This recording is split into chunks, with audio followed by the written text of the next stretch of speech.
Give me a sec. Almost done.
Wait.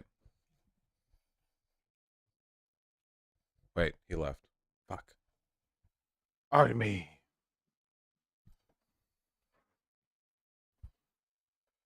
What a good boy. What's up?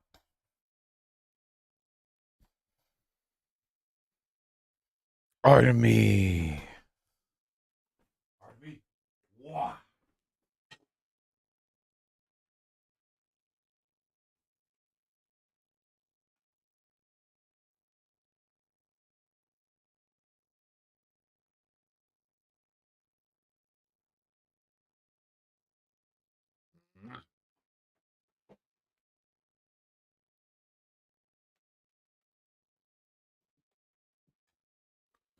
What a good boy.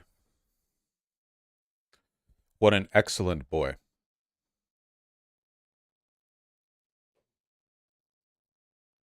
He's ramming my trash can with his face. Have you heard of our Lord and Savior Redline? Yes, I've seen Redline. How's everyone doing? Hey, hey! Did you get a haircut? Nah, just hairspray. The shirt is fire. Thank you. I forget where I got it. Forever 21, probably. No prejudice for different clothing brands here, man. Just walk into a store. If something looks okay, you buy it. That's how it is. You're not 21. That's true. I am 29. Oh, you're all being so kind to me. Oh my goodness, and we have so much stuff to talk about too. Yay, yay, yeah. You need Hassan's Gucci shirt? I do not want to wear a Gucci shirt.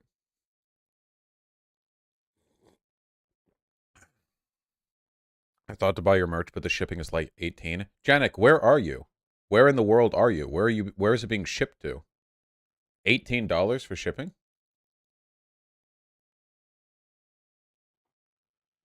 Finland. Fucking Dude. Okay. Motherfucker, are you in Mongolia? Yeah, okay. Fucking Finland. Alright. Jesus Christ. I drew to nil. Aww. Ooh. Angy little goblin. I love his little greater than colon 3 face. Angry cat face. I like it a lot. I love him so much. He's so good. He can jump up onto the bed now, like on his own, so I can be like woken up by him rattle purring right next to my ear. Artemy is squatting right behind the air conditioning unit. Probably in the hope that I turn it on so he can lick the back vent, because he fucking loves doing that, because he's disgusting. You know what? I will. All right, Artemy, there you go. That's a freebie. My little on-desk remote control. Go for it. Please, you gotta watch this. Why do I have to watch this? This is an hour 20 minutes. And it has 5,000 views. I actually don't have to watch this. Now that I think about it, I'm reflecting on the things that I have to do and I don't have to do. I have to pay my taxes. I have to have food to survive. I don't have to watch this. Is Artemy also named after the Pathologic character? Yes, they're all named after Pathologic characters.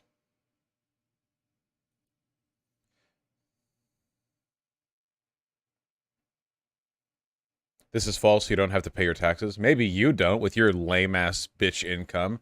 Fuck it. Oh, fucking minimum wage ass, not even 18 ass, dumb ass, stupid ass, poor ass. Oh, okay, we're done.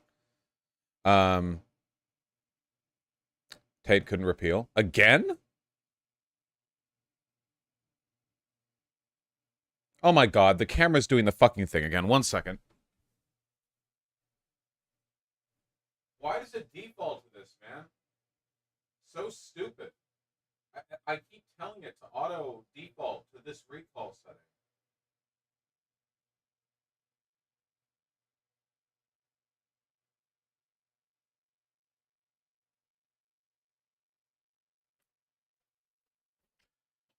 There we go. There we go. That's a lot better. He's lost another appeal? Dude, they fucking have him, don't they? There's no fucking way they're keeping somebody this rich for this long with like 4 updates to the length of detention.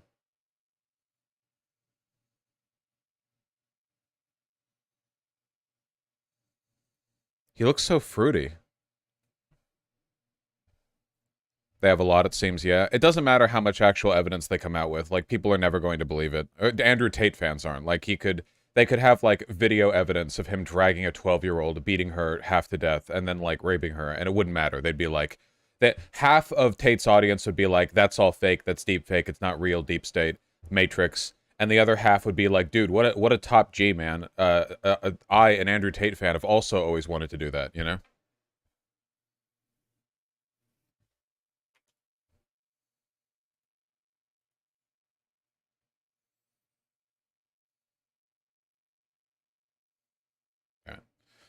What is this? We have so much to cover today, man. It's overwhelming.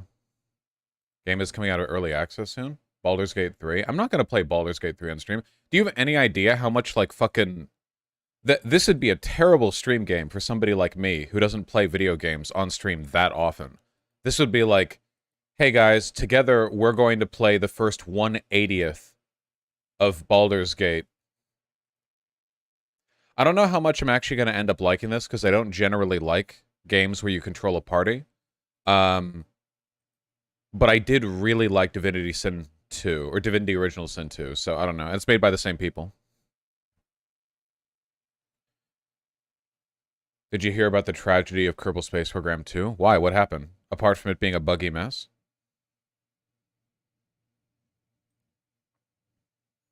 Play with friends? What friends?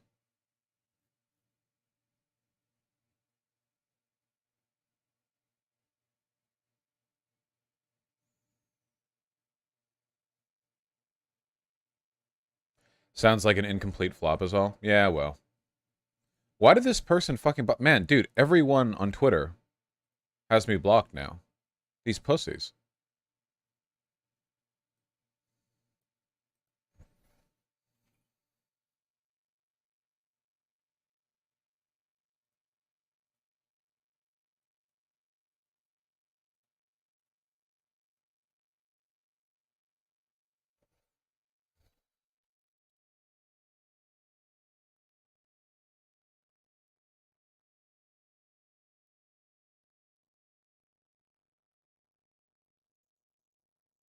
What the?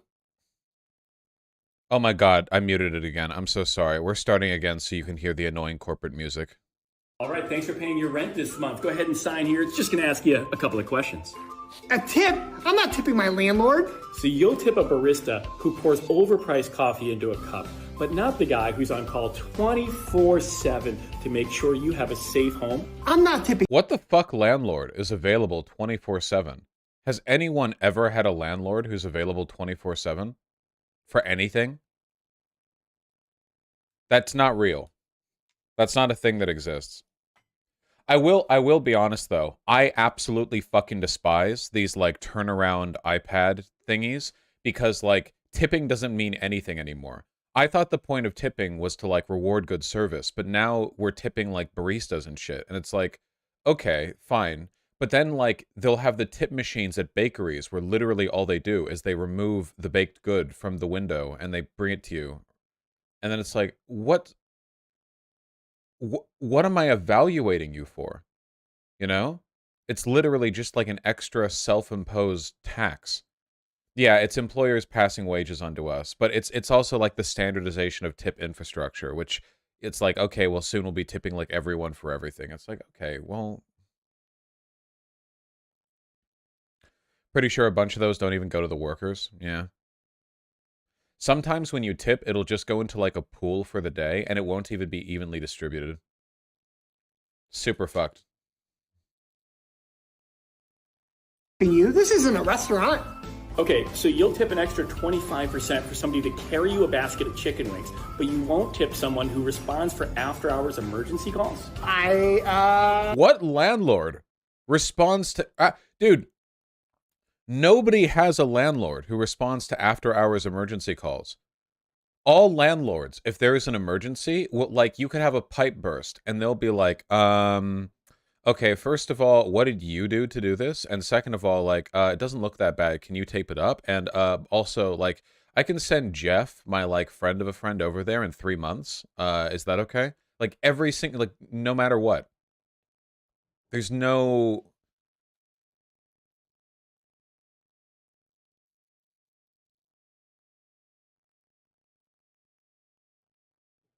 Imagine asking a 15% tip on rent, too. That's hundreds of dollars. Or thousands.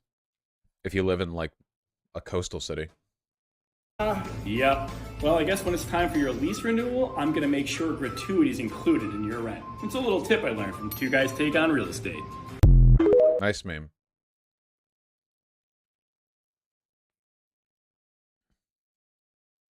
Yeah, paging Mao Zedong.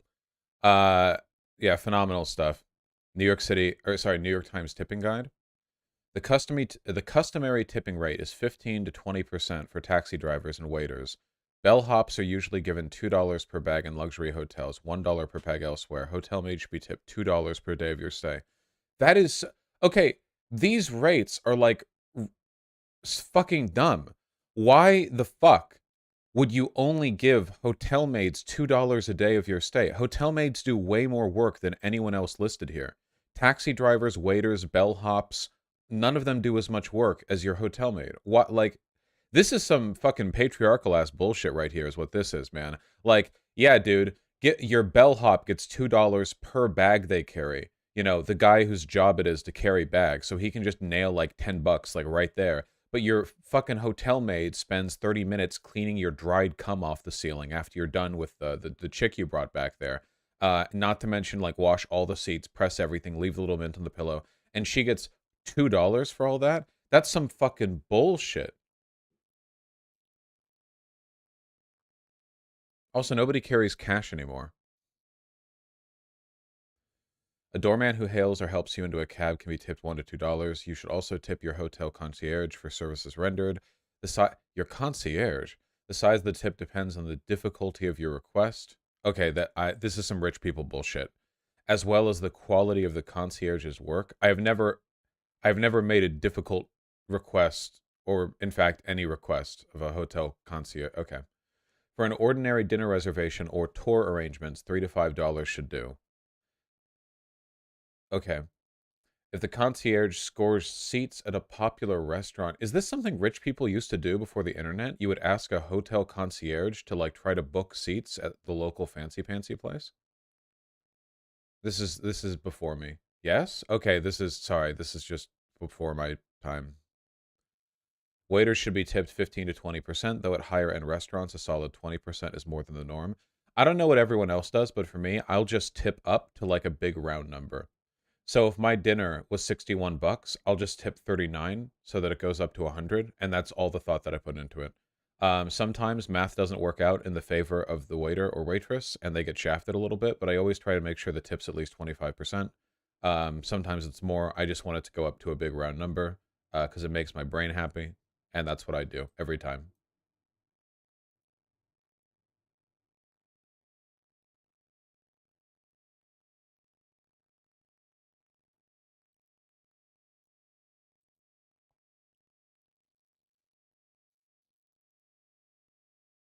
A quick section on wage theft would be in line here. Segment? What are you talking about? Yes, important to remember that wage theft is in fact larger than all other forms of theft combined, because the bourgeois and Marxism. Okay, close this. We need more rich people who tip like Vosh in the service industry. Is that why your name is 40% effort? Because you want a 40% tip for your effort?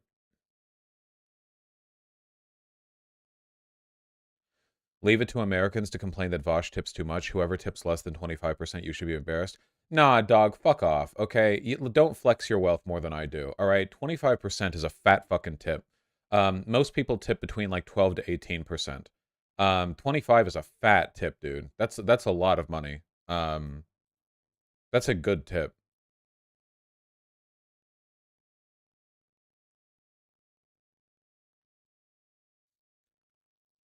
Yeah, 25 is a lot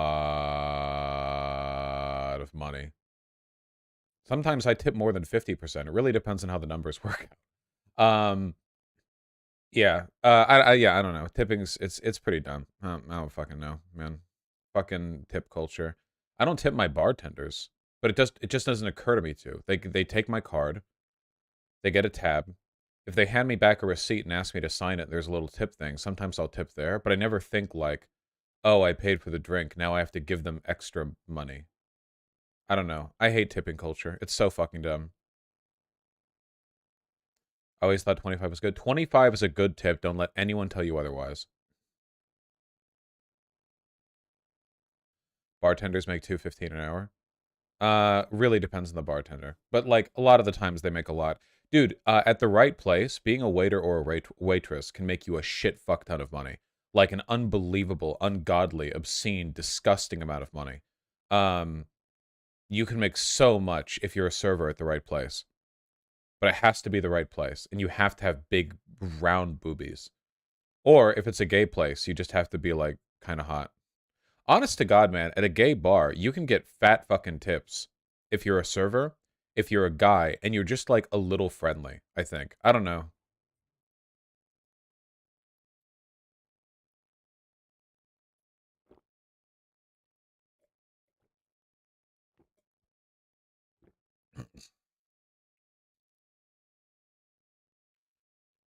The problem is a lot of waiters' money is from tips, which can vary from month to month. Yeah, no, it does, and it sucks. Hey, you know who else's income is based a lot on tips and varies from month to month? Okay, listen, I sympathize. I probably make about as much as, like, a relatively well-paid server. How much do relatively well-paid servers get? Like, half, three-quarters of a mil a year? Not that much. And depending on how generous people are feeling, like, totally arbitrary, there's nothing you can do about it. Sometimes you can make, like, $2,500 from 4 hours of work, and sometimes you can make, like, only 1,000. It's a really fucked economy, man.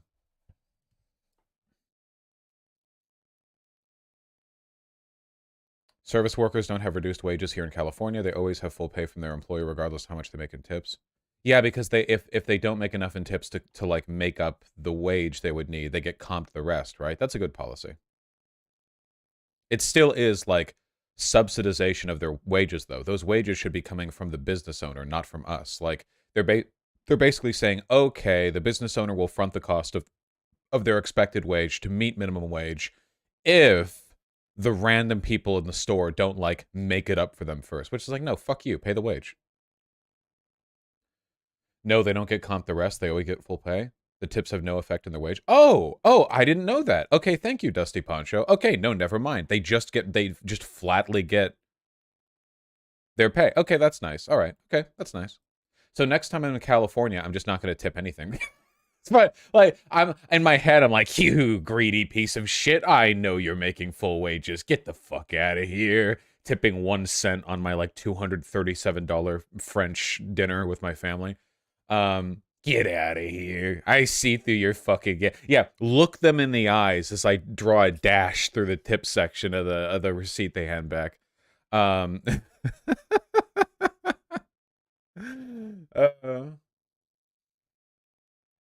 Washington has full wages for waiters too. What? Dude, I could be saving so much money. These rich fucking okay, guys. Marx did not exist in the contemporary era, all right? It is important to update and iterate on his theory. And I propose that servers in states where they make the minimum wage are actually members of the bourgeoisie. Who's with me? Who's with me? Who's tired of these fat cat, money-grubbing, college-attending waiters and waitresses stealing entire dozens of our hard-earned dollars to hoard? Huh? These fat cat waiters. Yeah, can you put down a negative tip? Is that possible? Because that's what I'm going to start doing. Yeah, 100%. Oh, you want a 25% tip? Okay, negative 25%. Give me... Yeah, come on. Come on. If I can give it, I can take it away. That's how it works, right?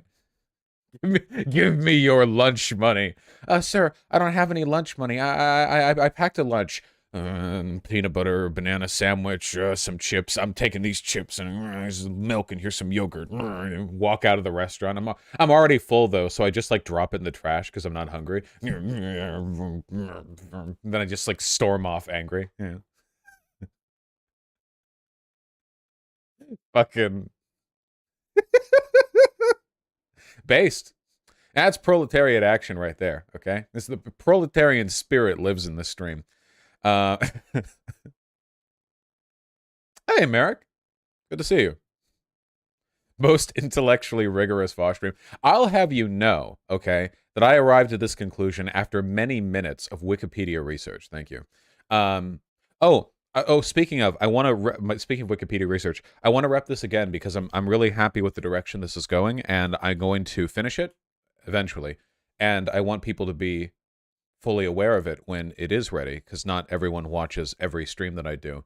But I am renovating the old research document, which I haven't really touched in years. Basically, it's just like there's like a couple of sections, and then under the sections there are a couple of links that have data, which, you know, it's useful for making arguments in favor of a variety of positions with some summaries. But I'm trying to revamp it so that it's a little bit more comprehensive and it's a little bit more like rhetoric focused and a bit more structured. So like right here, we have like a broad section on the transculture war, and then it's like there will be a section with studies and summaries of those studies, but then it will have like little paragraph blocks where it's like, well, here's a good argument you can use. Here are some studies to affirm those arguments. The important parts are bolded, you know? And some sections are mostly going to be data-based. For example, like percentage of people who regret transitioning. Obviously, that's like a study or survey server thing. And I'm lucky but then to if get it's like the social contagion rhetoric, you know, the idea that trans people are social contagion, well, that's not really a data thing. That's like an art. That's like a rhetoric. Oh, sorry, text-to-speech is still in. Sorry, I turned that off. That's not really like a data thing. That's like a rhetoric thing. Anyway, it's not done yet, of course, but I really like the direction that it's going, so I plan to finish this. I really, really like this section right here. I feel like this is really good. So regret and detransition are really rare, and then it's 3 really solid studies on how rare post-gender affirming surgery regret actually is. And then this little paragraph compares that to the regret rate for other surgeries. So in a meta-analysis on 889 studies concerning regret in surgical decision-making, found that on average, in procedures that were both trivial and life-saving, the average rate of self-reported decision regret was about 1 in 7, about 14%. Whereas the numbers we're seeing here for trans surgery regret are more like 1% or half of 1%. So the regret rate on average for surgeries broadly is like over an order of magnitude greater than the data we have for regret rate on gender affirming surgeries. And then this paragraph is how a lot of people who detransition do so for reasons other than doubts about their gender identity. Listen to this. A 2022 study found that of 2,242 detransitioners, only 15.9% reported an internal driving factor in that decision, such as doubts about their gender identity.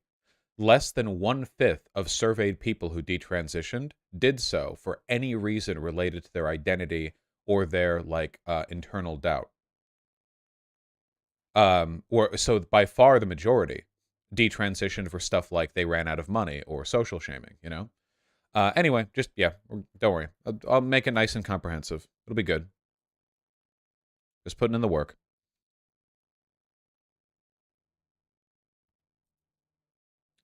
What about your MediaTek document? Yeah, well, I'm doing that too, but it's not as research-oriented.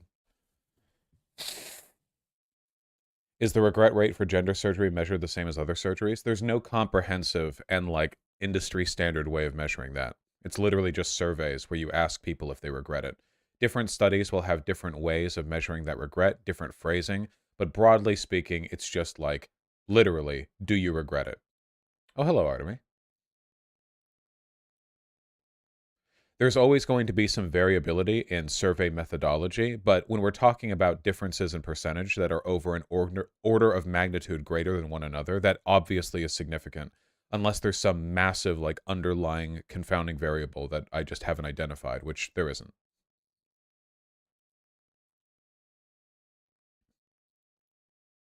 We're not on stream? Yeah, because I was showing him. He's making biscuits, see? Look at him. Sorry. One more. One more, hold on. Hello, left peck.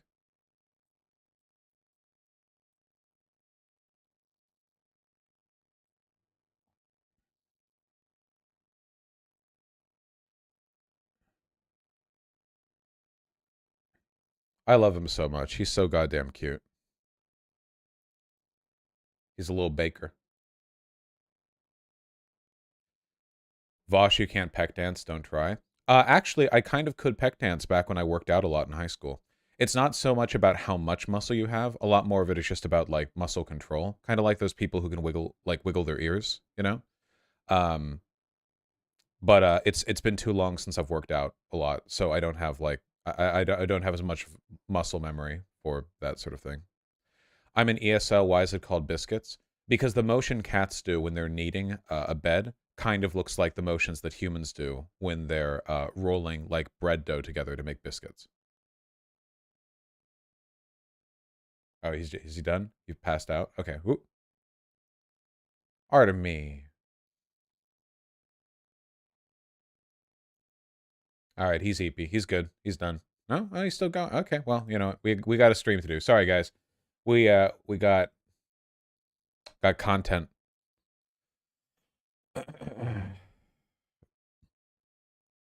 Oh, we got content.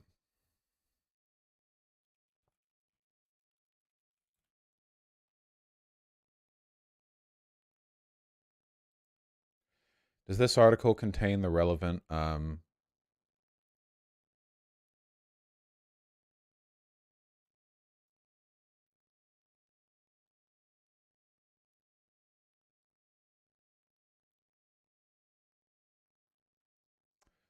Is this a video or not? Man, I hate news sites so much. It's fucking crazy. Hold on. Scott Adams racist rant. And do you think we could get those? Hold on. Dilbert comic strips affirmative action.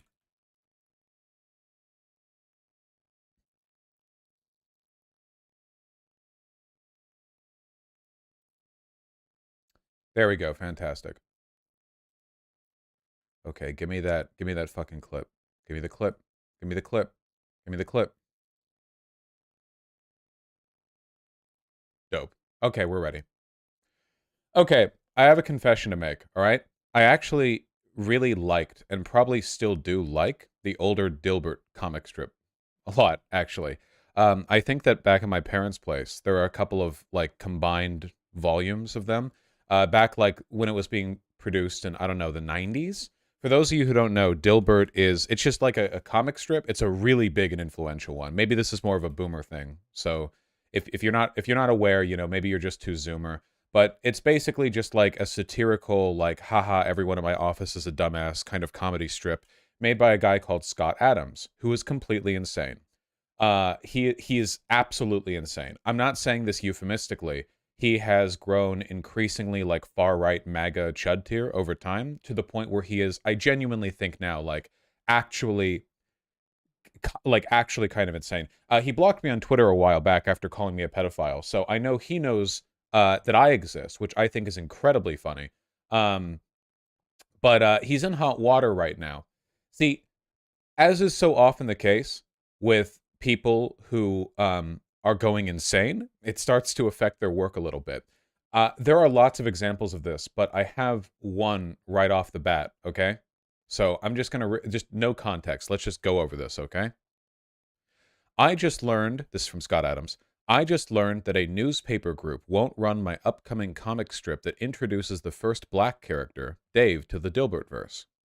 Okay? Let's take a look at the comic that Scott Adams has birthed, has introduced to the world. The boss says, management asked me to add some diversity to the engineering team. Meet Dave. Dave then says, I identify as white. The boss says, you're ruining everything, Dave. Incredible. The apex of humor and conservative messaging brought together in 2022, if you can see the date right there. So this was cutting edge comedy.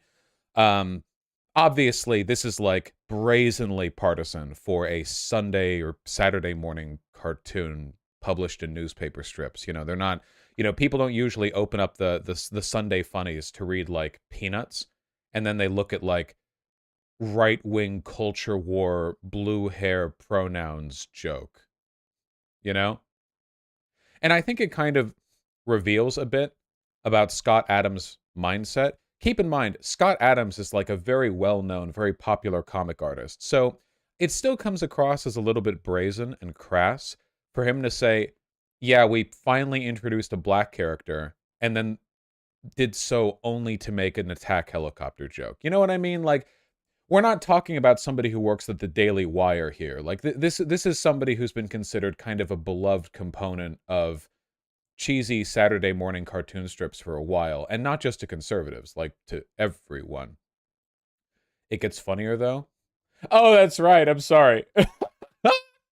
Apparently, Scott Adams didn't realize weekday strips don't print in color, which accidentally makes this the funniest Dilbert in years. That's incredible. I forgot about that. Oh my god. Only the Sunday ones print in color. Yes! Now this is funny.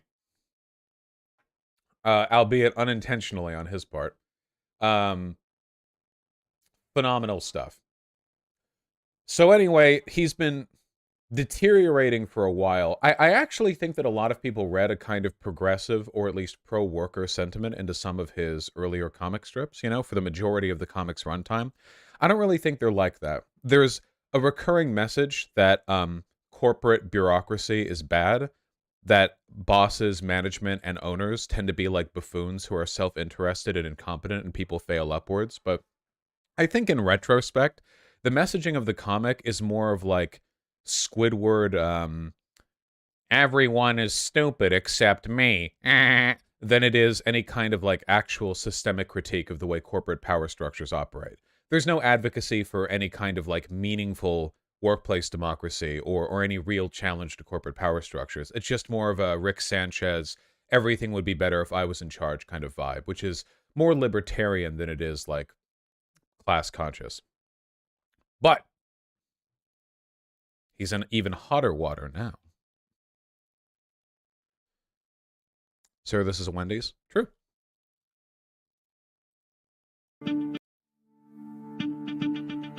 Several newspapers, including USA Today Network and the New York Times, announced they'll stop publishing the Dilbert comic strip.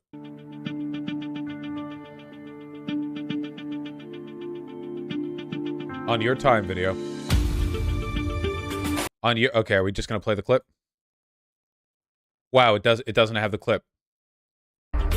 Okay, thank you. Wow, you couldn't include... Okay, no, fine. No, I'll look for it. No, that's... No, fine, that's fine. Just run the quotes over your automatic, stupid color palette swap.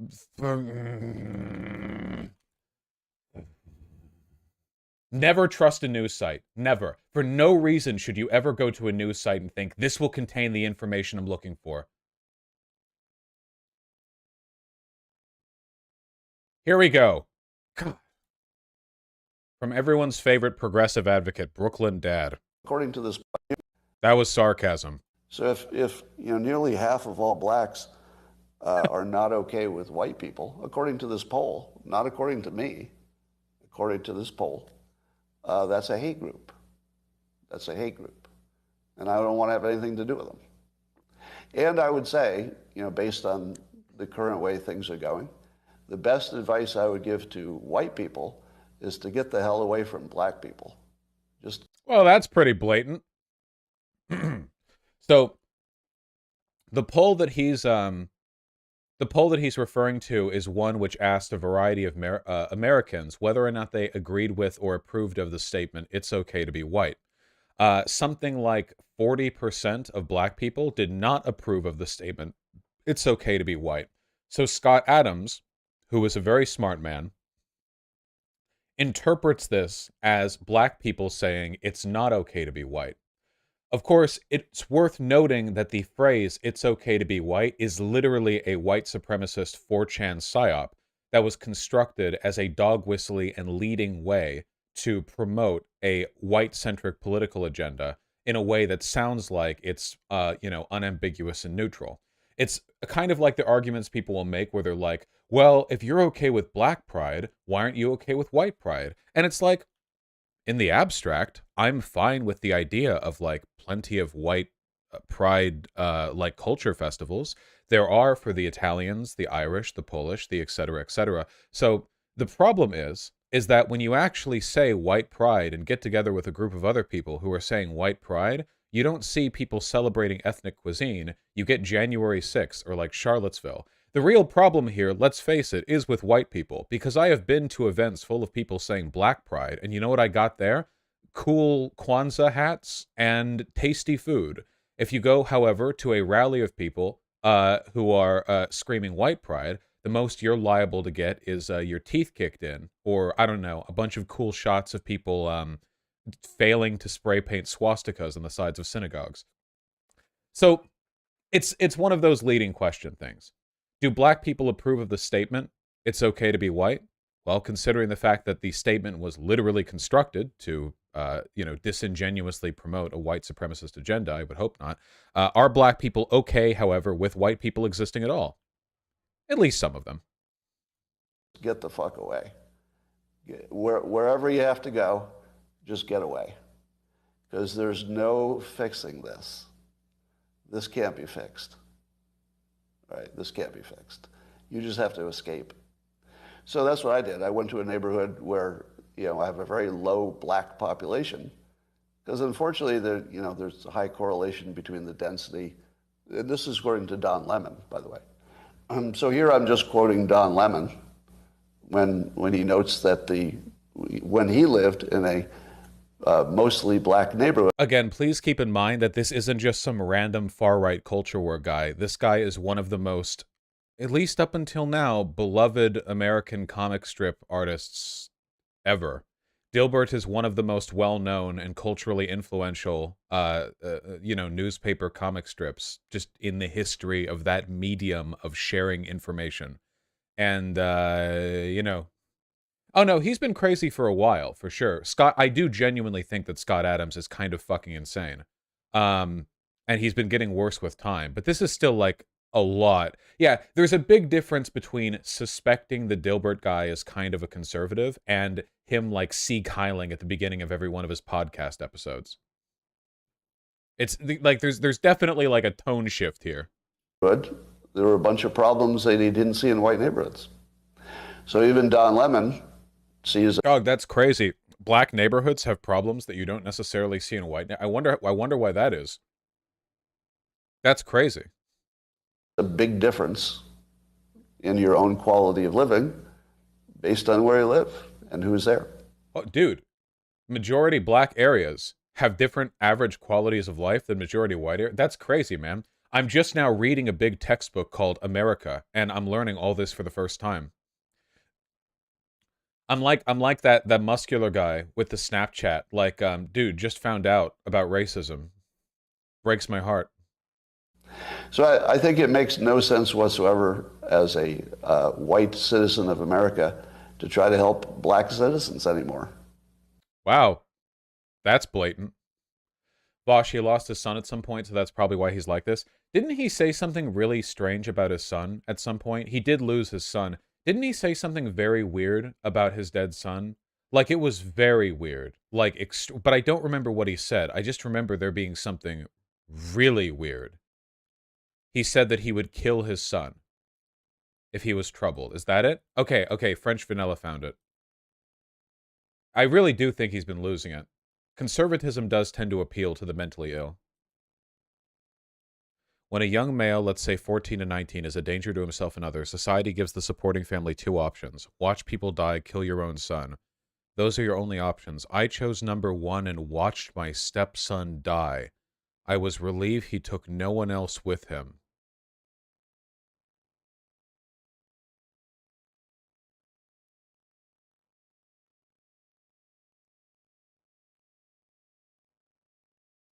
All right.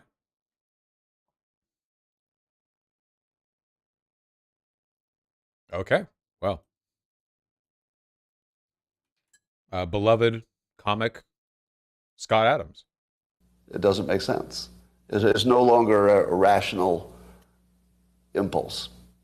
And so I'm gonna back off from being helpful to Black America.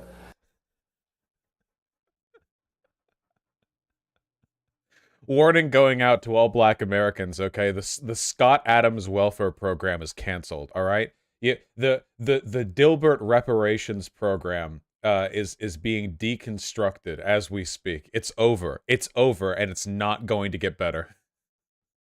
Because it doesn't seem like it pays off. Like I've been doing it all my life, and the only outcome is I get called a racist.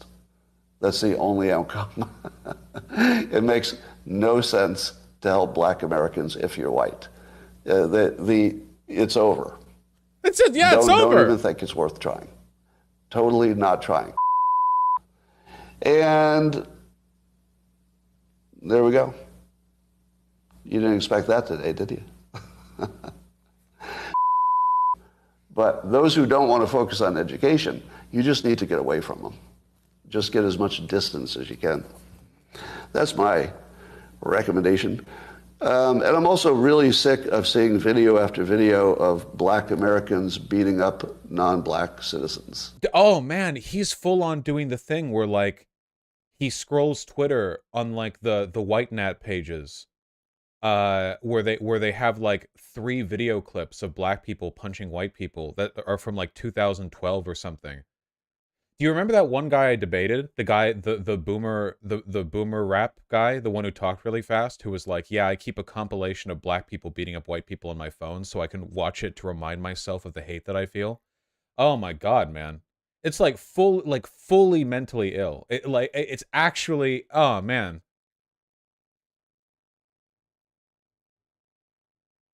Oh, here's Jesse Lee Peterson defending everything that he's saying. So that's good. Thank you, JLP, my hero. Oh my God, amazing.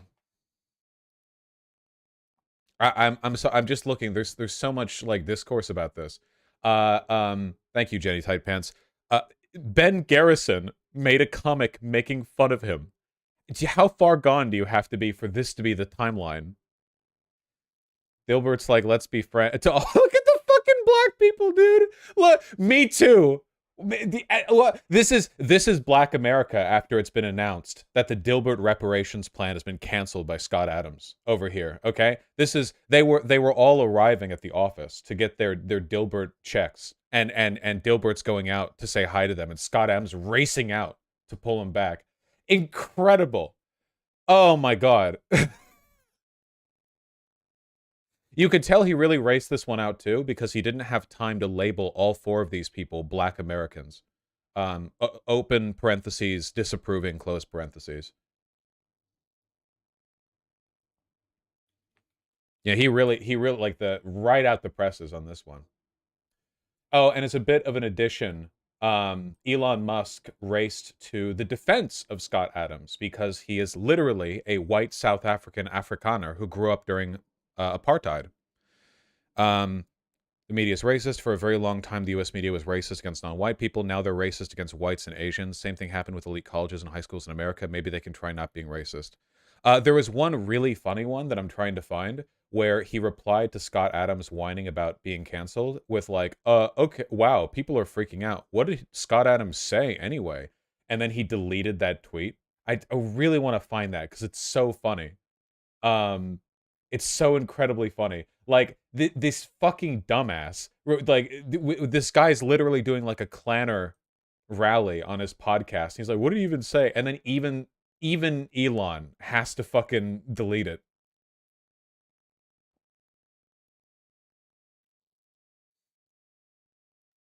Oh, yeah, this one. And he deleted that post shortly afterwards. God, it's so funny. Okay, wait, let's finish the clip.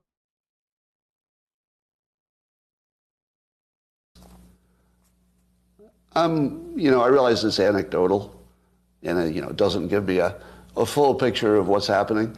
But every damn day, I look on social media, and there's some black person beating the shit out of some white person. See? Oh man, he has like Twitter version of Fox News Boomer Brain. It's because of the people he follows, you know? I've literally seen like this rabbit hole. One of the people who posts this the most is Paul Joseph Watson.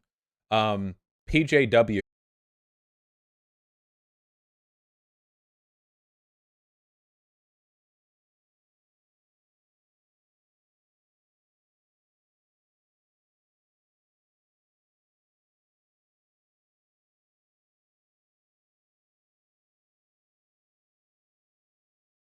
Okay, for some reason it muted my microphone when I reopened OBS. OBS will never change the settings in between a close and an open, but for some reason it muted the microphone. I have no idea why. That's very strange. No explanation for that. Yeah, OBS crashed. OBS crashed, but I didn't realize it because the screen hadn't frozen. So I actually finished the segment with Scott Adams while you guys couldn't see me, because I thought like it'll be fine for YouTube. But then it turns out that OBS did crash, and the crash window was hidden behind one of my browser tabs. So to finish the segment, the conclusion for everyone now, not just the YouTube VOD watchers, but also the live stream watchers, is that racism is bad, and this is very funny. Scott Adams is not mentally well, and his mental unwellness is an explanation, but not an excuse, for his virulent racism. The racism that he is demonstrating here is not just your average run-of-the-mill, ordinary old guy unfamiliarity with progressive talking points. It is some actual, like, white nationalist. My feed is full of, like, white nationalists posting videos of black people beating up white people from, like, 10 years ago. I think we need a full, like, national separation of the races. That is literally what he's advocating for. It is some pretty extreme hardcore racism, and the loss of so many of his comic strip publications is fully justified. I still think a lot of his earlier comics are good, though. So if ever you get the chance to check them out, I don't know. Could be kind of fun. Kind of like a retrospective. Yeah, so he's mentally ill, but he's also responsible for his actions. Okay. Didn't crash during that. One more funny thing that Scott Adams has said in the past. I lost my TV show for being white. Ha! The Dilbert TV show sucked. Whenever people say they lost something for being white, what they actually mean is they lost something for being racist. It's not because they were white. Hasn't he said that he's identified as black for years?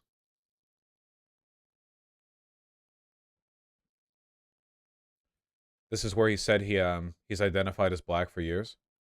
I mean, he looks like it, so I guess it's not that ridiculous. I've lost 3 careers to direct racism so far: Crocker Bank, Pacific Bell, and cartooning. All 3 were perpetuated by white people for their own gain. No black person has ever discriminated against me. That's partly why I identified as black for several years. Wow, he actually is insane. He actually is like, his brain is soup. That's crazy. It genuinely, like, mentally ill, like falling apart internally. That's wild. That's crazy.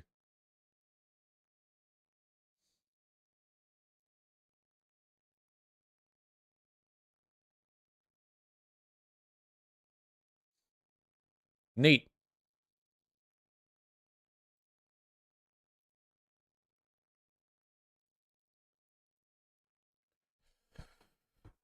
Well, I hope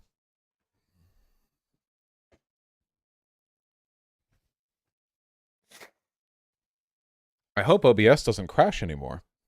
I updated OBS. I just don't know why that's happening. Is OBS not being run in admin mode? It should be. Properties?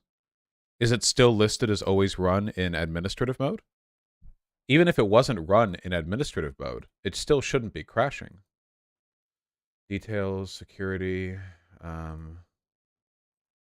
general, attributes, advanced. I don't remember where the setting is for changing that. I'll figure that out later. Did you update OBS after installing Windows? Yeah, everything's updated. I went through all of it. Use Linux? No. Okay, hold on. Thought this one would be worth taking a look at.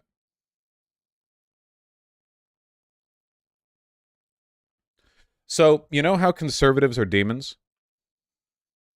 See, look, it changed my window size settings. It didn't save any settings. We're all familiar with the demonesque characteristics of conservatives, right? Speaking of the law as a teacher, great new law in Kansas. Kansas has become the first state to pass a bill that defines woman as someone who is biologically born female. That's it. That's what a woman is. Very normal, by the way, for state legislators to pass a bill defining the definition of a word. That's a very normal thing that normally happens, you know? That's definitely a thing that's just a normal part of legal proceduralism. Happens all the time. Might be normal for the French. Which means that this will ban men. Oh, by the way, I would love to have a debate over that. Like, okay, at what line would an intersex person be considered female then? Like, what about a person with one of those, like, hormonal abnormalities where they have XY chromosomes, but they also have, like, androgen insensitivity, so they don't actually develop any male characteristics, and they're fully, like, female in every way, but it's like, oh, they have XY chromosomes, you know? Well, yeah, but of course they don't know, and they don't care, and it doesn't matter, because you can't epically own... You can't but actually, like, genocide away, you know? Like, you couldn't go up to the Nazis in 1934 and go, like, are you aware of the fact that your definition conflates cultural, ethnic, and religious Judaism? And then do like a DreamWorks face at them, and they'd be like, oh my god, you're right. I don't have an internally consistent definition of Jewish people, as they're like shoveling Jewish people onto the train, you know? You can't, it doesn't actually work at that point. In the late 1800s, Indiana tried to legally make pi equal 3.2. I think they should have. The Indiana Pie Bill is the popular name for Bill 246 of the 1897 sitting of the Indiana General Assembly, one of the most notorious attempts to establish mathematical truth by legislative fiat. Despite its name, the main result claimed the bill's method to square a circle and pi various... I think we should have done this. Pi has too many numbers. It doesn't make any sense. I think we should just go with 3.2. That's fine. That's okay. It would destroy engineering and mathematics. It's fine. Just count on your hands. Who identify as transgender women from using single-sex areas designated for women. It's called the Women's Bill of Rights. It was approved by legislators 26-10 on Thursday. Only Republican support there. And the bill defines a female as someone, quote, whose biological reproductive system is developed to produce ova, while male refers to anyone whose reproductive system, quote, is developed to fertilize the ova of a female. So in that case, people with XY chromosomes who develop fully female anatomy would be considered female under the definition of this bill. I'm pretty sure there are intersex people who have fully functional reproductive systems for both, aren't they? Aren't there a couple of rare cases of people who appear biologically male, but they have functioning uteruses? That's a thing, right? Male with uterus. That's a thing. Persistent Mullerian duct syndrome is a disorder of sexual development that affects males. Males with this disorder have normal male reproductive organs, although they also have a uterus and fallopian tubes, which are female reproductive organs. I guess that might not necessarily mean they have eggs, because they wouldn't be able to shed the uterine lining because they wouldn't have a vagina. I'm pretty sure there are some people who are intersex who have... But no, wait. It can be fully functioning. Man shocked to discover he has a fully functioning womb. He could even get pregnant and give birth. Hey, trans women, are you jelly? Just total circumstance. This guy's not even trans, probably. I don't know. A little? That's all right. Womb transplants will probably be a thing soon. In fact, aren't womb transplants basically already a thing? Sorry, this is kind of tangential. I feel like yeah, they're already a reality. Kind of crazy. Uterus transplants are already a reality. What does it mean for trans women to get pregnant? Damn. Not on my budget. Well, being pregnant seems like it's a hassle anyway, but, you know, whatever people want, I guess. All right. Oh, wait. I am Mr. Man is completely correct. If their definition of male and female are both keyed in on biological reproductive viability, wouldn't that mean that some kinds of conditions that lead to infertility would nix you out of either category? Like, for example, there are categories of intersex where you don't have fully developed genitalia in either form, right? Like, so where would they fit? And then there are people who are just like regular infertile. What do you do then? Not even through injury, but just like genetically. No bathroom for you. You just have to like shit. They just leave a bucket out to like shit in. Okay, whatever. This is irrelevant. Let's get to the actual thing.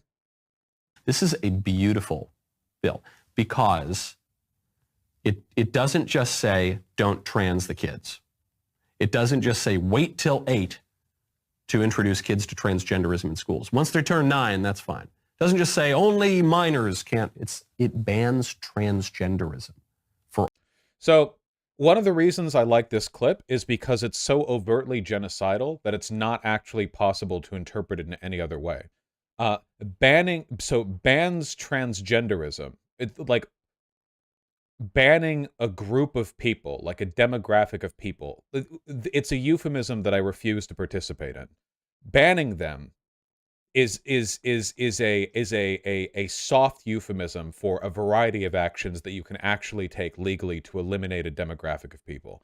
We're talking death, imprisonment, legal, like being written out of existence, second-class citizenship, ostracization, like whatever you want to go for here. Banning is the soft term. It's a very weak euphemism, but it's a euphemism nonetheless. Banning transgenderism. Anyway, look, the explanation he gives, because I've seen this clip, the explanation he gives after this, also, I like for its straightforwardness.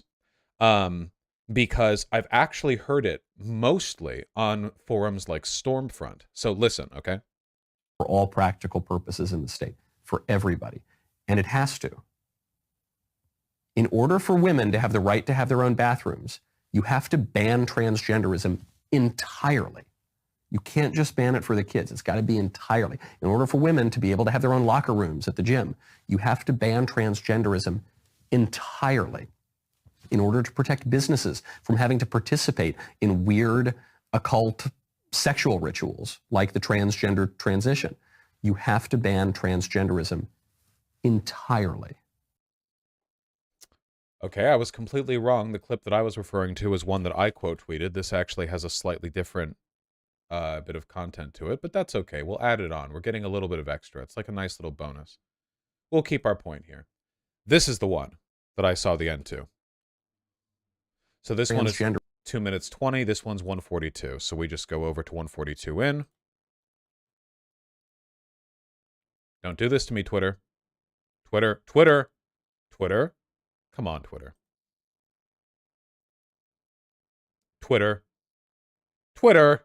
Elon. In order for women to have the right, but not by the time they're even probably more is all too often forget. Your idols, like the transgender transition, you have to ban transgenderism entirely.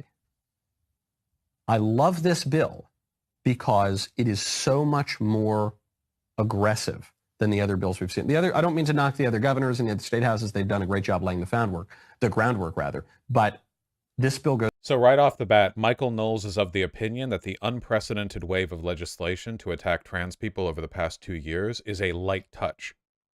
Much further, and it reminds us of a truth in politics that Republicans all too often forget. You're either on offense or you're on defense. You're either making gains in the culture or you're losing ground in the culture. There's no standing still. There's no status quo. There's no neutrality. And what the conservatives have screwed up on for at least 50 years now, probably more, is the libs make some crazy aggressive play, and then we try to dial it back by about 5 to 10%. So that right there is Stormfront rhetoric. So a common thing that ultra far-right people will do is they'll complain about the fact that progressives have been making gains over time. He just said for the past 50 years, maybe more. Guys, go back a little bit farther than 50 years. What big progressive leap do you think he's referring to when he says conservatives have failed to effectively reclaim cultural territory?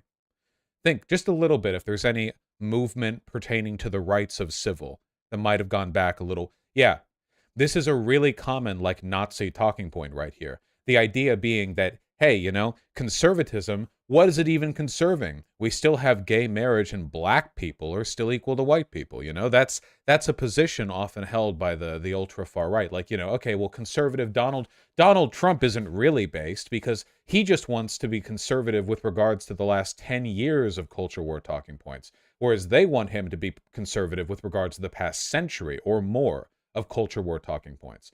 Culture war talking points. What I really mean here, of course, is like civil rights. So repeal gay marriage. Oh, cons already want to do that. This right here, as far as I'm concerned, is essentially a suggestion that they're more comfortable openly indicating their disdain for progressive progress that's been made further back than just the past couple of decades. Guys, why do you think more and more cons have been openly indicating they don't like Martin Luther King Jr.? Go back 10 years ago and attacking MLK Jr. as a conservative was a non-starter. Total non-starter, you know. Even if a lot of cons 10 years ago privately didn't like him, like publicly, or back during the Bush era, like the idea of openly attacking MLK Jr. would have been ridiculous. Like, why? Like, that's not a can of worms they would even go for. Some crazies went for it, but like, it's not a party establishment thing. Now, it's getting more and more common. We already know for a fact that they have every intention of attacking the legality of birth control, because doing so would kind of forcibly wrest gender relations back a half century. Do you think it's a reaction to BLM? I just think that over time, cons have gotten more and more tired of losing, and what was once quiet behind-the-scenes curtain discourse on how privately they wish they could return to the good old days is now an openly fascist movement in favor of undoing. Are we kidding? No, not F? Not F. Oh my God, you guys are going to give me a heart attack. Don't do that after 1 second, okay? Jesus. Not an F. Ugh.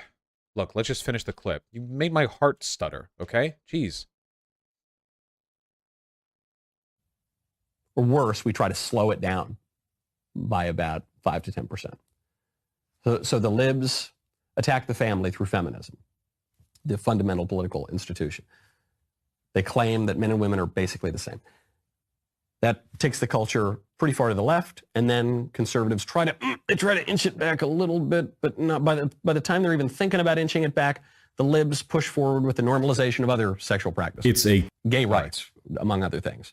And then, by the time the conservatives are trying to dial that back, the libs, they've lurched much further to the left. They're trying to redefine marriage now. They say redefine marriage. Well, I don't know. I guess we could come to some kind of terms with a civil union. And by the time you say that, whoop, they've lurched even further to the left. Now they're saying, actually, we've got transgenderism.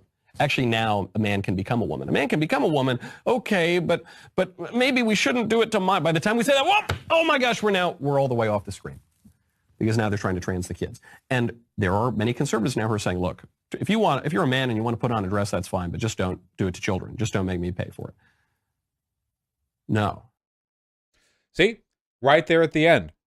He's literally saying, no, we cannot even allow men to put on dresses. So he said it's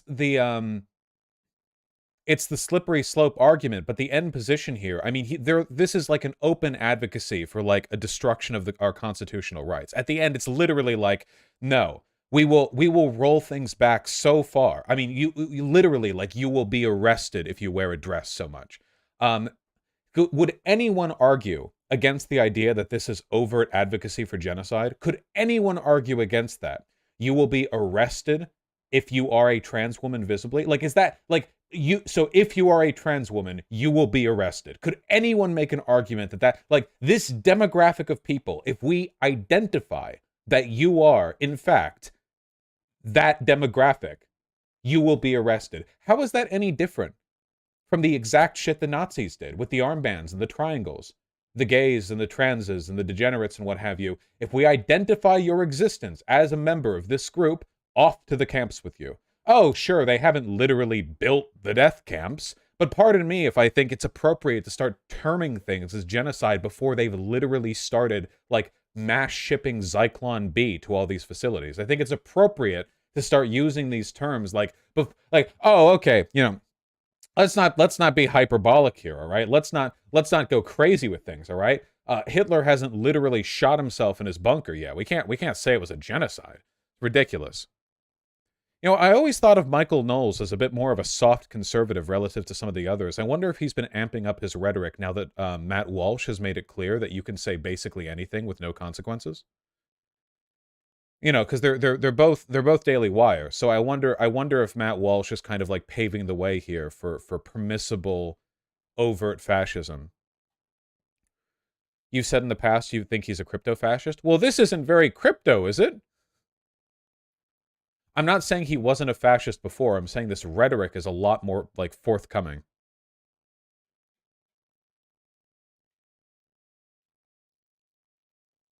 Trump straight up said he will make being trans illegal. I'm always saying this. As part of our new... Sorry. My add-on to auto-pause YouTube videos isn't working because of the Windows 11 update. Credentialing body for teachers, we will promote positive education about the nuclear family, the roles of... Why is it all about trans women, though? There are attacks against trans men, but trans women are the primary subjects of attack for a variety of reasons. For one, we don't really have a narrative about, like, women pretending to be men to be predators, whereas we do have a narrative about men pretending to be women to be predators. Also, trans women elicit a disgust in reactionaries in a way that trans men don't, in large part because reactionary politics is largely about chauvinism and control of women, and the idea of femininity being embraced and projected by people who the conservative establishment consider degenerates. That's considered like a greater threat to the status quo. I think there's a reason why conservatives typically think of trans men as either like butch lesbians or like victims of, like even J.K. Rowling did this, where like, you know, trans women are predators, but trans men are just like victims of a society that makes them feel ashamed of being women or whatever. Yeah, our lost sisters. And it's a totally different vibe. And there's a lot into that. It's a very complicated subject, but overwhelmingly trans women will always be the subjects of a lot more hate and disgust and disdain, and a lot more fetishization as well, by the way, than trans men will when it comes to like the conservative culture war bullshit.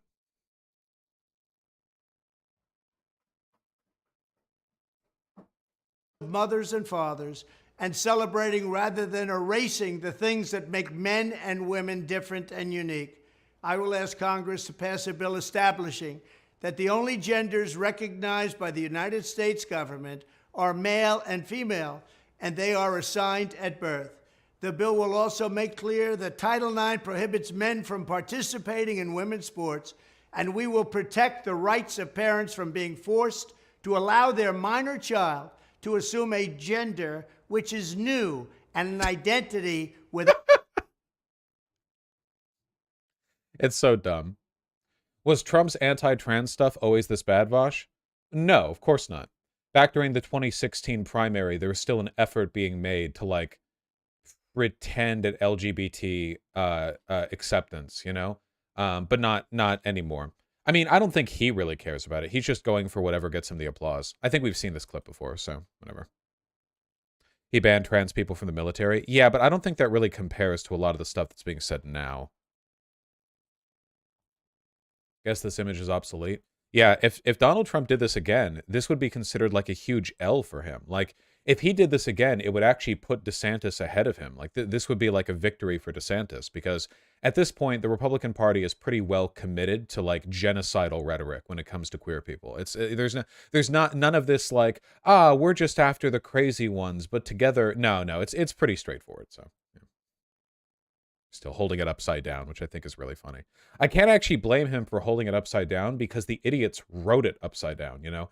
They made fun of him for holding it upside down. The text is upside down. Like, they wrote it upside down. The red's on top. Like, it's not really on him there. You know, okay. Did he write it? No, he didn't write it.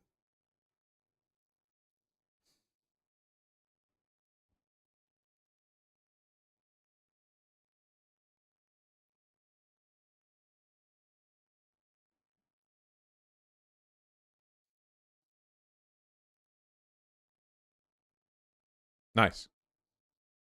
Good meme. Man, I'm just, like, worried about OBS now. It's very frustrating. It's super, super annoying to feel like things could just cut out like that. MTG put out a new workout video. Oh, of her doing the wacky CrossFit pull-ups. Yeah, you guys probably saw this. Man, CrossFit is such a disease. Okay, we'll do form analysis, okay? We'll do form analysis, all right? Okay, listen, all right? I will not respect this. I don't care what your gender is, but I do care if you do CrossFit, okay? I don't respect this at all. Don't do this, all right? Stop. Guys, one of the biggest... Mute the music? I thought I did. I hit the mute... Okay, I muted the music. One of the biggest cheat codes to getting swole as fuck is realizing, okay? If you want to be swole as fuck, are you guys ready for it? Okay? Drop your weight of whatever exercise you're doing by 20% and do it slower. Whatever exercise you're doing, drop the weight just a little bit, do it slower on both the inward and outward motion, the extension and the contraction of the muscle. If you can do that, and you do that consistently, you will be so much better off. Isolate, slow control, focus on form, really feel the muscle that you're using. Vosh, you don't know shit about working out, shut up. I'm objectively right here. Nobody can disagree with me on this. If you do, you're wrong.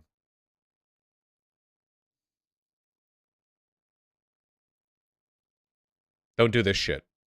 She is in better shape than a lot of women her age, but that doesn't make the exercises any less laughable. I just hate push-ups. I hate push-ups generally, and I hate them this form with, like, the elbow close to the... I can't do push-ups that well because I have bad wrists. So I don't even do push-ups, really. But why do push-ups in a random parking lot? I don't think it's a parking lot. I think this is her driveway. She's just rich. Though I don't know why she's not doing it inside. I don't know. Oh, wait. Oh, form's suffering even more. Look at it. She looks like she's doing the worm, the wiggle. Dude, look at how every part of her body reaches the apex of its movement at different times. It's actually crazy. Look at that. See, look, every part, it's like, like every part of her body is on a different... Oh, okay. Well, pretty hard to fuck up squat form, I guess. That's fine. Okay, that's 90 degrees. That's good. That's fine. Too fast? It's definitely too fast, but I think that's like the CrossFit bullshit. Again, you want to be nice and slow, you know? Okay. You're really gonna call those pull-ups, dog? Okay, alright. Not even like CrossFit whirligigs? You're not even gonna call those by their proper name? The CrossFit loop-de-loops? You're actually gonna call those pull-ups? Okay, alright, okay. Using momentum. Yeah, the ultimate secret, okay, is that if you're doing an exercise, you don't want to use any momentum at all. Like literally none. No bounce, no momentum. If you really want to develop the muscles, you want to rely on other systems for moving the weight as little as possible. And that means that you want it to be 100%. Like you want to be moving the weight in a manner which is inefficient for like just moving stuff around because you're exclusively focusing on your muscles and not using any other mechanical principle to assist you. You just want it to be pure muscle strength. You don't want like the momentum or the bounce or anything like that to be giving you any help because that's emphasis being taken away from the muscle and you want to work out the muscles. You can't work out momentum. You can't do that. If there is a way to work out the concept of momentum, please let me know. CrossFit people say the tard swing is good for your forearms, but it's really just bad for your neck. The tard swing, that's great. That's phenomenal.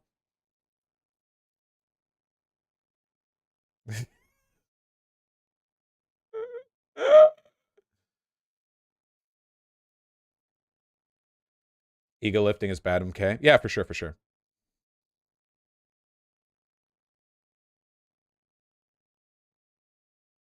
Well, she's in better shape than most people her age, so I guess, you know, credit where credit's due. Honestly, with my chest injury, probably better shape than I am.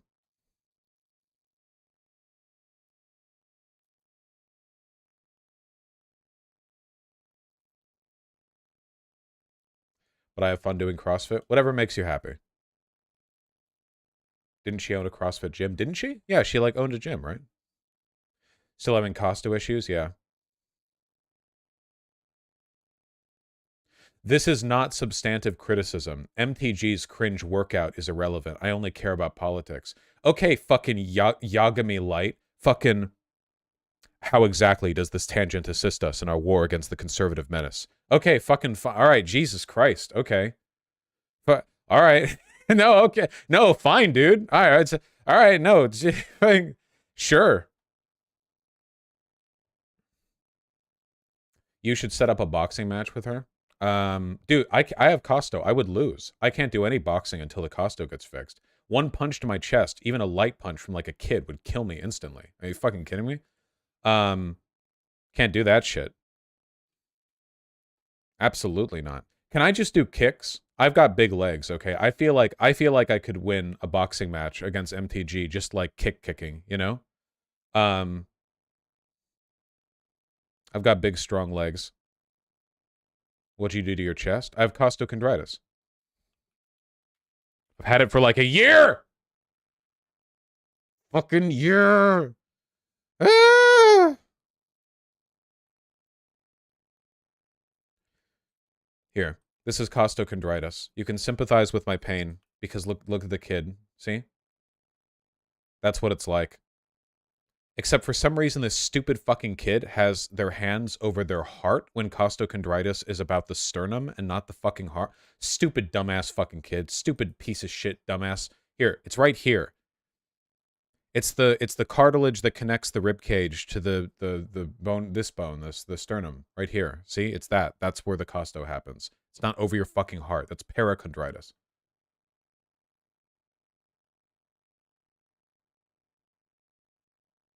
That's close to the heart. He's clearly clutching his heart here. Okay, whatever.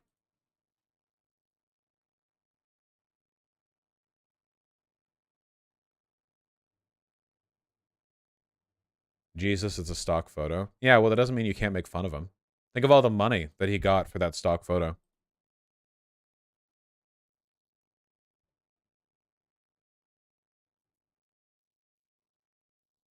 Can Costco be fixed? Yes. All right. Fuck you guys. We have, oh my God, we have a backlog. Okay, hold on. We gotta move faster. We gotta move faster, okay?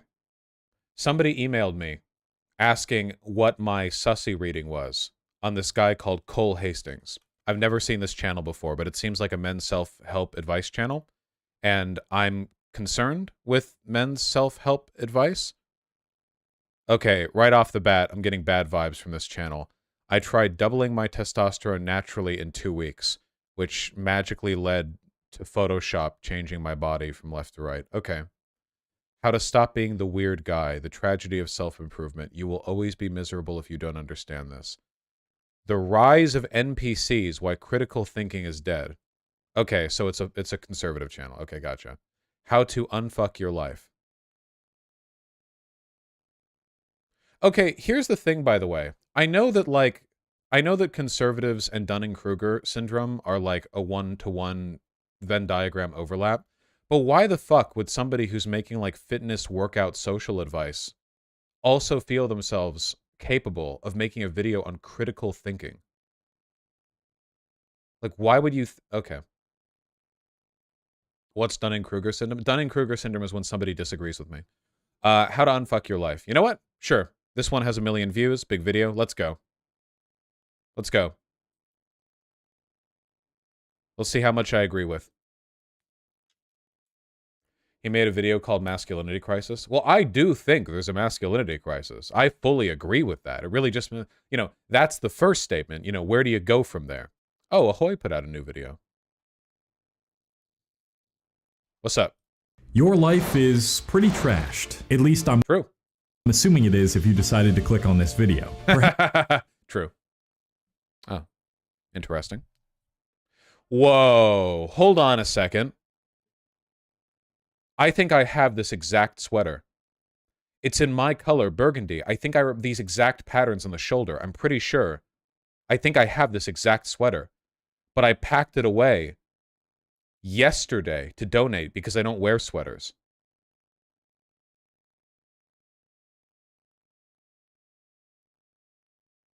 Put it on? No, I put it, it's not even in a bin. I put it in a bag. No, I'm not opening up the bag that I labeled and neatly organized. So you wore sweaters? I mean, I basically just buy anything that's burgundy. Perhaps things were going pretty well for you. You finally started taking care of yourself, made a couple friends, and your self-talk was starting to transition to positive. But then... Transition? Okay. Video's a bit loud. Tone that down. Okay. You had a laundry list of L's pile up that led you down a deep, deep rut. Or maybe your entire life up until this point has felt like a never-ending nihilistic doomsday with a self that doesn't care about anything and gives in to everything that makes you feel worse about you and your life. Either way, I'm sure I can relate at least a little bit, because not too long— This is already like so overproduced. So this is meant to like appeal to younger people, I'm guessing. Usually I assume when I see a video that's really overproduced, I get the feeling like they're trying to hold the attention of people who normally wouldn't be able to for that long.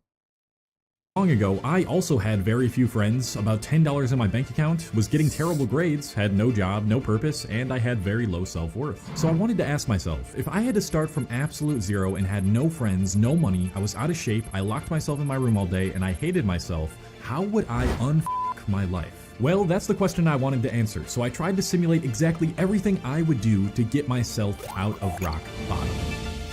Okay. All right, this isn't what I expected, but we're going to go through it anyway. Okay, so the premise here is hypothetically, if you're a NEET, how do you get out of that? All right, let's find out. Let's do it. Before I would even try to move my life in a direction that would benefit me, I would get NordVPN. Sorry.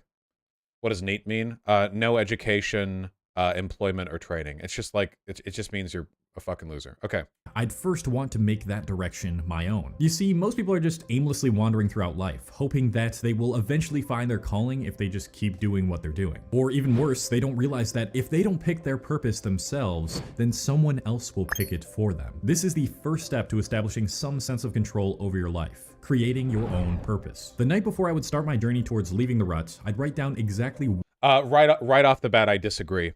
The reason why people have trouble finding their purpose isn't because they're like NPCs who just like float through life. A lot of it is because the mundanities of life, especially like economically, really prevent people from finding the time or the initiative to get the stuff done that they want. Also, it's really difficult to find your purpose if you haven't been given the opportunity to test out stuff that you're interested in. This is one of the reasons why when kids are young, it's considered like good for parents to try to get them into like soccer and pottery and like try a bunch of things, you know, because you never know what you're actually going to like. But if you grew up poor, didn't have much of an opportunity to try out a bunch of stuff, did the best you could in school, and now you're barely scraping by enough to survive, you don't really have much time to find out what you even like to do, let alone money to pursue it. I don't like the idea that self-improvement is about like breaking the mold and being better than people around you. It's not a combative thing. In fact, in a good society, self-actualized people would help other self-actualized people, and non-self-actualized people self-actualize. It wouldn't be about outperforming your peers. It would be about a shared network of communication and support that allows everyone to find what they enjoy doing and spend as much time doing it as possible. It's about cooperation, fundamentally. That's why social engagement is so important when it comes to like unfucking your life, right? Yeah, you don't want the rise and grind set bullshit because that stuff makes people miserable. Honestly, what the fuck is self-actualization? By self-actualization, what I mean is like you are aware of what you are and what you want, and you have the ability to pursue it. Like you aren't just doing things. You have like he says, like a kind of purpose, you know? You're living life in a fulfilling and meaningful way, because you're aware of what you are, what you can do, and you're doing your best within those frameworks. Yeah, Maslow's hierarchy is one way to think of it. Like you meet your basic needs, and then you can pursue the more like, you know, extravagant stuff. Why I am seeking a different life, and who I am trying to become. When figuring out my why, I would take into account Maslow's hierarchy of needs. Oh, hey. This is an idea proposed by the psychologist Abraham Maslow that essentially states that there are tiers to human motivation represented in a pyramid like this. Now, within each tier... It should be noted, by the way, that Maslow's hierarchy of needs is just like a useful way of thinking of things. It is not actually like a determined objective way of framing human needs. That's not like it's people use it as kind of like a shorthand for some concepts. It's like Freud, you know? Freud wrote on stuff that you can kind of casually refer to in common parlance, but you wouldn't use Freud to build out like a big thesis on modern psychiatry because a lot of his stuff has been debunked. Here, there are things which almost all humans need in order to feel fulfilled and safe in their life. And I would make sure that the why I wrote down contained one of those hierarchy of needs and was descriptive enough so I wasn't confused about where I was headed. Okay, so I just took some time to write down my why in my journal. Wrote down breathing. Got a Sigma max. I wrote down breathe every day multiple times? Question mark, question mark? Got that down. And I just want to explain what I wrote and why I wrote it. This is what I wish I would have started off as back then when I first started getting into actually improving myself and caring about what I do with my day. So first and foremost, I want to wake up every day feeling energized instead of tired AF. Secondly, I want to enjoy the body I'm in, not just because I know I'll be treated better, but because it'll be easier for me to feel good about myself. So that's hitting a few of Maslow's hierarchy of needs. It's hitting safety as well as love and belonging. Next, I want to have a fulfilling job. Is it? How's it hitting love and belonging? Okay, whatever, just, okay. I want to feel like I'm contributing to the world in a positive way that can also support me financially. Then I'd also like a close group of friends that I can enjoy downtime with and who will also help support me and lift me up. Lastly, I just want to be more present, enjoy my limited time here on Earth, and know that I loved the journey instead of the destination. Then I would start to write down my new identity. I wonder, like, Man, I feel like making a checklist where one of the checklists is enjoy my limited time on Earth might be framing the problem in a way that makes it kind of unaddressable. Normally, when you want to get out of a rut, you actually want to focus on small things that you can do and can achieve, and you want to work out from there, slowly building confidence as you try to, like, you try to like establish to yourself you're capable of meeting these goals. Writing down a checklist where you're like, okay, I want to get fit, I want to be healthy, I want to have great friends, I want to be happy, I want to make money. It's like, okay, I mean, I think a lot of people want that, and that's good to want, but I don't know if writing, oh, maybe it's like a person-to-person thing, but it's good to understand what you can actually focus on. He'll probably get to that.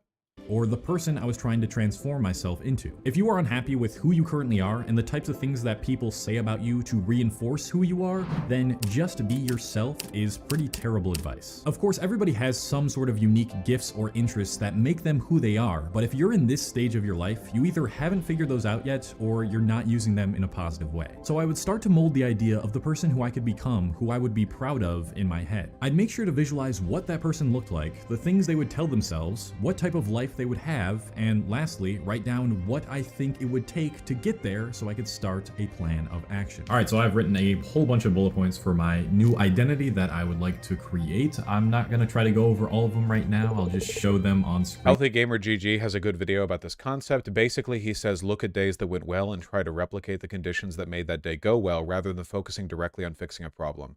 Oh, that's actually a good idea. That's a good way of thinking about it. If you had a good day, like what made it good? Did you have a good day because you had like a chance to talk to a friend, you got some cleaning done, and you had a nice meal? Okay, well, maybe that's something you should try to like strive for generally. You know, that's a good idea. Yeah. Oh, this is a lot of stuff here. Okay.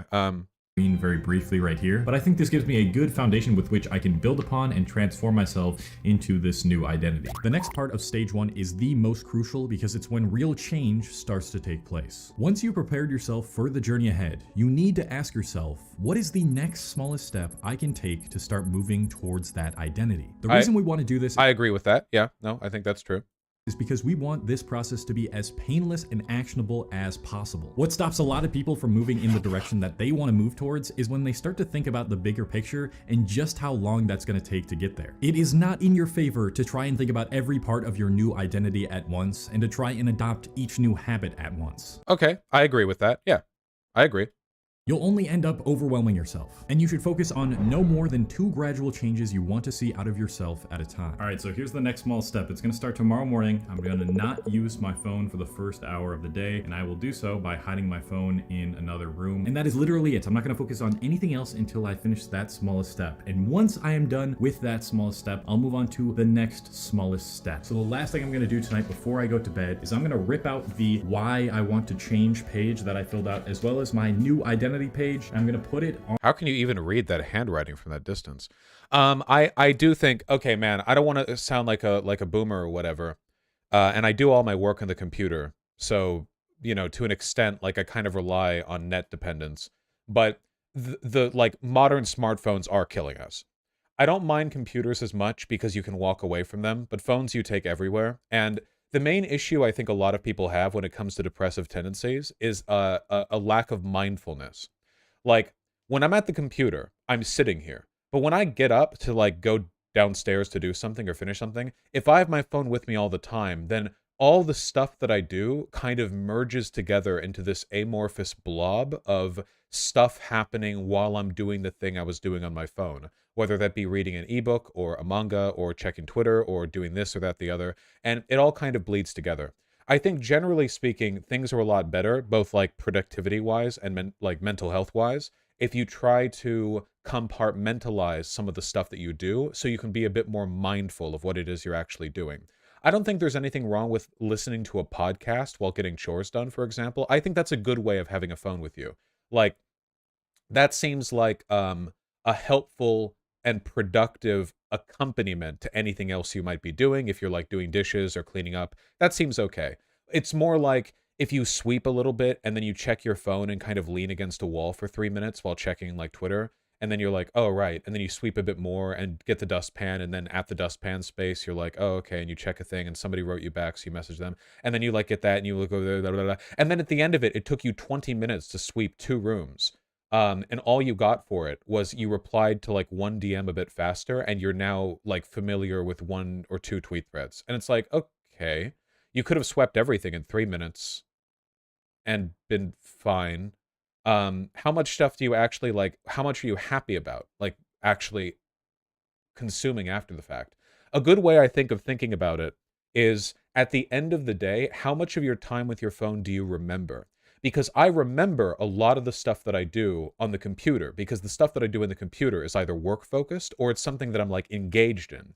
If I'm playing a game, for example, I often remember at the end of the day, like, hey, that was a fun game. Like, yeah, you know, I really enjoyed playing Elden Ring, or I really enjoyed playing Metal Gear Revengeance. Right? It's like, yeah, it's a good game. But on my phone, I probably spend every day like 4 to 6 hours a day on my phone at minimum. I don't remember most of the time that I'm on my phone, though. A lot of it's just me blearily, like, on the phone. And I think that's bad for your mental health. It negatively affects your mindfulness. It reduces your ability to conscientiously engage with the stuff that you're actually doing at the moment. You don't want to live your life on autopilot. Does that make sense? Speaking of mindfulness, my bladder is just chock full right now. 1 second. Pardon me, fat boy.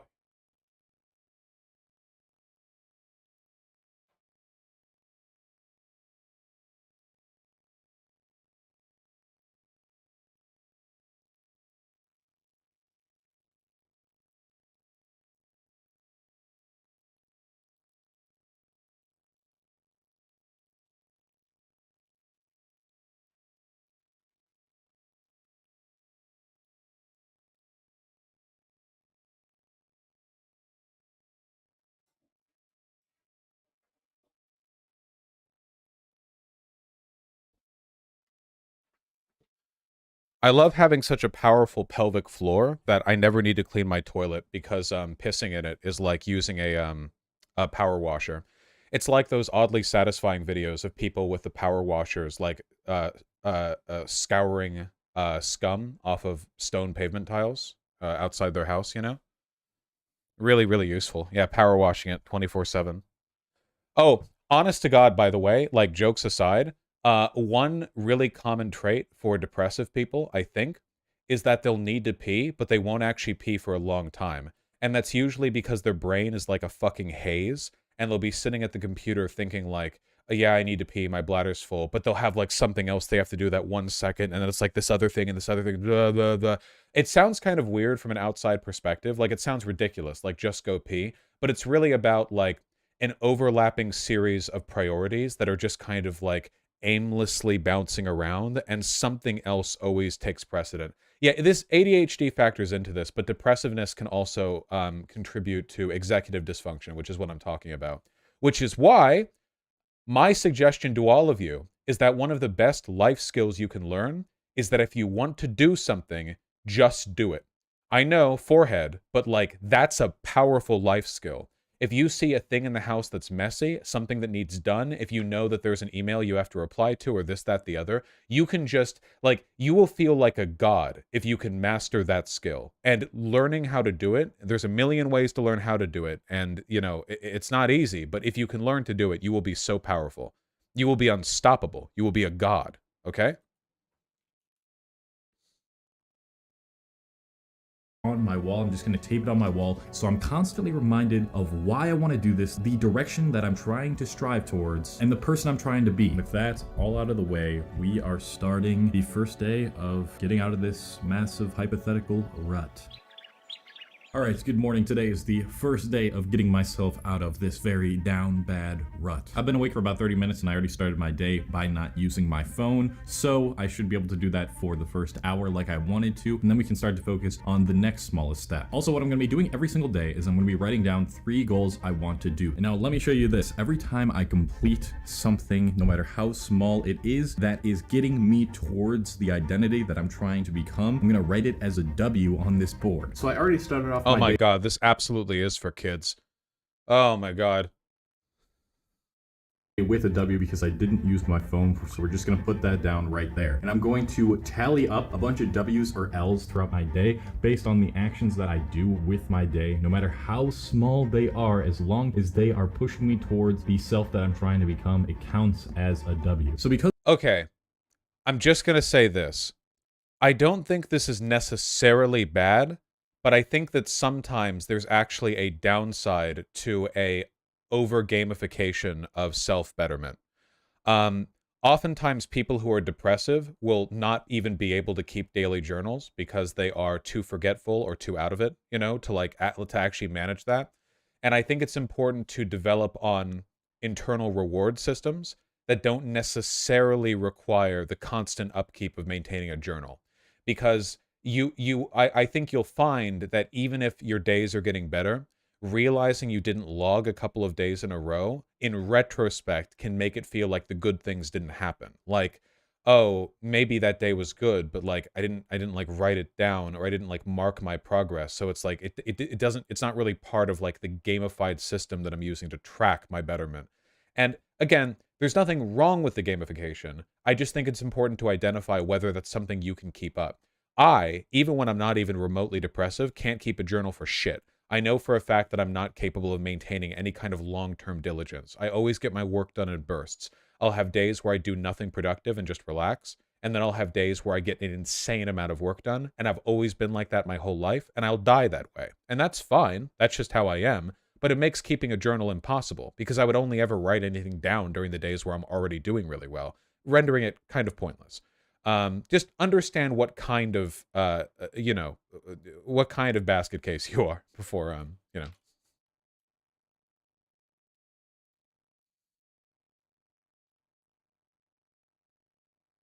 Because one of the goals on my board is 30 minutes of movement total, I'm going to go outside and get some movement right now. I'm just going to go for a simple walk, and I am going to count that as a W because we're trying to pile up those W's. All right, walk done. You know what that means. It means we are adding another W. I wonder if it would be kind of negative to like be doing this stuff just for the W, if you don't really have a full understanding of what exactly is making you happy or what's improving stuff. So it would be kind of like, going on a walk is a great idea. Ideally, you should go on a walk every day, weather permitting, of course. But if it's like you do it and you're like forcing it out because you just want to like mark the little W, I wonder if that would end up making things a lot worse in retrospect. Because it's like, okay, well, the stuff, like, it's not even making me happy, Again, not necessarily bad, just To the board. Let's start stacking those up today. Now, at this point in the day, I would simulate me going into my part-time job as a busser, which I was doing when I was down bad. And when I got back, to continue on completing the first goal, I would do a very simple at-home workout. Pretend I don't have any muscles. If you are someone with zero previous gym experience, then doing a couple exercises at home is a great place to start, even if it doesn't seem like much. When that goal was complete and we tallied another W, I decided to tag. exercise is always good. If you are physically capable of exercise, you should exercise. Your body is keyed to reward exercise with endorphins. You will sleep better if you exercise. Even 15 minutes of yoga or light stretching can be incredibly good. My personal recommendation for exercises that anyone can do with a lot of success is this. Hold on.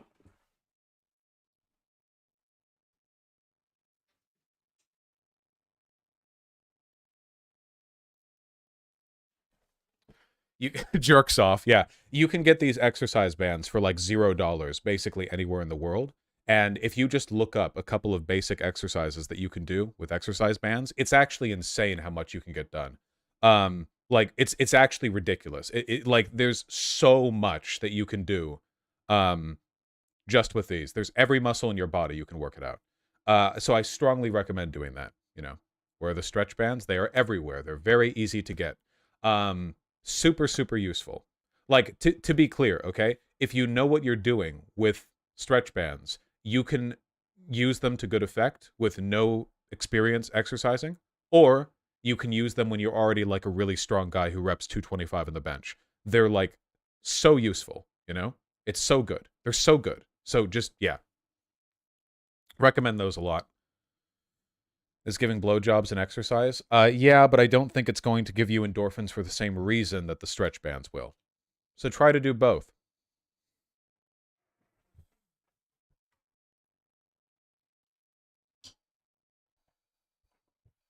Just try to do like 10 to 15 minutes of exercise a day. Okay, get some stretch bands for, again, like literally $5. Get some stretch bands. Look up some stretch band exercises, okay? One of which focuses on your quads, one of which focuses on your chest, and one of which focuses more on your back, or your biceps.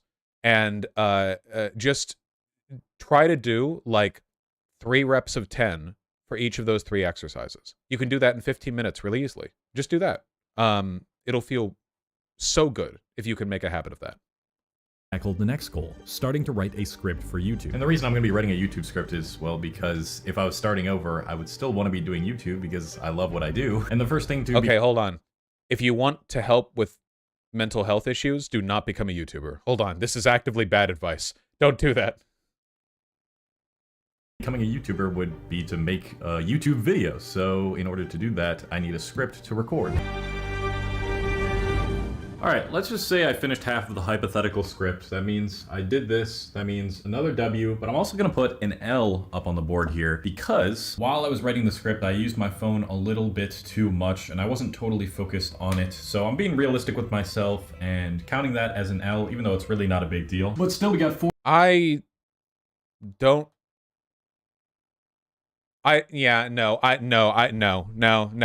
think this is actively bad. I don't think this pattern, yeah, this is performative. You're playing a little game with yourself here. I don't think this is actually about building better habits or patterns. The idea of somebody who's trying to better their life when they're already in a rut, like self-policing to be performatively down on themselves or to accept that they failed in some way because they were on their phone for a bit, is the kind of depreciatory behavior that keeps people in those ruts. In fact, radical positivity is the best way of getting out of basically any rut, because usually people who are in those ruts develop these like cycles of thought where they're like, oh, of course I didn't do that right because I'm a fucking failure because I fucked up, you know? Like, oh yeah, obviously that didn't work out because of this, that, the other. When in reality, failure and not meeting your own expectations are not only natural parts of life, but something that happens to everyone all the time. The only people who don't experience that feeling are people who are like, I don't know, megalomaniacal, or people who have personality disorders. In reality, failing to meet your own expectations is a healthy part of life. But that doesn't mean you have to be negative about it. It's just like a thing to note, you know? Oh, I meant to clean the entire house today, but instead I cleaned like 80% of it. Okay. And then you just clean the other 20% later. Confidence and positivity are the keys to fixing any kind of long-term mental health issue. Well, I shouldn't say that. Not any mental health issues, but a lot of them. Most of them. Positivity is critical. 4 W's, 1 L. It means that today overall has been a W so far. Now there's just one thing I would like to do because I think it will help me improve my conversation skills as a down bad person with pretty much no friends and not very good social skills. The last one here, if you can even read my terrible handwriting, is to say hi to a stranger, maybe ask them a few questions. Again, we're not focusing on perfection because perfection is the killer of dreams. That is true. That is true. And by the way, talking to strangers is an excellent way to develop social skills. If you're ever out at a grocery store, retail outlet, literally anything, if you're getting a coffee from Starbucks, exchanging like 2 or 3 sentences with the barista or whatever else is very, very helpful for developing confidence and the ability to talk to people. So if you're ordering a coffee at Starbucks or something, all you have to do is go like, hey, how's your day going? And they'll be, almost always, they'll say, oh, it's going good. How about you? And then you can say, oh, it's going good. Thank you.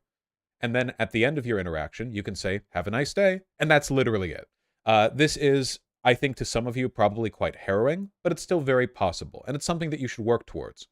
It makes their day a bit nicer too. Because it's nice to be a little bit social. But yeah, you're checking out at the grocery store, like the grocer is bagging your groceries, and you can be like, oh, yeah, how's the day? Weather's looking nice, da-da. Like I've said before, small talk may feel mundane to a lot of you, but small talk isn't about the actual talk. It's about the tone that you're reading in other people. If you're talking about the weather with a grocery bagger, you're not really talking about the weather. You're sharing your respective tones, which is why nobody would care about weather information from somebody who's coming across like grumbly. Like, if you're having small talk with somebody and they're coming across as really disinterested and gruff and stuff, you wouldn't continue the small talk about the weather. Because it's not actually about the weather. It's about sharing positivity. You guys understand? So a lot of people say they don't like small talk. And I think like this is kind of a bad way of thinking about it. You can choose the subject of the small talk, but it is normal to try to gauge tone and interest from other people. With lighter conversational topics. It's not like you're going to start talking about like Carl Jung's philosophical texts or whatever. With a grocery bagger, you know, you need to you need to just have a nice, simple, light thing to focus on. So I went to the grocery store to start swapping some of my unhealthy foods for healthy ones, and I decided to use this opportunity to talk to the cashier who was wearing... Hey! Oh, by the way, oh God, there's so much to say on this subject. Eating healthy food is good, but please do not go to the grocery store and think like, what would a healthy person eat? And then like spend an hour and a half there, like depressively crawling through the store, walking by all your favorite foods as you go like, I guess Brussels sprouts are healthy. Because if you do that, you're going to throw away 90% of the food and you're going to be miserable and you're going to spend a lot of money, okay? The best things that you can do is you can try to find simple recipes that you think you could make pretty easily and pretty quickly that are reasonably healthy and try to make that pretty often. So a good example would be rice and beans. Everyone can make rice and beans. Rice and beans are full of nutrients. They're healthy. They're a good staple food. They can be used in conjunction with basically anything. You can use them for a lot of stuff. And you can meal prep with rice and beans incredibly easily. Everyone loves rice and beans. So maybe think like, okay, rather than doing what I normally do, which is where I eat Hostess cupcakes, 8 of them for breakfast, instead I'll have, I don't know, like some toast or maybe like a bagel with cream cheese, which is what I have every breakfast. You know, maybe instead of starting by getting a bunch of raw chicken breasts that you're going to grill yourself, which by the way, grilling chicken breasts isn't hard, but if you don't know what you're doing, it can be. Butterflying a chicken breast, cooking it for the right length of time, appropriately like oiling the pan and seasoning and everything, that can be pretty difficult. But you know, in most grocery stores, you can find pre-cooked chicken that's already shredded or a rotisserie chicken that you can shred yourself. And you can get enough protein to like, you can get enough protein for like multiple days of food for very little money and very little effort. And you can just heat it up a bit and season it and like sort of toss it around a little bit. Rotisserie chicken's crazy unhealthy, okay? Okay, rotisserie chicken isn't exactly crazy healthy, but compared to the shit a lot of people eat, it is. You know, there are tiers here. There are tiers of health, and rotisserie chicken is far from the lowest tier. Yeah, I'm just saying don't torture yourself by like trying to buy the healthy foods, you know. Just try to find some basic stuff that you enjoy. Chicken is a good bet. Beans, rice, staple foods like that. Try to get away from large amounts of like just carbohydrates, you know? Pasta is good, but it's not really great for you, but it's not terrible. It's a good staple food. Rice is a little bit better than that. If it's like whole wheat pasta, it can be pretty good. Oh, my favorite thing, by the way, potatoes. I know I've made jokes like this before, but oh my God, man. Baked potatoes are just so good. You can literally, like, a full potato, which is really filling, is like 300 calories. And you can just like a little bit of butter, some salt, some pepper, a little bit of cheese if you like, and then you can add some basic seasoning, like some Greek yogurt and hot sauce mixed together, which I have with almost everything, and is delicious. And very healthy. Oh yeah, some garlic, of course. Phenomenal stuff. If you don't mind, can you elaborate with any struggles with anxiety and or, God forbid, insecurity you've had in the past? I always feel like you have it all figured out. I need some bringing back to earth. I'm really, really sorry to say my anxieties are mostly existential, and I don't really feel insecurity that much. I've always been a stupidly confident person. My growth has been curtailing that to be less insufferable, not developing it. I have been extremely depressive in the past. That was also a struggle, and continues to be. But my issues aren't so much with day-to-day anxiety. I do feel tremendous anxiety at times, but they're not usually about things I have any direct control over. In fact, they're often about things I don't, which is, of course, innately irrational, but that's anxiety for you. And insecurity just isn't really my thing. So yeah, potatoes. A San Francisco 49ers hat. Tough 49ers game, huh? Yeah, man. Tough loss, but hey, man, it's all good. We made it to I felt where we were supposed to be. Can't complain much. Yes, sir. Good talk, brother. Do you need a receipt? No, thank you. All right, thanks, my friend. Have a good one. Have a good day. All right, how about that? Made a nice conversation over some football action because he had a 49ers hat on, and that was my last goal for You do not have to pretend to care about sports. Stay strong. today. As the days would go on, and I kept asking myself, This also explains why your dating advice is just go talk to people forehead. No. Don't do the incel thing where you get mad at me just because I don't have the exact same problems you do. I have always been fully aware of how difficult conversation can be for other people, and my advice factors that in. Just because I have an easier time with it doesn't mean that you shouldn't have to do it, you know? There are probably things that other people are a lot better at than I am, but that doesn't excuse my insufficiency in regards to that, right? Like, if I couldn't cook at all and other people could cook better than me, like, say, for example, my brother can, and he was like, you need to learn how to cook. I couldn't be like, oh, well, it's so easy for you, because sure, maybe it is, but that doesn't mean the advice is any less warranted. I still should be able to cook. Most of you are fully capable of having a casual conversation with a grocery bagger. I believe in you. It may take a little bit of effort, but take it easy. It's fine. If you make a mistake, if you're a little bit awkward, if you're a little bit, even, God forbid, weird when you talk to them, that's okay. That just happens. I've done that. I'm fully capable of speaking publicly, and I'm fully capable of being charismatic, and all the same, I have had plenty of conversations with random strangers that were just kind of weird or awkward, you know? Literally, just the other day, I was boarding a flight from Los Angeles to Seattle to get back to my work after my vacation, and I was wearing basically a romper with short shorts with a 5-inch inseam and a t-shirt. It was about 40 degrees in LA that morning and like 25 in Seattle. And when I was boarding the plane, the air stewardess looked at me and she was like, a bit cold to be wearing that, huh? And I looked at her at 8 a.m., sleep sand in my eyes, having not showered, having not any intention to talk to people, and I grumbled something that sounded probably something like, you too, Seattle, and like sort of stumbled by her.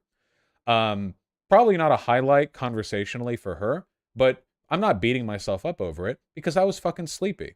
The worst thing you can do in situations like that is think like, oh God, she was so cringe at my behavior. No, she wasn't. She's an air hostess. She talks to hundreds of people a day. She doesn't remember me. And that's fine. It doesn't matter. It's all good. Don't be too hard on yourself. Being hard on yourself does not beget improvement. It inhibits it.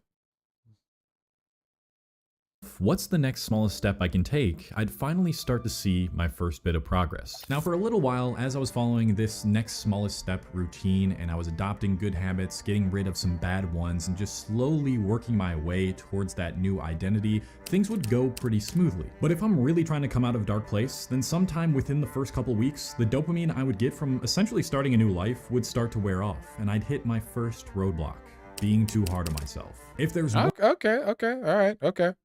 one thing that will be inevitable when trying to improve yourself and get out of a rut, it's that you will fail, you will mess up sometimes, and you'll have periods of time where you are less motivated and fall off. But from my experience, one of the only things that separates those who actually build the new identity from those who don't is their ability to just keep moving forward even when they hit the dip. So what is the dip? The dip is the part in your getting out of a rut journey where you start to regress a little bit. You're gonna start to notice some of your negative habits come back. Guys, if you're ever eating potato chips off your stomach, you need to stop, okay? This is literally like sitcom 101 depiction of person in a depressive cycle. If you're doing this, whatever you're doing, it doesn't need to be this. Oh, by the way, learning how to deal with the dip in confidence is the best way to know how to diet properly, okay? Nobody sticks perfectly to a diet. 0 people do that. It's not possible. Eating is like the fuel of the engine that is your body. It's too important. Nobody is perfect with their diets, you know? If you mess up a little bit, the critical difference is this, okay? You're doing well with your diets, and then like you mess up a little, and you mess up a little, and you mess up a little, and then you realize like, oh boy, like I'm kind of regressing. And there are 2 things you can do at that point. You can take the depressive route, and you can go, oh, of course I'm regressing, I'm a failure, it was never gonna work, and fall off, and you ruin everything. Or you can go, mistakes are human, they happen, let's go. I'll bounce back when I can, and you work to go back up. And the latter response is always the right one. The former is never the right one. Having the tenacity to go, even I can, recover from a mistake is so critical when it comes to long-term change. So important.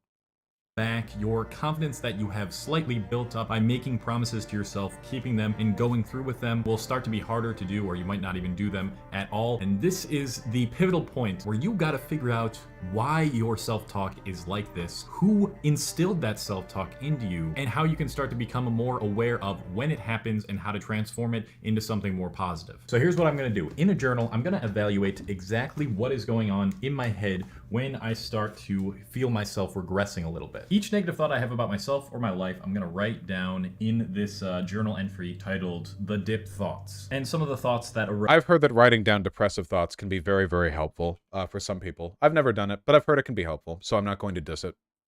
where I'll never have the strength to make real progress. I'm just gonna fail like I always do. Most people could easily do what I can barely accomplish. I need to be doing more than what I've been doing, and there's no hope for me. When I wrote these down, I asked myself, where did these come from? Because clearly I can think back to a time in my life when I was a really small kid where I was happy and I felt like I could do anything with my life. But eventually I was conditioned to believe that I'm not gonna amount to many things because I'm not doing a certain sort of lifestyle, or I just was beaten down so much by peers, by family members, and that's what I actually ended up writing down after I answered that question. So all these thoughts I had about not being good enough, about feeling like a failure, it was all conditioned, it was all programmed into me by someone outside of me, and it wasn't really an accurate representation of reality. When instead, I need to transform all of these dip thoughts that I had into something that relates to the growth mindset. This is when I would look up a growth mindset chart on Google Images. After finding a solid one, which I'll be sure to link in the description, I would find the sentence that most resembles each fixed mindset thought I had from my journal and transform it into its growth mindset. Isn't this kind of like a light version of cognitive behavioral therapy? Obviously, it's not the same as the therapy part. Like it's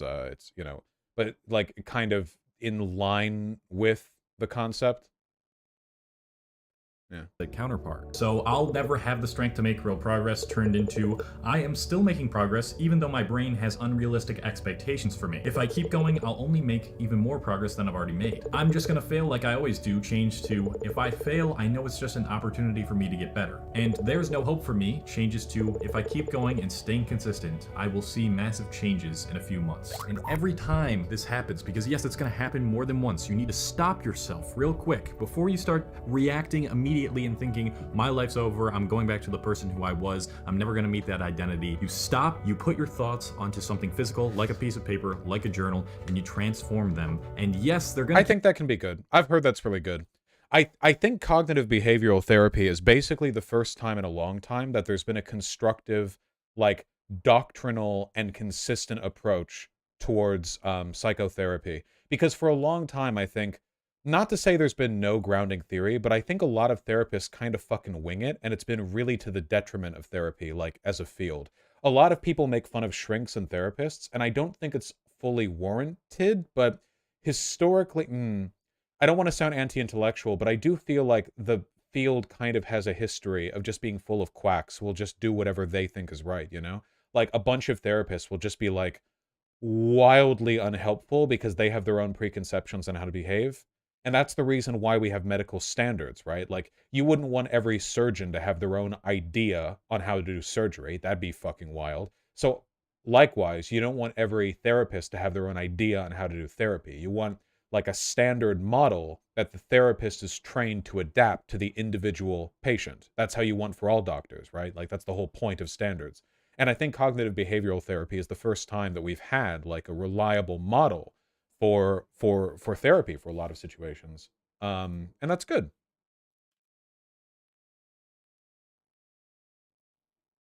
Keep coming up throughout this journey. It's inevitable. I still have negative thoughts. The actual Cole, not the down bad Cole, still has negative thoughts, but I just know how to properly handle them and not let— Hold on. CBT exists as a capitalist way of providing therapy. It puts the effort on the individual to change, and the results are expected and not inspired in the case of a person-centered models. Well, yes, in therapy, the onus would be on the individual to change. I don't think you can put society to therapy. The point is for the individual to change, I think. It's kind of the goal. Let them overtake me to the point where I just stop wanting to put in the work. And every day you come back here to these 2 pieces of paper that you put up on your wall. Constantly remind yourself of why you're doing this, the identity you're trying to become, and eventually you'll get out of that rut that you have found yourself. Okay, I think I think we got the point of the video. This is just the wrap up at the end. This wasn't as bad as I thought. It's kind of negatively influenced by the fact that the guy apparently this guy has like reactionary stuff broadly. I mean, I haven't watched these videos, but I'd be pretty surprised if I couldn't find things to criticize here. Why you should be a loser? True. Watch the NPC video. Do we want to watch another one? Can it? Okay, make it a second segment. That one was long enough. No, cut the segment. No. Stop. No, stop. No, okay, don't make it a separate segment. We're just going to look at 1 second of it, okay? I know I've said that before, but this time it's for real. Okay, hold on. Where is it? Okay, just a second. What is happening to critical thinking? And why does it feel like, in a time where we can more readily access the truth, we've only become far more divided?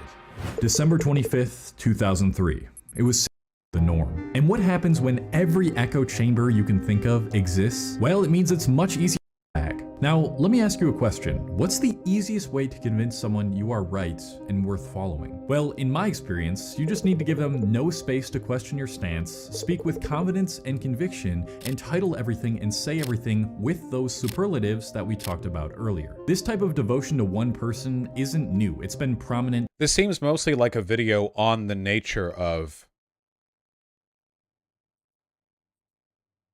gurus and stuff, and like listening to that. Wait, is it possible that this video is actually a critique of listening to gurus rather than like just an attack on progressive? Absolutely no meaning, and we need leaders because at the very least they give us strength and help to give us some sense of the world. But the problem arises when you completely lose your ability to see outside of that bubble or leader that has given you that certainty, meaning, and direction. And since almost anyone with an internet connection, some confidence, and a general understanding of human psychology can amass a following now, there are tons of new different bubbles with different gurus that all seem to have the supposed right answer to your problems. Oh, okay, all right. Maybe the video's okay. All right, I didn't want to watch the full video, but okay. If anything, I would say it actually feels more like these videos are being thumbed and titled in a way that's meant to like bring in younger reactionary people. If that's the case, then I think that's actually pretty smart. Maybe there's some bad stuff here. I don't really know. That's fine. Wrap the segment. It's good. Okay.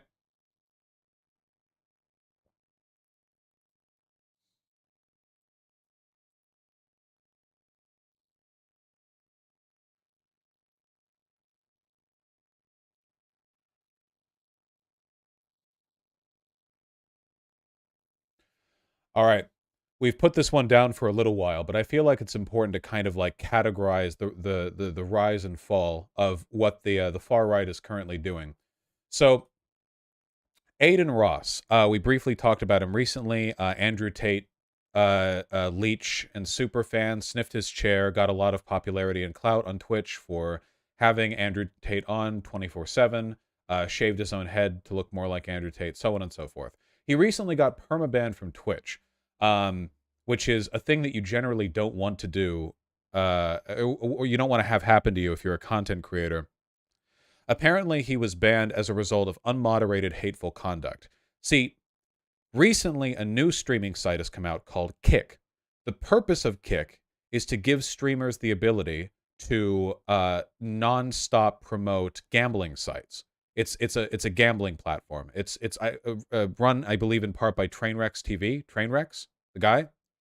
You can see it's trending right here.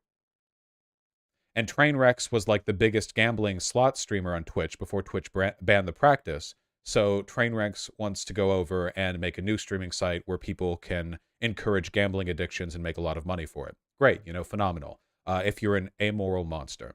But Kick promoted itself based on having a much laxer TOS than Twitch. So obviously, this immediately led to an exodus for all of the worst parts of the internet, Adin Ross included, who streamed on Twitch and showed his chat of his Kick channel, because he was duo streaming, for over 20 minutes. It was just full of anti-Semitism and the N-word. Ooh, looking good. The Kick chat, I mean, there are screenshots of it that I probably can't show on YouTube, but it's literally just like an avalanche of N-words and Jew jokes and so on and so forth. And for that reason, Twitch permanently banned him. And following his Twitch permaban, he is very rapidly kind of decomposed in a way that I think I kind of want to catalog here, so people in my community are kind of up on this stuff. See, you guys know about, like, Ben Shapiro. You know about Jordan Peterson. You know about all these characters. But Adin Ross just tweeted, "There are two genders," and got 400,000 likes for it on Twitter. You know, we got to go where the attention is. And you need to familiarize yourselves a little bit with this more Zoomer-oriented brand of conservatism, which somehow is more retarded than previous iterations. Let's go. So here's him rambling about getting banned. First thing I'm gonna say is this. That is actually what his voice sounds like, by the way. I already signed my deal to this shit. It don't matter. I already locked myself in on Kick. Thank God. Because I told everyone that Kick was out to get me, bro. They were out to get me. They're out to get Kai. They're out to get all these fucking streamers. All. Every single one of these streamers, bro. And, you know, I'm gonna just tell you guys right now, bro. I'm not even gonna bash Twitch completely. But the one thing I'll say is this. If I had blue hair and did my makeup, would you have banned me, Twitch? It's a serious question. Would you have permanently banned me? If I had blue hair and did my makeup and fingernails, would you have permanently banned me, bro? No, they wouldn't have. Listen, I'm permanently banned on Twitch. It's done. It's already done. But I got permanently banned for no reason. At all. No reason. How do you ban someone on Twitch? And my reasoning is for VOD / on stream when I haven't even been streaming there. This is So obviously, when people like him get banned, they immediately say there's no reason. What I think is interesting is, what they'll also say is, this is only happening to me because I am part of a dominant power group, you know? So depending on what kind of reactionary they are, they'll blame a different group. Also depends on their audience. So when a bunch of alt-righters got banned off YouTube, they all said the same thing. This wouldn't have happened if I wasn't white. The fact that I am white is why my views were banned. They say, having posted a ton of neo-Nazi shit to their platform. If I was black or brown, it wouldn't have happened. Now, Adin Ross, despite his community being full of racism, interacts publicly with black people pretty often. You can tell because in one of the Kick videos, he's like chilling with some black guys who the chat keeps calling the N-word. But his platform and Andrew Tate's platform, which he's trying to ape attention from, are not really oriented towards racism as the primary motivating social factor, right? Like, Andrew Tate isn't known for his position on race. I'm sure he is racist, but that's not what he's known for. He's known for his hatred of women and of blue-haired, you know, progressive da-di-da. You know, it's more of a, like, blue-haired SJW moniker. So that's the target that he goes after here. If Adin Ross was a different kind of reactionary, he would have said it was because I'm white, or this, or that, the other. But that's what happened here. And Austinox, who is, if I'm not mistaken, Austinox is Hassan's editor, right? That's who Austinox is, correct? Yes? Okay. Well, Austinox very, very helpfully basically live tweeted some stuff that was happening on Adin Ross's Kick channel right after getting perma'd from Twitch. And I'm really glad he did this, because YouTube wouldn't really let me show a lot of this stuff. So I'm just going to read through it. You know, we're going over a tweet thread. I apologize if that's a bit rote, but I think in this case, you'll agree that there's some stuff worth looking at here. Adin is streaming with train wrecks on Kick about his Twitch ban and the future of the platform. Start stream with "There's only two genders." Okay, right. So this was 2 days ago. Trainwreck starts listing wish list streamers to bring over to Kick. Destiny, Bruce drops him off. Adin asks if they can bring over Nick Fuentes, self-proclaimed Nazi. Train refuses to comment. With 111,000 viewers, though Kick might inflate their viewer count, Trainwreck asks Adin if he's circumcised. Of course, I'm Jewish. I don't know. We're getting discourse here. Adin pulls up another Kick stream, Heel Mike, as he has a stripper on stream days after getting a one-day ban for streaming himself receiving a blowjob. No nudity, no porn on Kick, Train says. If you let this happen in 4 days, this won't be distinguishable from a cam site. There's a very interesting push and pull with Train and Adin here, so we'll get to this. Don't worry, okay? March 30th talks about platform. Adin pays moderator 60K. I'll never pay my mods. Fuck you. Adin is attempting to get another self-proclaimed Nazi, Gypsy Crusader, on stream. That is too far, Train says. Adin begins playing a clip where Gypsy Crusader calls a boy the N-word several times while dressed as Hitler, on Omegle. Are you watching this on stream? Train says in disbelief. So I want you to really, like, conceptualize this. Right after getting perma'd from Twitch, he's having a talk on Kick with the owner of Kick, talking about bringing Nazis onto the platform and watching, and if I remember correctly, laughing at Nazi videos. Adin says, Train, I have a question. Can guys get raped? Train says, yes, guys can get raped. Adin says, can you give me an example? The mood shifts. We can talk about it later. Train leaves the call. Good discourse here. Adin hears that a friend of his, Neon, got swatted on a Kick earlier today and laughs about it. He calls Neon on Discord. Neon says, are you laughing? Fuck you, Jew. Kill yourself. He leaves. Wait, chat. How do you know where Neon lives? What's his address? Adin asks. He then plays from his Discord a Soph video. For those of you who don't know, this is Soph, right? A Soph video. Soph, okay. So there was a guy who was a Nazi, and this guy was kind of like a schizo, kind of freaky, kind of mentally ill, and he realized, I want to promote Nazi talking points, but it would be a lot easier if I was instead promoting those talking points through a vehicle that Nazis are most interested in. 13-year-old girls. Soph's older brother groomed Soph into being a Nazi and used her to make a bunch of, like, pro-Nazi YouTube videos before she inevitably got banned. I think Soph by now would be 18, maybe. I remember... Oh, this isn't a Soph video? It's just a rando? It's not Soph? Oh, some people are saying it's not actually Soph. Okay, it's a different Nazi girl then. But everything I said about Soph still happened. I feel like she looks like how I remember Soph looking, but whatever. Anyway, he then puts on Discord and watches a video where the lyrics, I don't think I can even say them out loud. I mean, you guys can read the white text down there, correct? It's Lieutenant Corbus, another little girl that got groomed. Isn't Lieutenant Corbus and Soph the same person?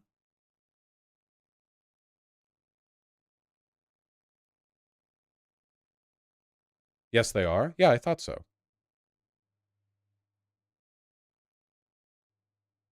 I mean, we can all see the white text there, right? So he's playing this to an audience of like 100,000 or something.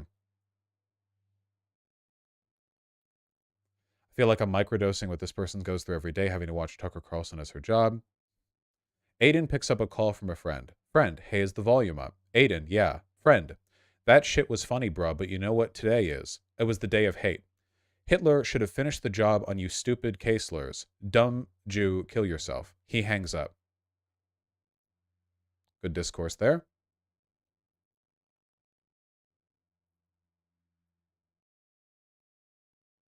Trainwreck joins the call with Adin. Train says half of Twitch employees are on that extreme left wave, bringing their at-home politics to work. Adin says Twitch would have banned me if I wasn't so controversial. Train corrects him and says that it's pronounced controversial. Okay. Adin says, basically, they're teaching their audience to be a bitch and a pussy, and you have to follow policy and follow rules. Shut the fuck up, bitch. No, motherfuckers, no. There are two genders, you hear me? That is how it is, bitch. Train tells him this isn't the hill to die on. I I like how there's a dynamic here, because Train is not exactly the smartest or most ethical guy, but he also doesn't want Kick to immediately just become a Nazi platform, and he knows that Adin Ross would be their biggest get. So he's in this position of desperately having to, like, reel in the worst elements of Adin Ross's behavior. Yeah, Train is smart and stupid at the same time, for sure, for sure. Both arguing with each other. Adin wants to focus on giving kids crippling porn addictions. I haven't masturbated in months, chat, Adin says. I quit jerking off. Adin says, if I call a girl a dishwasher, right, that's not me being sexist. You know what sexism is? It means I don't like people based on their sex, which there are 2 of them. Train says, well, listen, see, this is what I mean. Sometimes you dig yourself into a goddamn hole.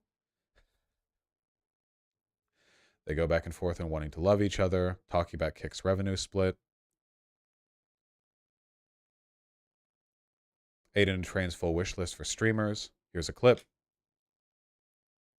Sure. All I know is you have to talk to him about it. I don't want to say something. I don't know anything about The voice is Train.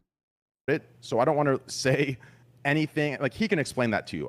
I'm not sure. All I know is I do think he's somebody I do like, and I do think is undervalued and underappreciated. So I definitely want to get him over here. But yeah, if you want to ever talk to him, you can talk to him, and he'll fill you in. What about Nick Fuentes on this platform? I have no comment regarding that. Okay. Sorry, reading out the text from the Twitter thread undersells how stupid and unlikable he comes off. My apologies. I feel like there's a lot of context missing.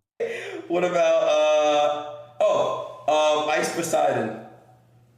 Yeah, I think Ice, dude, you have to. Oh, that was the end of the clip. Adin Ross and Fuentes apparently just chat. He'll call him up to ask questions on stream like any other streamer pal. Oh, just called up Nick Fuentes on Kick, apparently. Why is Twitter so slow? Elon! Now, I have a question for you. Okay, what's up? So, Nick, tomorrow is a thing called Day of Hate. It is basically a planned holiday to hate on Jews.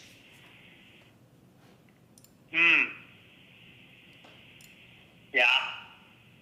Yeah. What the fuck is that? I don't know. I saw a lot of, that's funny that you called me. Is he calling from Kanye West's underground gay bunker? Why the fuck does the connection sound like that? To ask about that, I have no idea. I saw something about it on Twitter today, but I've never heard of anything about that, besides, I think Ben Shapiro tweeted about it. So that's all I've heard about it. Okay. Well, yeah, nah, man. They wanted me to call you to ask if you're celebrating that. No, I'm not a hater. I'm a lover.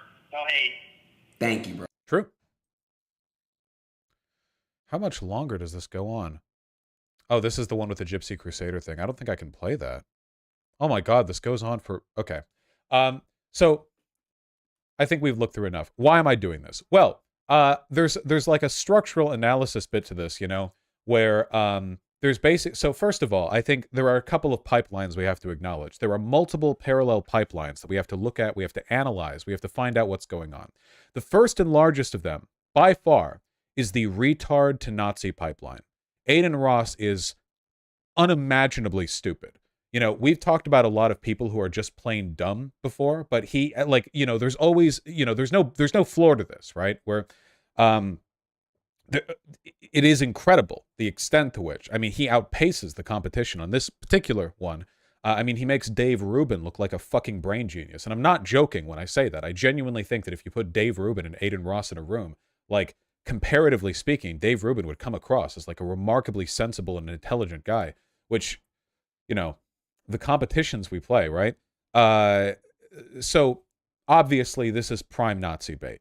I think it's interesting how once again, this keeps being demonstrated like over and over and over and over and over again, how basically every time a social media platform that advertises itself as being a refuge for people who are being excised from TOS from other social media platforms instantly turns into Nazi bait. I think it's interesting how Adin Ross has portrayed himself as kind of like a casual, like, yes man adjacent, sort of like just like lapping at Andrew Tate's ass sweat for a while. And the nanosecond he's off of Twitch with Twitch's term of service, he's just openly palling around with every Nazi he can, you know? Like, immediately, with no delay, it's like, don't have to pretend anymore. We're off Twitch. We're now gonna, we're just like every Nazi we can find. We are now just completely, this is 100% we're all in the same bathtub together now, you know? No time at all. And I think it's kind of funny that Hitler's strongest soldier is a Jewish guy, I guess, you know? This seems to keep happening. I don't know. Or to whatever extent Adin Ross claims he's Jewish. Obviously, I don't really care about blood libeling. Or, sorry, not blood libeling. What is it called? Blood testing? What's the thing they do for Native Americans? Blood quantuming. That's it. Blood quantuming that out. Adin Ross will, like, jump back and forth between, like, palling around with Nazis and complaining that other people are discriminating against him for being Jewish. So he does the constant, like, you know, the same thing that Nick Fuentes does by, like, saying he's Afro-Latino guy as like a meme. Not that it really contributes that much to discourse. It's not like it actually affects any of the stuff that gets talked about. But yeah, this seems like this is going to be kind of like the modern wave of alt-right attention. There's always like, fascism is naturally idiosyncratic, which means that it will adopt from its surroundings whatever it needs to survive. It'll pull like different disparate elements from other movements in order to maximize its own representation and perceived power. And in line with that, like, it seems like right now, the Nazi movement is going to be primarily associated with whatever the fuck Andrew Tate represents, which isn't that surprising because he was basically the main character of reactionary politics on Twitter for a while, up until he got fucking arrested and detained and then had his detainment reasserted 4 times over. But I do think it's important to keep track of that stuff. And especially because, like, the shared politics here, the ones that I think are most clear between, say, online neo-Nazis and Adin Ross, I think the main line there is mostly, like, learning to laugh at other people's suffering. You know what I mean? That's the main thing. More than anything else, more than any shared political belief. Because I bet you there are a lot of people in Adin Ross's chat who consider themselves non-racist, who are nonetheless, like, delighted at the company of Nazis. And it really has to do with the delight at cruelty, or how funny it is to be a free speech warrior who's not cowed by the cucked establishment. And I think that actually overwhelms any other political impetus they might have. This is one of the reasons why I fucking despise South Park. I fucking hate South Park so much, man. The political consequences of establishing to the mainstream the idea that it's funny to be kind of like disaffectedly cruel have been unimaginably bad. Like, because like these kids, and it's mostly kids, you know, they have no, they don't even have the ability to self-check that behavior. You know what I'm talking about? There's not even like an internal process for cutting off that performative cruelty past a point. There's no point where it's like, oh, okay, well, up until this point, I've thought it was funny to be a kind of like disaffected, nothing gets me down, I'll make fun of anything for any reason kind of guy. But here, this is a step too far. Because they don't have that process. They don't have that self-check. Which means that, you know, as stupid as it sounds, sometimes the ideological foundation of genocide can literally be like edgy teenagers performatively not caring about other people's feelings. Even if those teenagers themselves don't consider themselves to be bigoted people. Ideological bigotry isn't actually necessary. You know what I'm getting at? There are a lot of ways to lead people to the same conclusions.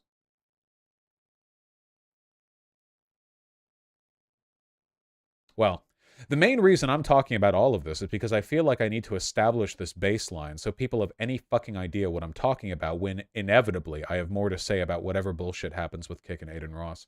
Because I know a lot of people in my audience have no goddamn idea.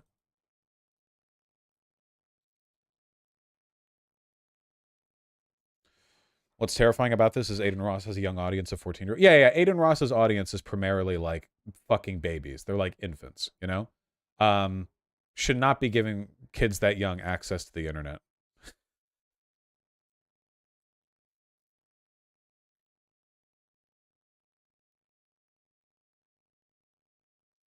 Do you think actual Nazis were this myopic, or are Ross and Fuentes just particularly dumb?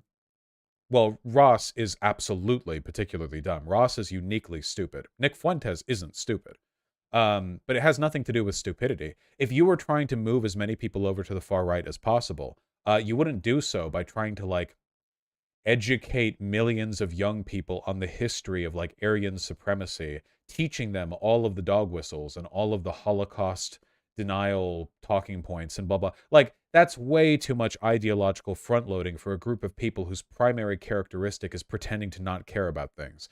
In reality, you just have to weaponize their apparent not caring about stuff in the right directions, you know?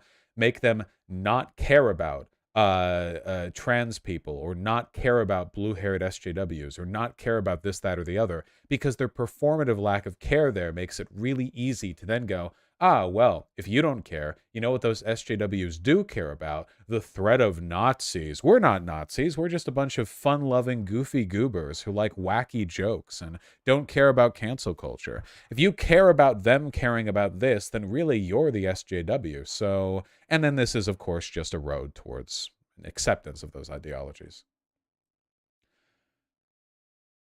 The motto of the Italian fascist black shirts was me ne frego, which means I don't give a damn, nothing ever changes. Really? I didn't know that. Wow. I guess nothing does really change.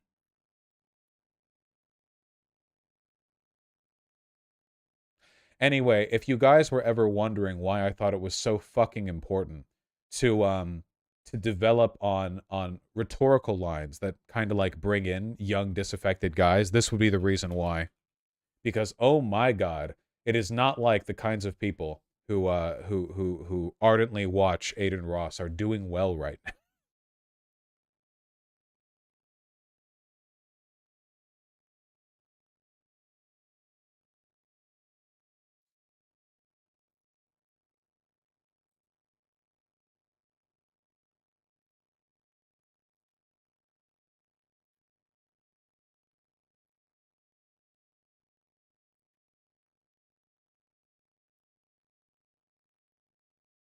It's kind of worrying to see all these young people swept up in the politics of idiocy, but at least big YouTubers like Minohar and Critical are against people like Andrew Tate. I like Critical a lot. And yes, some ordinary gamers, Minohar, I remember seeing a Twitter thread from him where he was actually like criticizing Project Veritas. It was really nice. I feel like, I don't know. I feel like they're both pretty cool. Yeah. My first interaction with some ordinary gamers was him retweeting a video calling me a pedophile. So I feel like there's been a lot of growth there, you know? Muda has had some sussy takes. Everyone's had some sussy takes. On the whole, what I see from him is distinctly positive now.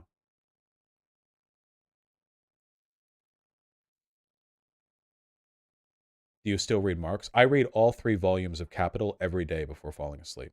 I can do it very fast now.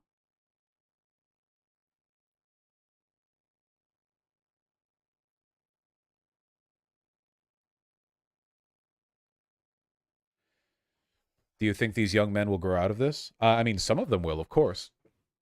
But that doesn't mean that there's no staying power to that kind of youthful disposition. And you never fall asleep, so... Yeah, that's why I never get any sleep. It's actually me just being a very good theoretician. If you're watching the stream right now, then like and subscribe. If you don't, it's because you're fucking cringe. A pop star got canceled for a yikesy joke they made in the BBC. What is this? BBC Radio 1 has deleted Sabrina Carpenter's live lounge performance of Nonsense on YouTube after her ad-libbed outro was deemed inappropriate. How quickly can you take your clothes off? Pop quiz. I'm American, I'm not British, so BBC, it stands for something different. This live lounge just so lit because I'm in it. Is that seriously fucking offensive? Literally everybody in America has made a joke about BBC, meaning British Broadcasting Network, and also Big Black Dick. It's not exactly like fucking edge case shit. Look at his little fish mouth. Why are your mouth so fishy? Yeah. Uh-huh. Yeah. Uh-huh. Ah, can't cling on to this, can you? It's not the bathrobe. Oh, nope, nope, nope, nope.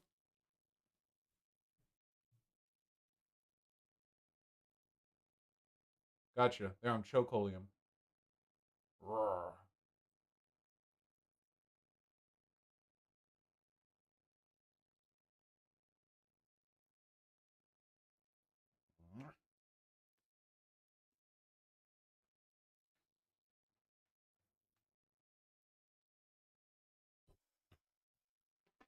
Oh my god. Danil, no! No Slippy.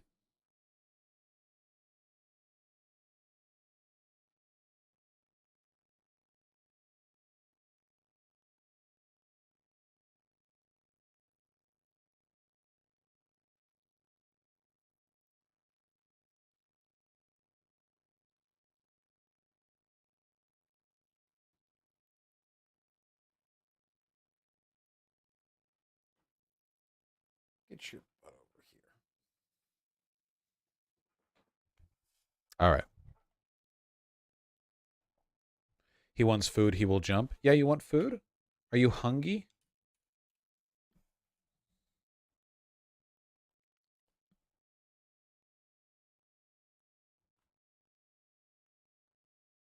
Oh. Be free.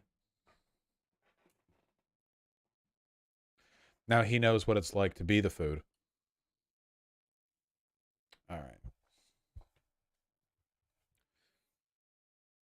Anyway, like, this is pretty dumb.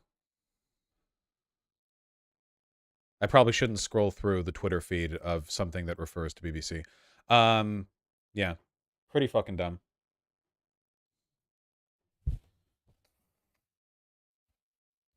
I do feel bad for black people, though. Mostly because black people have, like, the same average dick size as white people. So you know for a fact that there are a ton of people who have their expectations way the fuck up when they fuck a black guy. And then they see, like, they have average penises on average. Because that's how averages work. And then it's like, oh, okay. I kind of I feel bad for them. Yeah, my heart bleeds for you, for sure. It's all because of the porn industry. Yep. It's because white supremacy has often been channeled through white men's fears of black men sexually satisfying their white wives, which is fucking psychotic, but hey, it's the way things worked out. You know, that is the thing that white people settled on, fear-wise, so okay. Oh, truth ain't it, true. We did do that, Jinchuresh.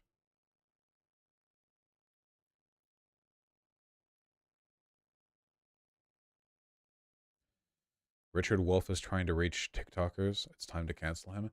Dude, do we need to do this? Is this the secret? Okay, Twitter is actually being very slow right now. Elon's fucking us up. I saw this. This was pretty funny. Juniper started this. Well, didn't start the trend, but I think sort of applied it. Labor is some labor, the activity of work, is considered to be negative. In the language of economics, it's a disutility. Labor is something you don't want to do. Well, then why does labor happen? Why do people work? Answer: so they can consume. Notice the story. You endure labor. I hate that it works. It doesn't work for me. I don't understand this. I literally have ADHD. I have no idea. This does not in any way okay. A bad thing to get the good thing, consumption. That's what we teach people. But of course, that's not necessarily true. If the workplace were made a place of beauty, a place where you have lots of time to interact with your fellow workers, where relationships are built and nurtured and celebrated, you'd love to go to work. There's no reason that your joys, your needs are not met at work. What a crazy idea to say work is awful, don't expect anything from it. You know what the compensation is for This person fucking sucks at the runner game, man. work? It's what we teach in economics. Consumption. You get to go after work to the mall. And there you're supposed to fill yourself up with goods and services to compensate you for the unpleasantness of work. That's how we teach people. And you know, that's a reflection of what work. Fuck. No, it's not working because I'm barely listening to what he's saying. It's not working. And no, it's not. It's just, I just look at the gameplay because I'm thinking I could do better. I'm not, it makes it harder for me to pay attention to him. It's fucking distracting, man. Skill issue? Yeah, I guess.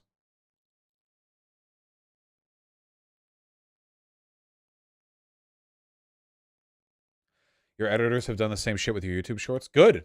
I hope they do it. Yeah. There's a lot of good stuff, man. What's the term reproductive labor? One of the biggest red pills for me when it came to critiquing capitalism is the fact that housekeeping and child rearing is not socially compensated. Like, if you think about it, like on an individual level, capitalism is about you know, free commerce and the, you know, currency to exchange, like, buy people's labor and blah blah blah. But on a social level, the whole point of capitalism is an incentive structure so that necessary social labor gets performed, and you develop, you know, those financial models as a way of making sure that gets done, right? Like, so under capitalism, it's like, okay, well, if society needs something, then people will attempt to meet that need, and their incentive for doing so is the profits that they will receive when people who need that thing will pay for it, right? Like, that's the whole point. But for some reason, the two, like two of the most necessary things that we do socially receive no compensation, which is to say raising children and keeping the home clean. And the reason for that is because historically it's something that we just expect the women do without any kind of compensation. But then if you think about it for a second, isn't this kind of, and I apologize for like the overstatement of terms, but I think it's actually quite fitting if you think about it, it's a kind of socially mandated slavery. If conservatives are comfortable calling it slavery for doctors to work under a Medicare for All system, then I'm perfectly comfortable saying, you know, why is it that some socially necessary labor is essentially subsidized through a social expectation that a particular class of people just do it for free, you know? Like, why? Like why is that? You know? Why is that being done? And you could say, well, they're being compensated because if they're not working out, they're working back at home. You know, they get like a rent, they get food and stuff. And then that's just the same argument we make with slavery, where it's like, okay, they don't get paid in wages, they get paid in their health care and in their lodgings and in their food. And for a long time in America and in many places around the world today, there isn't even like a choice involved, which I think the slavery argument gets even more apt. Why aren't these forms of labor compensated for? And what's more, what does it mean about our systems of social incentive that it's possible for such vital labor to be performed without a financial incentive? Like, wouldn't that suggest there are other socially necessary functions that might be fulfilled with some kind of social compulsion or incentive? Why exactly is that the case? You know, why are we relying on child raising, which is so necessary a system, when every other element of child raising is managed through some kind of capitalist financial mode, like, say, teaching them or feeding them? That's done through systems broadly that people get compensated for. So why does the role of being the child rearer at home suddenly mean that, oh, well, you're just expected to do it? You know, like, okay, why? And why have we created a set of legal structures to legitimize that? Because it's called child neglect if you don't raise your children. It's a crime to not feed your kids. Okay. So rather than employ the capitalist logic of paying for labor, instead, we socially mandate an entire class of people do it for free in exchange for non-wage compensation sometimes. And then, for some reason, we've created legal structures to bind them to that role. I don't have anything against parents being charged with child neglect if they fail to take care of their children, but it does make you wonder about the inflexibility of the financial model for incentivizing some social behavior. You know? It makes you wonder, how much other stuff could you potentially incentivize outside of a capitalist system? And also, what does it say about our relationship with women historically, that they have been excised from the capitalist mode of production in this specific sense? What is it about the home that precludes this mode of financial incentive? Like, why is it separate? There are no real answers to these questions, I think, without some kind of socialist analysis, being performed. Though I do think libertarians sometimes have answers to these, but their answers are psychotic. Like, we actually should leave all of this to the financial structure, and you should be able to like sell your children or whatever, which Hayek did advocate for. Sorry, Danil was scampering about. Yeah, Danil? He failed to jump and he's mad, so he's screaming.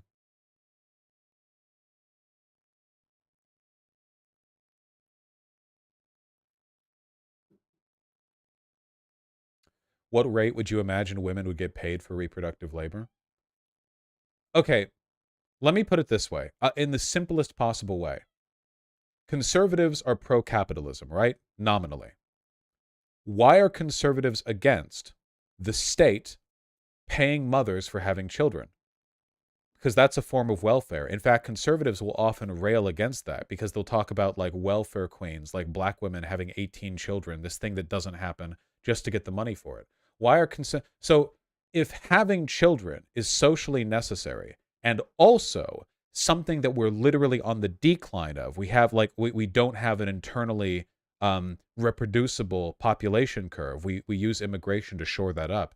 You'd think that more so than ever, it would be socially necessary to incentivize having children. And yet, they're against the very simple capitalist logic of what if we just paid people to have children? Why? I don't think there are any answers to this that you can get to without some kind of socialist analysis.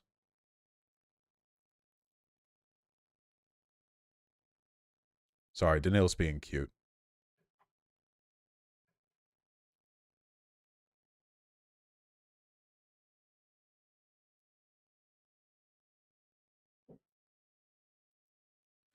The Nazis gave preferential loans to couples that had loads of kids. Yeah, that's true. They certainly did. But the Nazis were, of course, not fully capitalist. There were elements of, fascist politic that extended beyond the capitalist profit motive. Even if they privatize heavily, there are things that supersede that market interest. Same with China, right? China has a fairly laissez-faire a capitalist system in most ways. But in a lot of ways, they are also utterly subservient to the whims of the state. Can you talk about the COVID lab leak? What happened? I haven't looked into this. What is this? Wall Street Journal news exclusive, lab leak, most likely origin of COVID-19 pandemic. All right.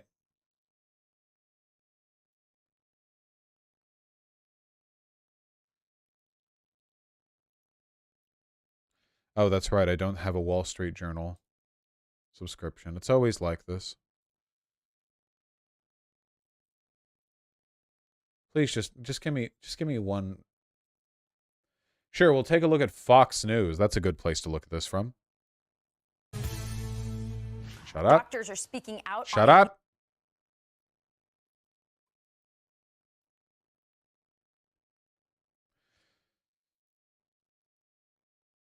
Congressional Republicans erupted on Twitter Sunday afternoon after the U.S. Energy Department reportedly assessed that the COVID-19 pandemic likely originated from an accidental lab leak in China. All right. The Energy Department, which was previously undecided on the origin of the pandemic, now joins the FBI's stance that the coronavirus likely spread due to a mishap at a Chinese laboratory, the Wall Street Journal reported, citing a classified intel report recently provided to the White House and key members of Congress. Classified, okay.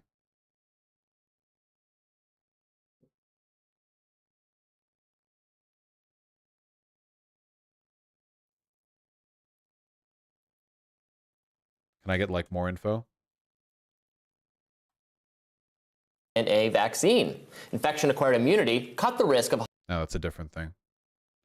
National Security Advisor Jake Sullivan on Sunday responded to a new Wall Street Journal report that found the Department of Energy has concluded the COVID-19 pandemic most likely developed from a lab leak, saying there's no definitive answer on the question.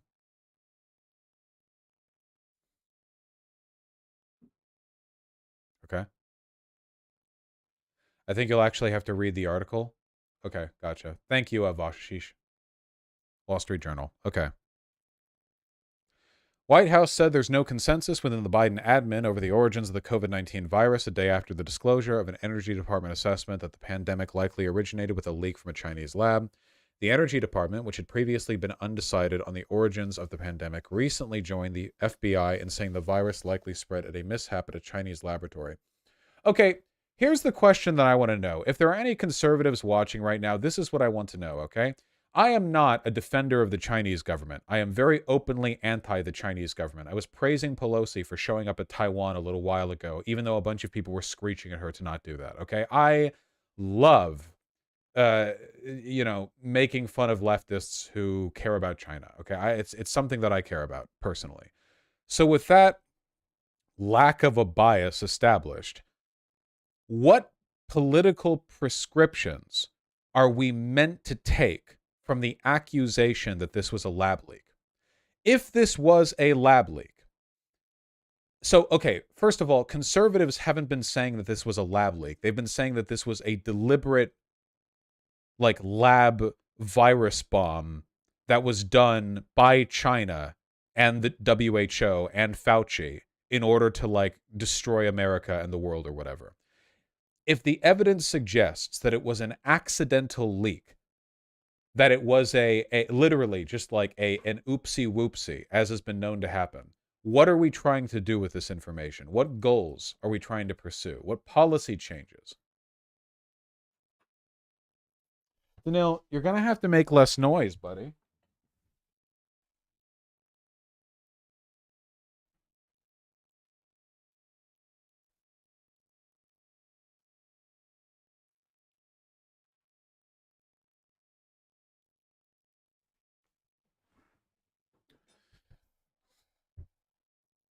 Silly little baby. The Energy Department previously, National Security Council spokesman John Kirby said President Biden is determined to nail down where COVID started, but there continues to be broad uncertainty. There's not a consensus right now. The Energy Department made its judgment based on new intel, albeit with low confidence. Okay. According to the journal's reporting, 4 other U.S. government agencies, along with a national intel panel, still believe the pandemic was likely the result of a natural transmission from an infected animal. Let's see. Republican lawmakers said the Energy Department assessment backed up their long-term held suspicions, and they urged the declassification of more evidence related to the outbreak.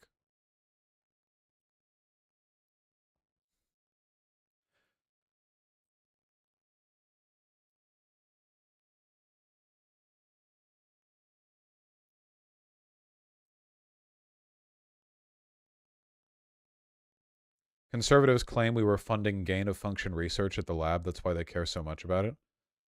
Gain-of-function research isn't, illegal, and there are, applicable uses for gain-of-function research. If conservatives just want to ban the practice of gain-of-function research altogether, that's a pretty huge, that happens all over the place, depending on how it's done and how it's handled. It's not like every government on Earth doesn't have a bunch of, smallpox capsules they're just waiting to fling at their opponents with a bunch of catapults.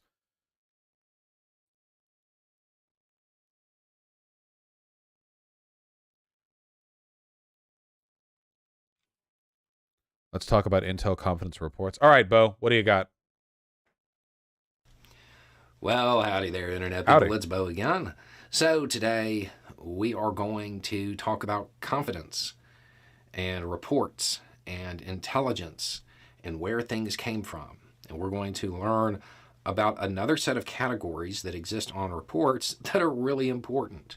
And we will do something for the first time on this channel, I think.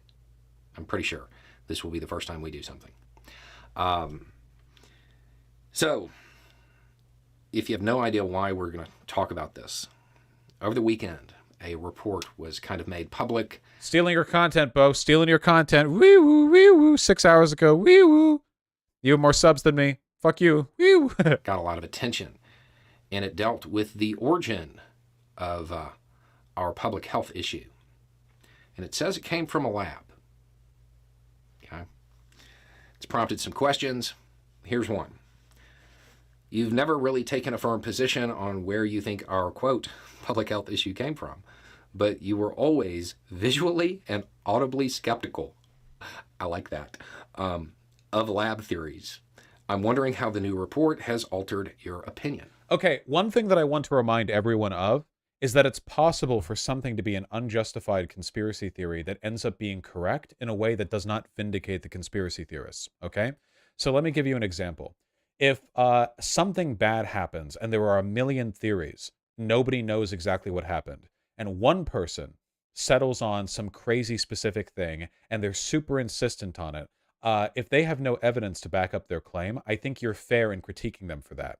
If they then, through pure circumstance, end up being correct, that does not then vindicate the process by which they arrived at that, you know? A good example that I've given of before is this, you know? If there's a racist who believes that all black people are dumb, and you are like talking to this racist, and there's like a third person there, and they're a black person, you don't really know them that well, and the racist is like, this black guy is dumb, and you're like, what the fuck, what why what, and then you end up talking for a bit more and it turns out the black guy is actually really, really dumb. That does not then vindicate the thought process of the racist. Like, they may have been correct in that instance, but the underlying logic is incorrect. The racist believed that black person was dumb because they are black, when in reality, that black guy was dumb because he was dumb. It's been known to happen. So even if they end up being right, that's not an affirmation of the logic. And I think it's important to understand that, because you always want to have correct processes for arriving at truth and not arrive at truth incidentally. This is kind of like math questions, you know? It's actually better to arrive at an incorrect answer if you have a really well-documented and well-reasoned reason you got to it, than to accidentally arrive at the correct answer through like total nonsense, you know? It is much better for the former than for the latter. Okay. So, when reports are made, okay, there are findings, there are estimates, there are assessments. For the purposes of this conversation, they are products, intelligence products. When intelligence products are made, they are also given a confidence level. And this is really important. It became the standard to apply a confidence level in 2004. Think about what happened in the previous 2 years that might have led to that category being applied. Iraq. So there are 3 categories when it comes to confidence levels. One is high. Okay, high means this is okay. Not that I don't love Bo, but I feel like I'm not going to learn anything from this video. I feel like I have an understanding of where this is going. I watch the video, you ADHD fuck. God damn it. You just have a short attention span? Yes, obviously. Solid information. It's a good read on good information. It's not just rating the finding, the end assessment. It's also rating the information that assessment was based on. A high confidence level, that is what most people would picture when they think of an intelligence report. Somebody gets some information, it is solid, and they make a report about it. This is the type of stuff that ends up in the PDB, the Presidential Daily Brief. Okay, that is what most people probably picture as all intelligence products. It's not the case. Okay, to use channel terminology to describe this category, this is stuff I would say is probable or likely, highly likely. That terminology goes with this category. The next level is moderate. Moderate means it's our best guess. This is probably right. It's based on decent information. There may be some gaps, but because we haven't, nothing yet has been said that answer the questions that I was interested in. Report saying that. Okay, no, yeah, STL, you're wrong on this one. Bo makes plenty of good videos, but where the specific it doesn't relate to what I'm looking for right now. The better thing that I want is we can watch like a conservative video on this. Hold on, who's talked about this?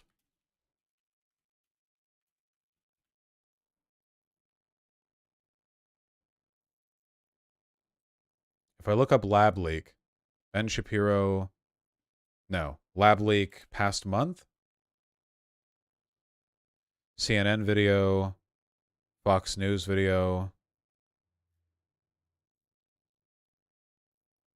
Trying to see if I can find something from a oh, breaking points. Perfect. Perfect. Good morning, everyone. This is what I want. This is what we do. This is what we do here. Okay? What's up? Everybody, happy Monday. We have an amazing show for everybody today. What do we have, Crystal? Indeed, we do. Lots of interesting things this morning, including some big old news about the lab leak Big news. theory, once dismissed and derided as conspiracy, racist, et cetera, et cetera. Now we have a U.S. government report suggesting that is the most likely cause of the coronavirus pandemic. Who could have known it, No one could Sagar? have known. Yeah, never. Absolute shock. All right, so we'll get to all of that. We also have new developments out of Ohio. Researchers saying that the toxins in the air are worse than what the government is saying. We also have a new report that tens of thousands of animals died within this 5-mile radius. Also Probably way more than that. much worse than initial estimates. So we'll break that down for you. We also have some 2024 news. Shots fired at Ron DeSantis over Ukraine, which is increasingly becoming a critical divide in the Republican primary. So that is really interesting. New numbers on inflation. Not good. Not good in terms of inflation. Not good in terms of what the Federal Reserve might do about it. And we also have a very so anyway, we'll talk to him. He's a tech of COVID-19 pandemic. The Energy Department now says. Now, why should we care what the Energy Department says? Well, what we found out from this piece, and actually some of us who've been tracking this for quite some time, is that the Energy Department is actually legally entrusted with overseeing safety procedures at a myriad of different labs across the United States. So their estimate of intelligence and how they would interpret it with respect to lab leak was actually quite important. And now they claim, apparently with, quote, low confidence, and an updated document that was delivered to the Director of National Intelligence, Avril, I'm blanking on her name right now. Avril Haines? Avril Haines, there we go. Avril Haines, that they have estimated that it is now the most likely origin of the COVID-19 pandemic. This is amid some consternation within the intelligence community. So let's put this up there on the screen from what we know right now. Oh my God, Sagar grew a beard. I was responding to emails. I'm just waiting for them to start making prescriptive statements. Okay, get the intro out of the way.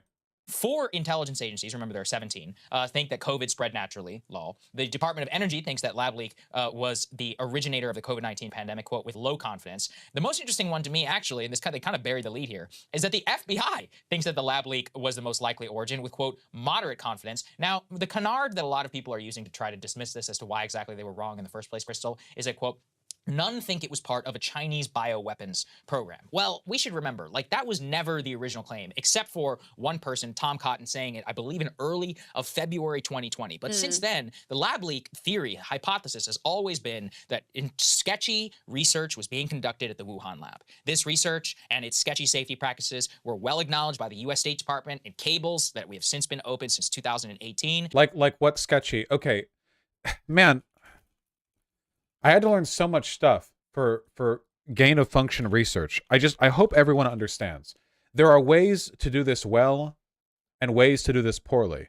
But gain of function research is like I'm pretty sure it's a really common part of like virological research, you know? You have to understand, a lot of the stuff that our virologists work on is dangerous. I hope everyone can understand there's no non-risk assessed way to do virological research for reasons that I would hope are obvious. Anything that you're doing in that department has to be held to like really rigorous safety standards, and a failure to abide by those safety standards to the point that there's a lab leak, that's a huge deal. And if it really happened, I want to know. But this broader attack on gain of function research comes across as pretty anti-scientific to me. Basically, gain of function research is when you like edit or mutate deliberately a virus with an attempt to kind of like make it more lethal or more transmittable or in any way enhance its negative characteristics, but you're doing so to like get ahead on it. You're doing so to find out how it's going to mutate, to try to understand more about how things are developing. So like a really good example of how you can imagine gain of function research, at least kind of in concept being like reasonable, is antibacterial hand soap. You know that the hand sanitizer and how everything's antibacterial. We give antibiotics to the animals that we force feed in our meat packing plants and da-di-da. And now, like, everyone's eating antibacterial stuff all the time, you know? But it's like you kill 99.999% of bacteria, some will survive, and eventually you're going to start isolating bacteria strains that are resistant to common antibiotics. And the more we take antibiotics, the more we incentivize the growth and spread of the very small subset of strains that are resistant to our antibiotic medicine, which needs stronger medicine to counter. And eventually, like, we're basically doing like advanced trial run. Have you ever seen any of those YouTube videos where they're like, I used AI to build a bot that could finish a level, a platformer level. And at first, like, the little doodad will just stay there. And then by like 1,000 iterations in, it'll be like doing backflips and shit. We're basically doing that to bacteria. And the idea would be like, don't you think it'd be helpful to kind of know how those more advanced strains would act before they actually, you know, are everywhere and stuff like that? You know, I'm no virologist. I'm just saying it's not a totally bad thing. It was well known that they were not following proper safety protocols. Then the incredible amount of evidence that we have that November 2019 onwards, clearly something terrible had happened. The original database of the samples was taken off of the Wuhan website. September 2019 has yet to been found as to why, or they give no explanation as to why. We know about the the World Games, or the World Military Games that were happening there. People can go back and watch 2 years ago now at this point. All the open source searches that we found, a spike for coronavirus symptoms. The fact was also that, the original wet market theory and natural origin. Well, the wet market happens to be a place where people shop who work at the lab. So, the original people who left the lab went out there and, of course, spread it to the population, at least, according to this theory. And then we also know that there were people who, at least one or two, up to three, this was back in 2021 that this report came out, that one of those people was known to have contracted it in November of 2019. So all the open source evidence in the world pointed to the lab leak hypothesis. And this has just been a dragging of the feet by the Biden administration to June of 2020. Okay, so again, like, a lot of this just isn't true. A lot of this is just like cherry picking bits of evidence that you want to believe are true. But like, okay, what are the prescriptions? What I want to know is, like, let's say we definitively prove it. What are we saying about it? What are we? Okay, well, okay, this is the same like lab leak, like pseudo conspiracism that we've been listening to for a while. I want to know, where are we going? What are we arriving at following all this? That this has been happening at all, the reason why is not that they wanted to get to the bottom of it. It's because Republicans in Congress have made a huge stink about how they are going to subpoena all of these documents and do their own internal investigation, and the agencies themselves are getting ready to provide Congress those documents. So their hand was completely forced in even providing this new intelligence estimate. And look, it's not a shocker to anybody who's been following the evidence now for some time. And of course, the real meta takeaway from this is just the evidence been pointing to this basically since day one. It was completely covered up by Dr. Fauci, by the EcoHealth Alliance, which we'll talk about in a moment. And really, a lot of apparatchiks in the media who were afraid that, talking about this was racist. And of course, the worst part was that people were taken off of social media, including the Zero Hedge Twitter account. I believe it now has over 1 million followers, as well as numerous others in YouTube and elsewhere who were outright censored on social media platforms, including, I don't think I've ever seen anybody say that it's racist to speculate that it was a lab leak. And I don't think, okay, I might be wrong on this. YouTube TOS for COVID disinfo did not include the lab leak stuff, did it? It was only about like COVID denialism or about the vaccine. I don't remember people getting like banned for suggesting it was a lab leak. I could be totally wrong, but I don't remember people getting banned for saying it was a lab leak. I remember that always having been a discussed thing. It wasn't like a, it wasn't like a totally nixed thing. People usually got banned for other stuff. This is just speculation, but we covered quite a bit of lab leak over the last 2 years, and we saw, significant ticks down sometimes in the weeks after, especially after, I think we were one of the first people to interview Brett Weinstein after Joe Rogan about the entire thing. I remember that would have caused a hell of a lot of consternation, you know, with YouTube and our previous employer. So you can just go into thinking about what the pressures were on at the time not to cover this story. I mean, I think there's the reason this is still important, just to, you know, back up for a second, is obviously because we don't want to have another pandemic. And it is a live question right now. Actually, the government is weighing whether or not they're going to sort of rein in this gain of function research, and if they're going to institute new safety protocols going forward. There were recommendations to do exactly that. But that is still a very live issue. It's still a live issue because freaking Eco Health Alliance is still getting grants and funding to do similar research. So it's a live issue because of that. But it also was because gain of function research is all over the place. Again, it's all so like vague and abstract. I don't actually know what's being said. I don't understand what's actually being talked about here. So say that it happened, and say the reason why the leaked strain was so powerful was because of gain of function research. Okay, so if our response to that is that we then want to ban all gain of function research, that would come across to me as profoundly stupid. It seems to me the most likely prescriptions that you could make would be to say that China probably has more lax safety standards when it comes to their labs, which I would fully believe because it's China. So like, so is that the case? Because I'm fine with that. Yeah.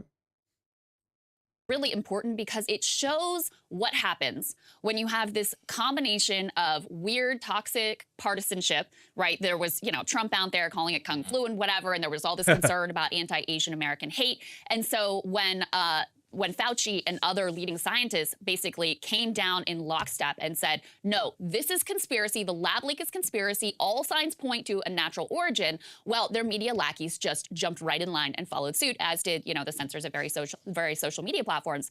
I think it's really important to remember at the very beginning how the... No. Even if you end up being wrong in the long term, it is most responsible to... So, like, the initial claim that it was a Chinese lab leak was fully unsubstantiated outside of conservatives gesturing at the Wuhan lab and going, huh? See? Right there, right? Huh? It'd be like, right there, huh? Huh? Like, even if those ended up being correct, and again, this is how things settle, like, the fact that the media would not immediately jump on that claim is just reasonable journalism from the media. There's no like, why would they just randomly, based off of speculation, jump on that? This cover-up started. There was a conference call with Fauci and a whole bunch of others where they were kind of going back and forth. All right, how do we think this started? And there was one scientist in particular who said, look, guys, the sequence here is almost identical. Like, you can see how they just inserted this furin cleavage site, and it looks just like previous research that's been done here. So from the beginning, on this call with Fauci, there was an understanding that, yeah, it's pretty likely that this was lab leak. Now, not that they were saying it was 100%, but it was like maybe 70-30, maybe 60-40. And that's the conversation that happens privately.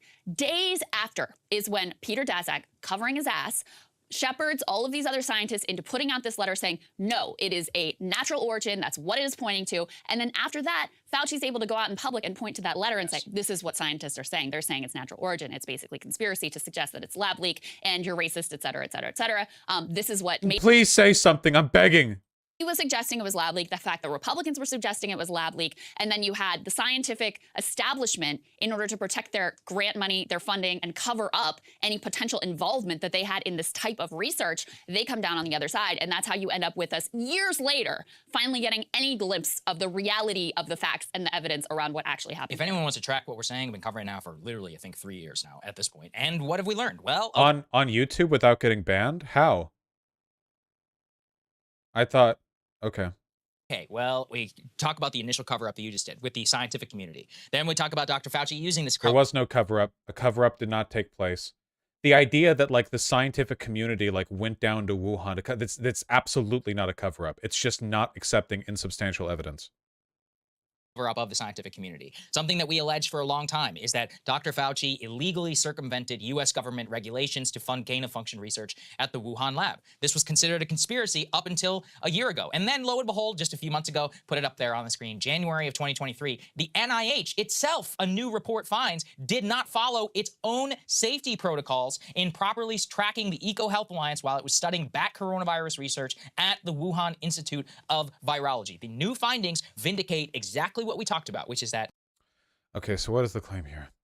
The NIH did not properly track Eco Health Alliance, which had been awarded grants that Dr. Fauci was associated with to circumvent U.S. law on grants given to fund gain-of-function research. Oh, God, I feel like it's been a while since I've had to dig through this. U.S. grants gain-of-function research. A whole fucking...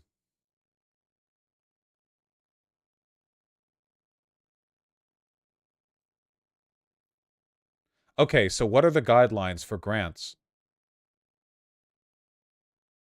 What are the guidelines for grants given for gain-of-function research? Rules on grants to gain-of-function research. National Institute of Health. Okay. Here we go. Gain-of-function deliberate process. NSABB recommends the evaluation oversight.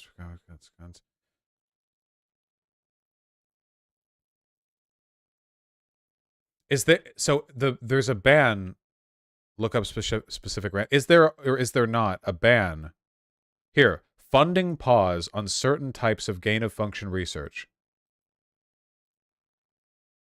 From 2014. Undertake a deliberative process to assess the risks and benefits of certain gain-of-function research with influenza, SARS, and MERS viruses in order to get a new federal policy funding this research. Is this even relevant? Then they lifted it in 2017? Lifting a funding pause from 2014. So they lifted it. So what law was broken? I don't even know what the claim is.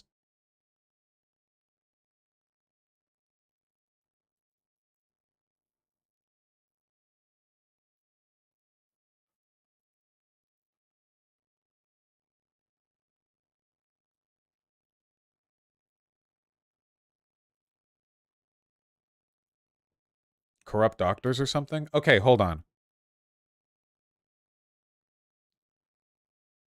Daily Wire, what did Fauci do wrong? I don't know.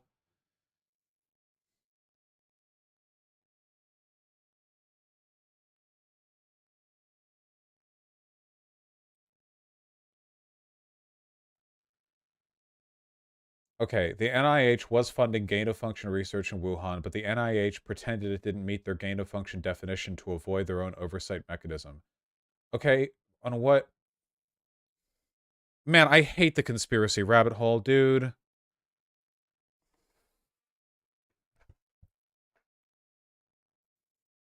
I'll later send a letter to Merrick Garland alleging Fauci had potentially violated 18 U.S. Code 1001, which states, whoever makes maliciously false. Okay, what false claim?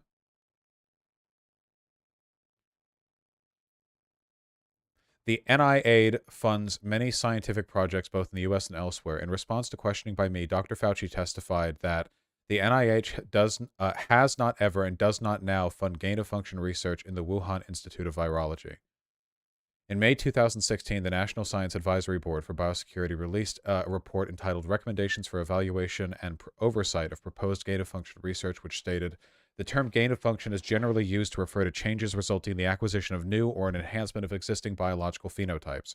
In a paper entitled Discovery of a Rich Gene Pool of Bat SARS-Related Coronaviruses Provides New Insights in the Origin of SARS coronavirus, Dr. Zhengli Shi describes research conducted at the Wuhan Institute of Virology and funded under NIAID R01AI110964, in which the spike genes from two uncharacterized bat SARS-related coronavirus strains were combined with the...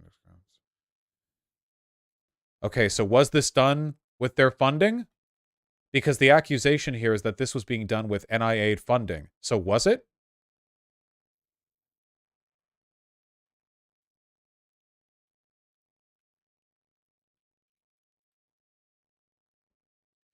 This is from 2017.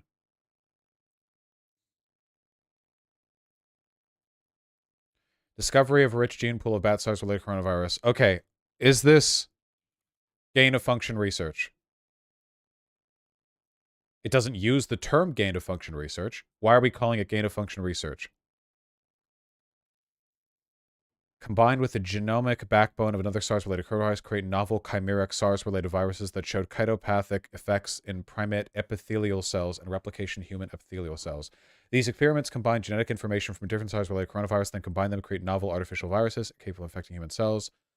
This research, conducted at the Wuhan Institute and funded under NIH Award R01 blah blah, fits the definition of gain-of-function research. Okay, so let's take a look at this grant then. Award information. Your connection might not be private. This is a government website.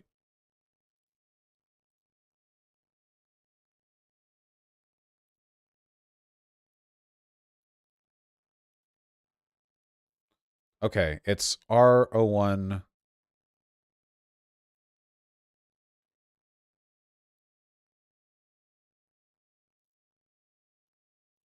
No, I want to find existing funding. Hold on.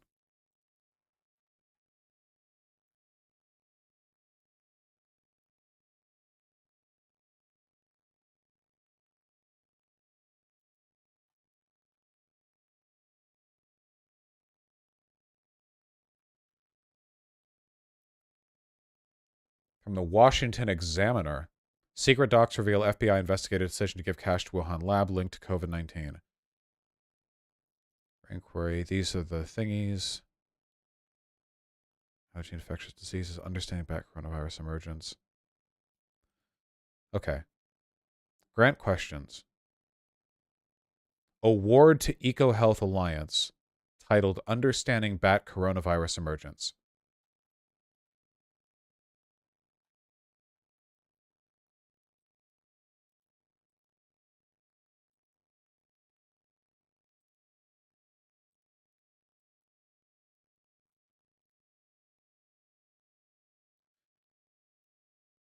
Oh, for sure, Demon Mama.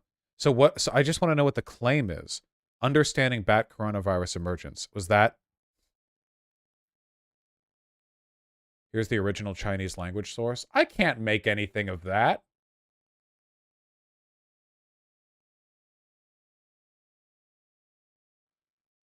Where the fuck was the...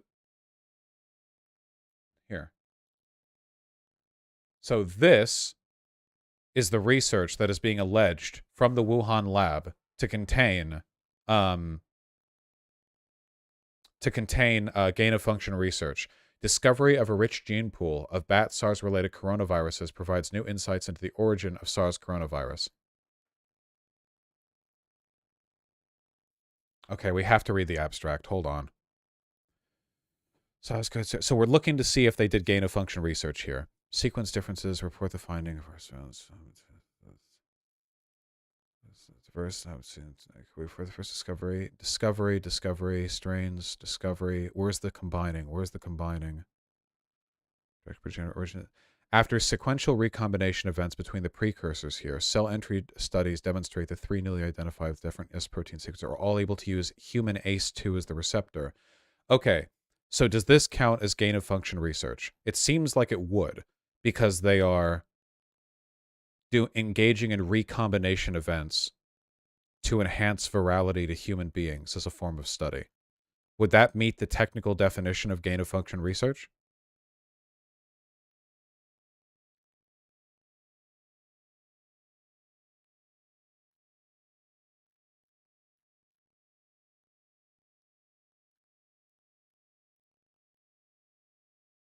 Recombination analysis.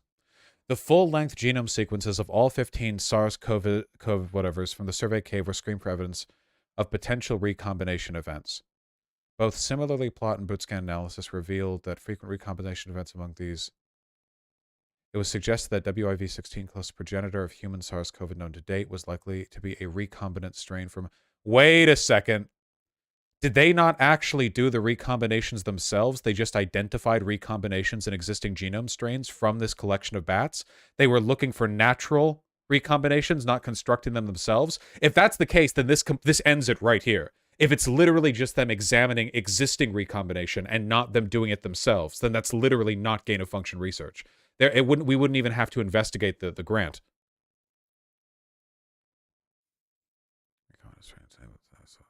Breakpoints for identified genome sequences.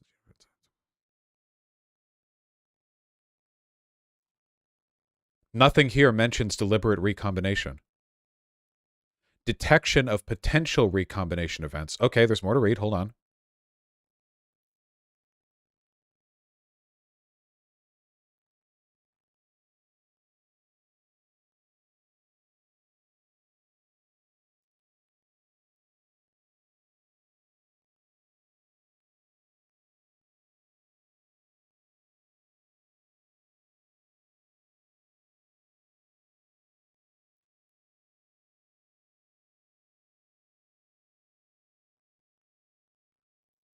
This is the most esoteric. Vosh, I think you're too papega to understand biotechnology. What? Then what am I wrong on, Hidden Marty? Answer or ban? What am I wrong on? So far, everything that we've read suggests that they're identifying recombinant strains in the existing group of bats, not that they're deliberately manufacturing them. What have I been wrong on?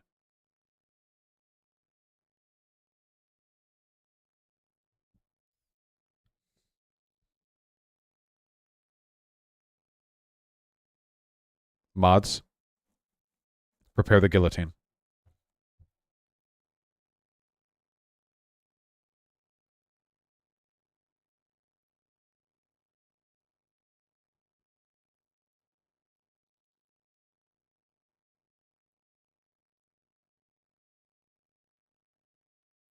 Hold on.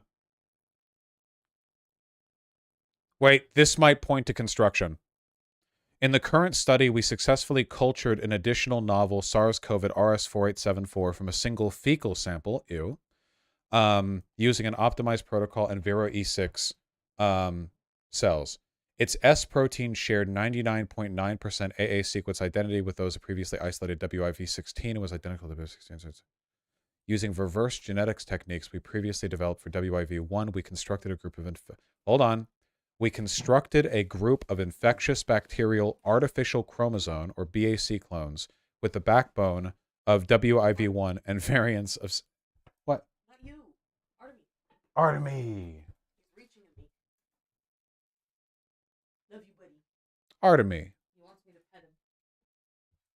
Look at him. Look at him reaching. Look at his paw.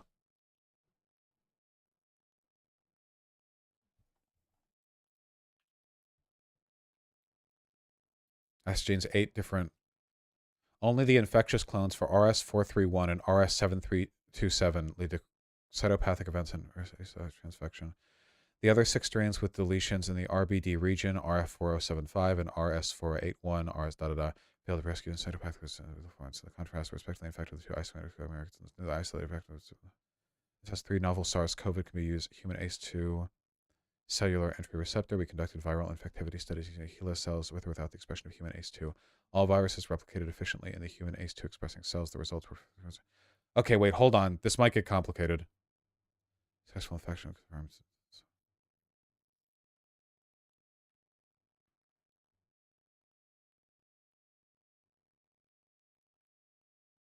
Viral infectivity of these strains were determined in HeLa cells with without the expression of human ACE2. ACE2 expression was detected in the goat anti-human ACE2 antibody for the form isothiocyanate, conjugated donkey anti-goat IgG. Wow, biotechnicians sure are doing stuff.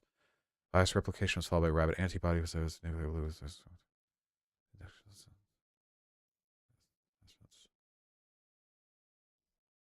Bruh, even the coronavirus has a richer culture than America. True. Nice meme.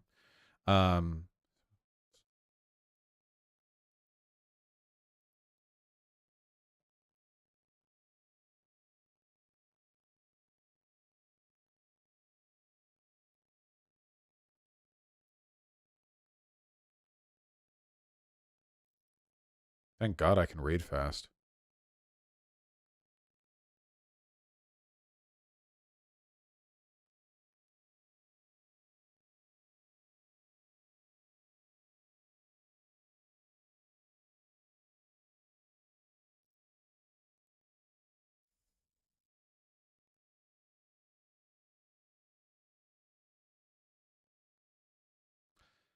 Vosh, I feel like you're a little out of your depth here. No, my brain is melting. No, you just have to know what to focus on that's important. I think I have it. I think I have my theory.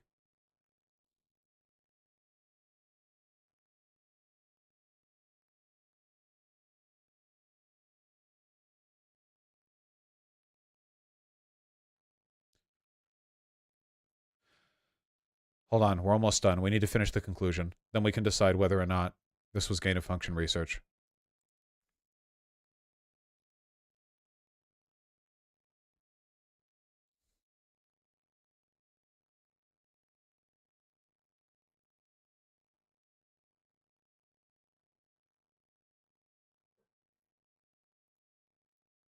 Okay, never mind. I'm bored now. Okay, this is what I think happened, if I'm correct, okay?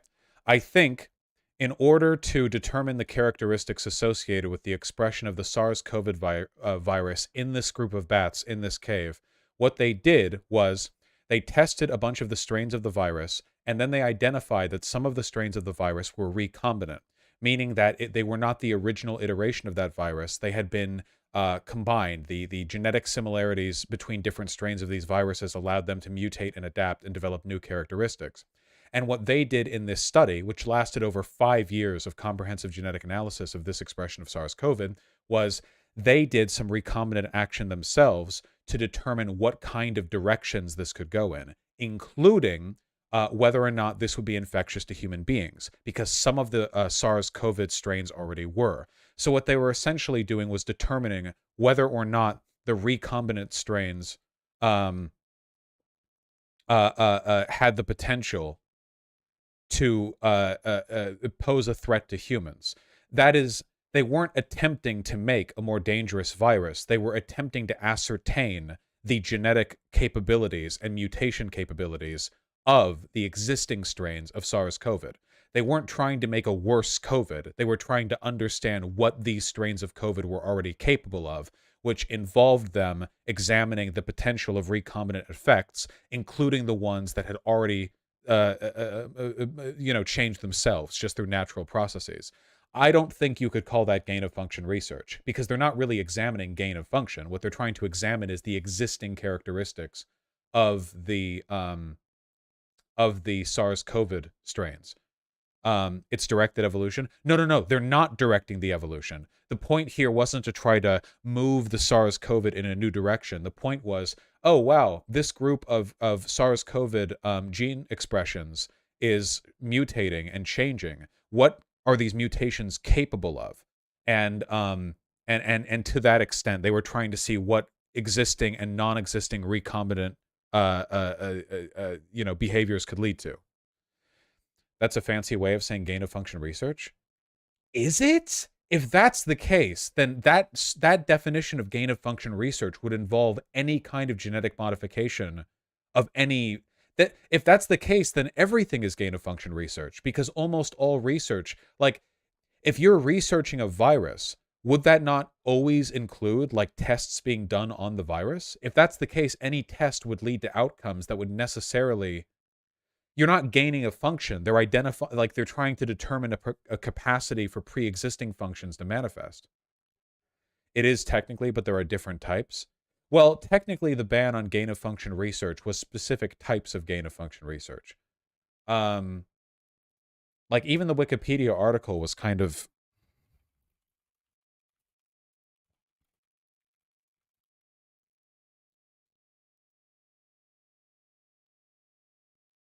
Gain-of-function research background and alternatives.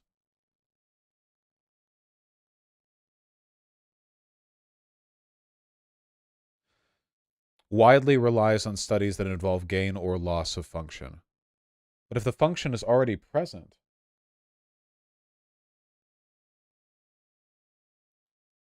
yeah, if gain of function means every time you edit genes, I feel like that's like so broad that it would be everything.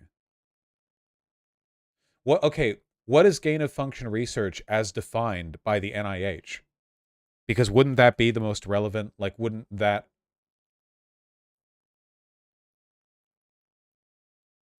would be the definition we're looking for, right?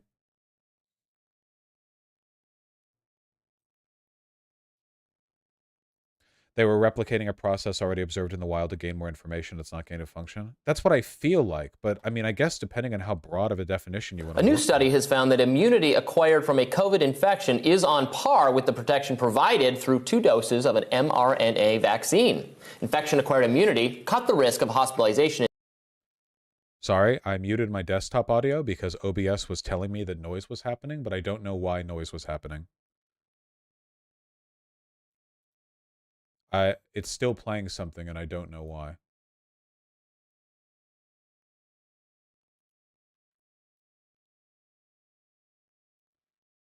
Oh, that's cool. I found it. I had a tab from the Hill open, and it just randomly started auto-playing a video that I paused when I opened it. This video has been sitting here for 30 minutes, and that's when the news site decided to play it. Thanks, news sites.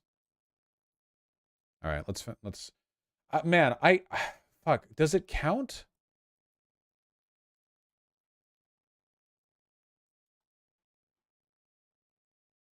Yeah, gain of function research from the NIH.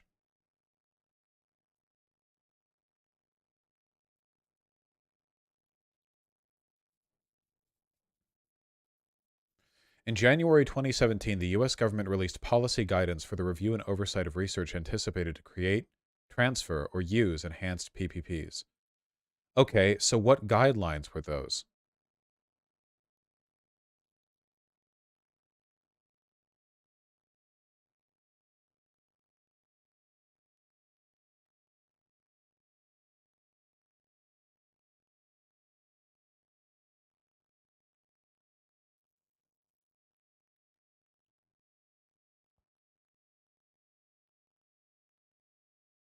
Also, wait, hold on a second.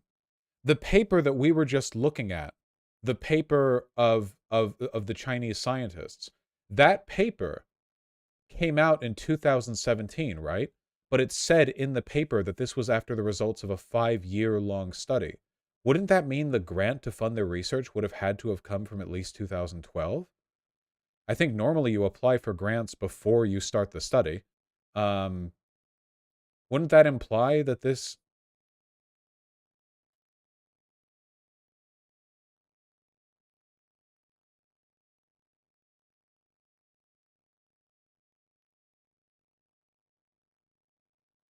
I guess it depends. We need more information on the specific grant. The specific grant that we were looking at. NI8 award R01 blah, blah, blah, blah, blah. When was this awarded? How much?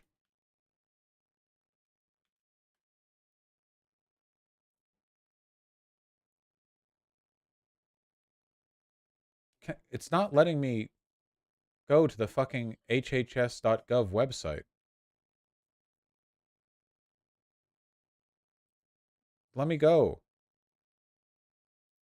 This is the most important website for this subject. Please let me in.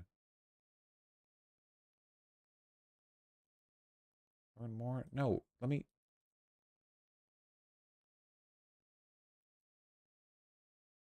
It's not even giving me the thing where you can bypass it. This is so frustrating. Here's a paper on it. This is from 2020, so this would have been after the fact. What even is this segment? Don't worry about it.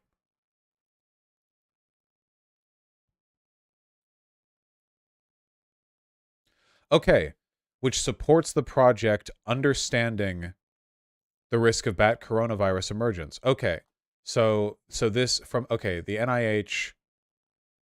Okay, so this acknowledges that in the grant money did indeed support that project. Okay?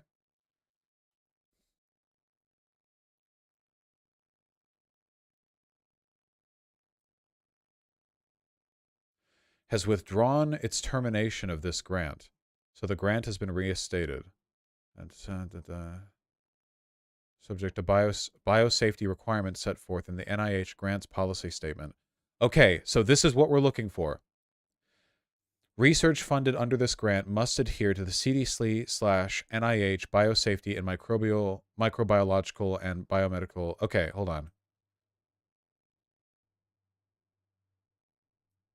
Grant recipients are expected to provide safe working conditions. Okay. Please, just tell me what the guidelines are. Okay.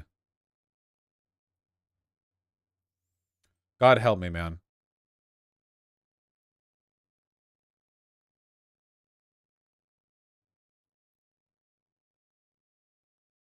They're probably quite lengthy. We hope you find the 6th edition of Biosafety in Microbiological and Biomedical Laboratories complete, timely, and most of all, easy to use. I don't know, will I? Yep. How many pages? 604. Okay. Right. Gain of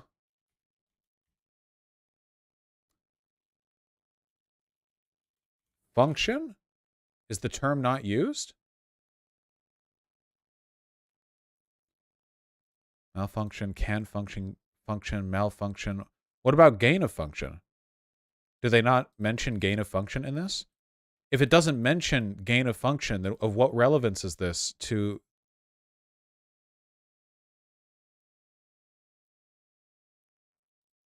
Then what is the accusation they haven't followed?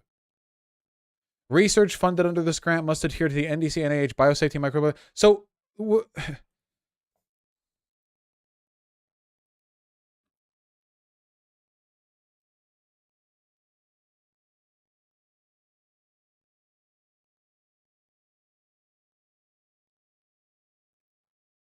This is a government doc on the subject.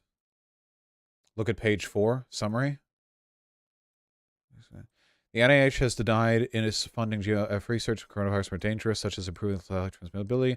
In 2014, it said it paused funding for GeoF research that was reasonably anticipated to confer attributes to influenza, Middle East respiratory syndrome, MERS, or SARS viruses.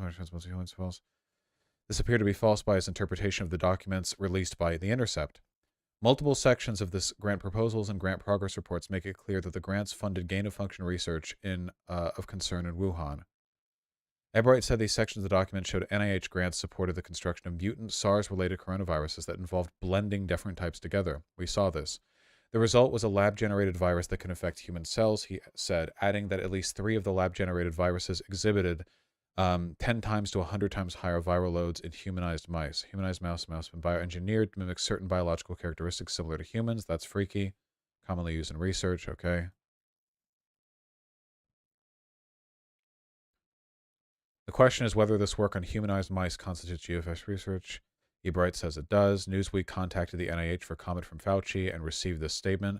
The NIH has never approved any research that would make a coronavirus more dangerous to humans. The research we supported in China, where coronaviruses are prevalent, sought to understand the behavior of coronaviruses circulating in bats that have the potential to cause widespread disease. The body of science produced by this research demonstrates that the bat coronavirus sequence published from that work were not SARS-CoV-2.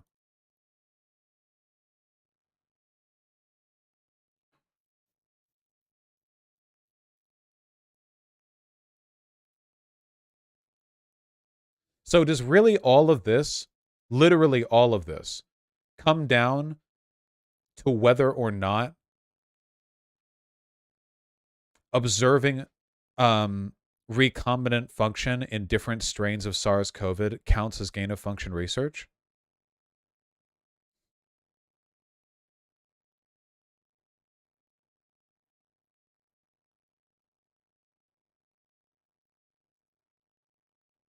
That's so niche.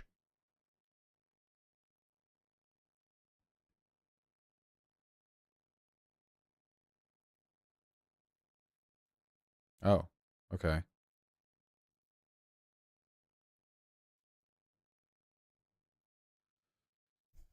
Understanding risk of zoonotic virus emergence in IED hotspots of Southeast Asia.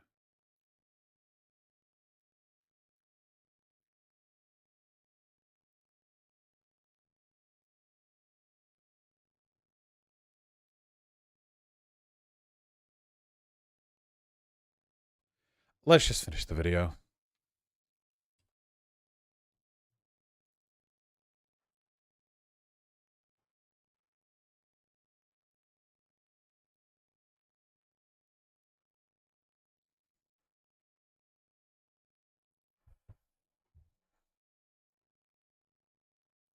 I'm so sorry I did the thing again. about, which is that gain-of-function research under the Obama administration was considered so dangerous and risky for the potential of a lab leak or some sort of other similar type event that the U.S. government was going to stop funding it. Then Dr. Fauci reverses these guidelines in 2017, greenlights $8 million in grants to the EcoHealth Alliance, which continues this virus study at the Wuhan Institute of Virology up until September. Wait. The grant was approved in 2017, which was the same year the article was released? Wait, what? Wait. The grant they're saying ties Dr. Fauci to this research was issued in the same year that the paper was published, even though research had begun 5 years beforehand?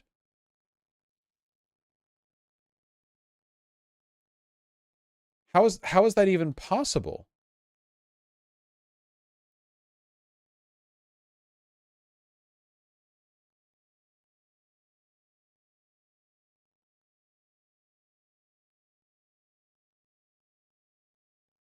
Can't we find the date it was issued? Can somebody confirm the date the grant was issued, please? And where the fuck? The ban was removed in 2017 as well. If the ban was removed in 2017 and they're alleging that the grant was made after the ban happened, then where is the crime?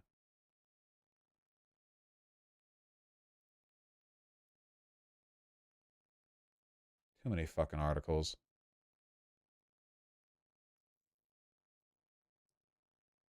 Findings of our 5-year surveillance. And this was published at the end of 2017, so they just skipped in right at the end to fund it? Okay. Of 2019, when all these things go black. And why does it matter as for right now? Put this up there. October of 2020. Here, shouldn't this paper say when the grant was issued?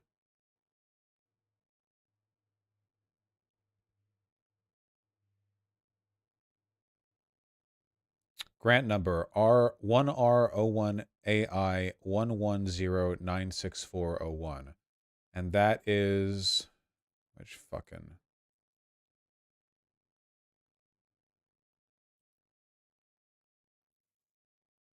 which...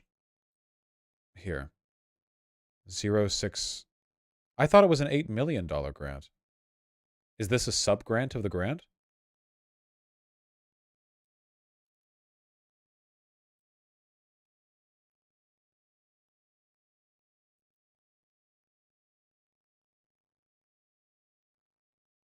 So this was issued in 2014, before or after?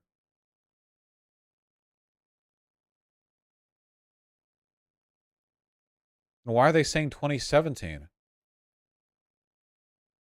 They got more grants after 2014? This is so fucking annoying. I'm just, no. No, I'm done. I'm done. I'm done. I hate this shit. 22. You can see. Actually, that's see, 600K grant listed right here. Then why do people keep mentioning a fucking $8 million grant?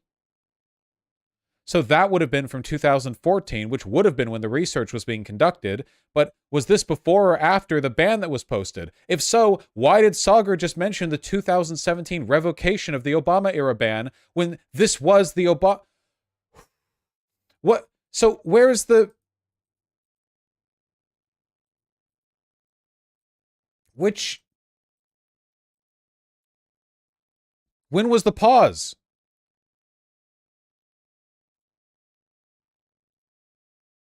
Fuck you! When was the pause? October 16th, 2014. So the grant was issued before the pause even happened? If the pause was after the grant, then why mention Dr. Fauci revoking the... Oh my God. My screenshot of the exact abstract, which is we are providing Fauci on his way out of the National Institute of Health, greenlit an additional grant to the EcoHealth Alliance, continuing to study bat viruses. I'm not exactly sure why. More bat coronavirus research, a 600,000... What the fuck do you mean? I'm not exactly sure why. What do you think virologists do? It's an entire field of medicine. What do you think they do? What do you mean, why? Grant to EcoHealth Alliance, the same organization that funded the Wuhan lab. Now, also with Dr. Peter Daszak, why it matters, and I know much of this can sound as complicated as Watergate or Iraq WMD, but they are important because Peter Daszak was also a part of the initial investigatory group from the World Health Organization that initially determined that there was no lab leak and said it was natural origin, and has the famous interview on 60 Minutes where they said, well, are you just taking the Chinese word for it? And he said, well, what else can we do? I'm like, I don't know, you know, maybe look at your own records. He has a vested monetary. How would looking at your own records tell you whether or not there was a lab leak at a Chinese-controlled research lab? What would American medical records tell us about the practices and potential medical mishaps at a Chinese-controlled lab?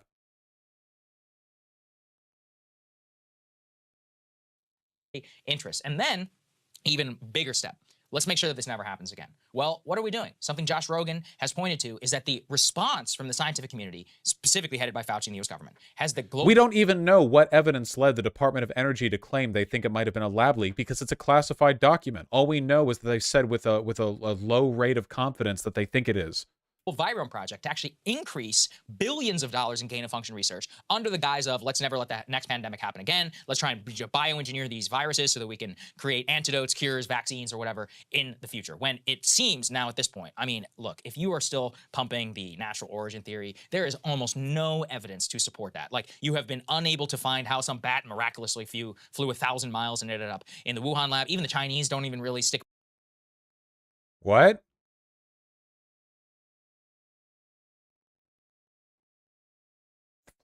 First of all, bats can fly 1,000 miles. They do that sometimes. Secondly, what?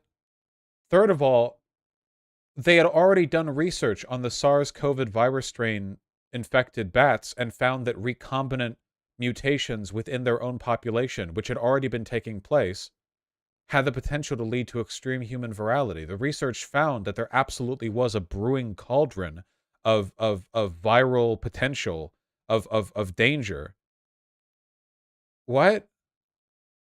By the yeah, they don't stick by the wet market theory. They're like, oh well, something was contaminated along the way, and just stop asking questions about this. All of these intel. How do we think viruses work? This is all so stupid.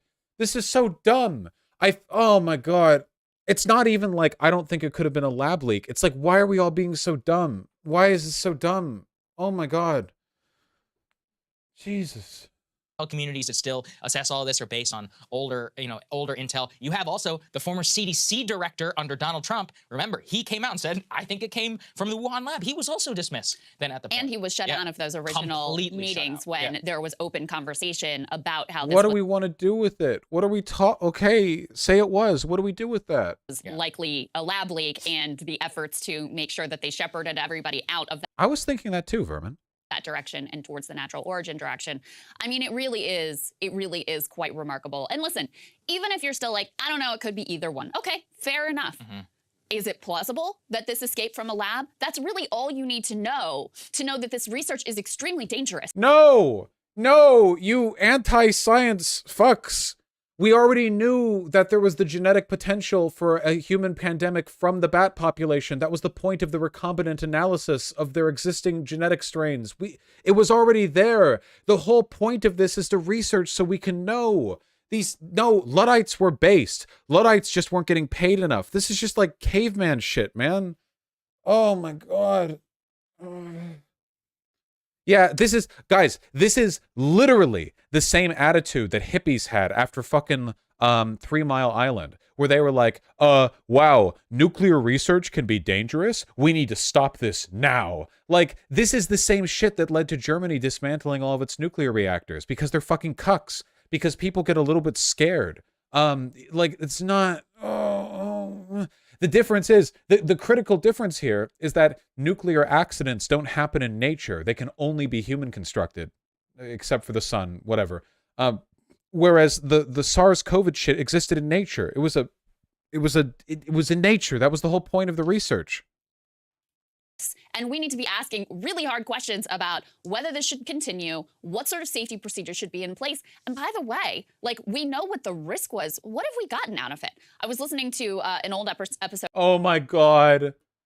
Do we really want to examine the entire contribution of gain-of-function research? Like, what have we gotten out of this? People said the same stuff about nuclear research. Like, all this is brought as destruction. Okay, yeah, like, it's done a lot of bad. It's also, like, the most potent energy source, like, possible, like physically possible. You know, but whatever.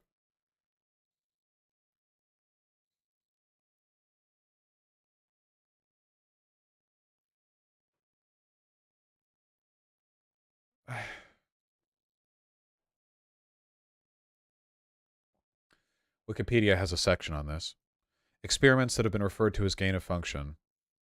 Investigating how bird flu viruses to birds could cross over and create pandemics in humans. A small change in the genetic makeup of the disease allowed the virus to transmit via droplets in the air made when the ferrets coughed or sneezed. Proponents of these experiments cited several benefits. They answer the question of how a virus like H5N1 could become airborne in humans, and allowed researchers to develop vaccines and therapeutics which could target it. You know, human health surveillance. See also CRISPR. Now that's different, but you know. A nuclear reactor isn't even exclusively man-made, it's occurable in nature. Well, that's fucking terrifying. A natural nuclear fission reactor is a uranium deposit where self-sustaining nuclear chain reactions occur. Wow, cool. Love that. Love mining for diamonds deep underground and knocking open a cave wall and being instantly subjected to enough radiation to dissolve my bones.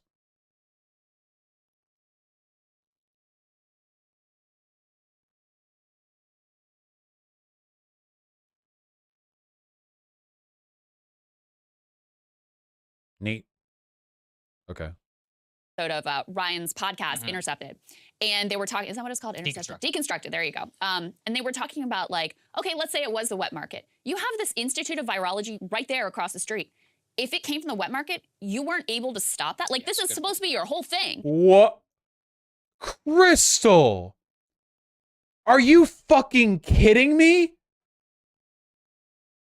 A pandemic origin point right across the street? You're a virologist. Why didn't you stop it? What? With what? How, what? It's insane. She said that. That was insane that she said that. That was insane. That was actually insane. That is insanely stupid. Holy shit. Yeah, like they're gonna deploy a fucking virus SWAT team? Like the virus Ghostbusters with their proton backpacks gonna run out there? What the fuck did they what do they think that was? Like a fucking tyrannid infestation where like there was just a gene stealer running around and they were like, well, dude, you were right there. Why didn't you stop it? It's invisible. What do you mean? Okay. Right? So even if you're buying the natural origin thing, like, what are we getting for this research? It's supposed to be preventing pandemics. Well, it failed. No! The fact that a pandemic happened near a lab doesn't mean labs can't help prevent pandemic. That's not how that works. This is so stupid. This is like saying, dude, how the OSHA office is right here. How did you let somebody fall off a ladder like a block away or a mile away? No, it's even stupider than that. Because you can conceivably prevent a ladder from falling. You can't stop a virus from transmitting interpersonally out of nowhere from patient zero. What does that even mean? What were they supposed to do? Identify like the infected atom? Oh my God. Oh fuck. No, this would be like somebody developing a cancer cell and you're like, bro, there's a institute of cancer research just like on the other side of the city. Why didn't they stop it? That's actually what it's like. That's actually what it's like. That's an actual analogous comparison. Bro, I thought all this cancer research was supposed to help, yet somebody developed a cancer cell on their lung on the other side of town. Dude, you were right there. What the fuck were they supposed to do? What does this mean? What does it mean? Oh my God. Show me Sagar's face. Is he gonna go along with this? Is he? It failed. At the best you can say is it failed. And most likely it actually started the pandemic. So that seems to me pretty strong evidence that we need to dramatically change what we are doing in terms of gain of function research. Yeah, you would think. And Yeah, he's gonna get. Yep, of course, obviously, because you can just say fucking anything, dog. You could just you can say literally anything. But yeah, we need to defund all medical care because somewhere near a hospital somebody stubbed their toe or something. I don't know. let's just not forget, Fauci is probably the #1 person implicated in all of this. He's going out as a hero, but maybe history won't be nearly as kind. Let's just not forget how he tried to play this down at the time. Let's take a listen. Everything about the stepwise evolution over time strongly indicates that this virus evolved in nature and then jumped species. Well, considering the fact that the lab paper we looked at was a study on the recombinant effects of the virus strains in the bats there, and it found, wow, these SARS strains are mutating, combining, and their combinations are capable of infecting humans. It feels like the literal point of that research was to arrive at this conclusion. Like, yeah, this absolutely can threaten humans, Why do they think lab leak means man-made? Because they're stupid. Yeah, good point, Angel Thorns. I hadn't even brought up that distinction. At a lab, you have samples of viruses, even if the viruses are natural. A lab leak could just be a leak of an existing viral sample, not necessarily one that was constructed or made through gain-of-function research. It could just be a sample you have on hand. Nah, that is dumb. No, it's not. The 5-year study of the SARS-CoV strains in the bats was them having existing strains of COVID. A leak of those, which recombinant effects suggested they could infect humans, would indicate that yeah, they had the poop. They had the poop. They had the poop. Fauci added he does not believe another theory that the virus occurred naturally but was accidentally released into the public from a lab in China, telling Nat Geo that means it was in the wild to begin with. That's why I don't get what they're talking about. Okay, see, he's saying that even if it had leaked from the lab, the viruses the lab had were the ones they had gotten from the poop. So they just would have had the poop. Don't get what they're talking about. He had all the information he knew. Let's remember, January of 2020, he received an email saying that the virus is, quote, not consistent with evolutionary theory. That's what's come out of the Fauci files ever. What? Where is that from? Hold on. COVID Fauci not consistent with evolutionary theory? What the fuck does that mean?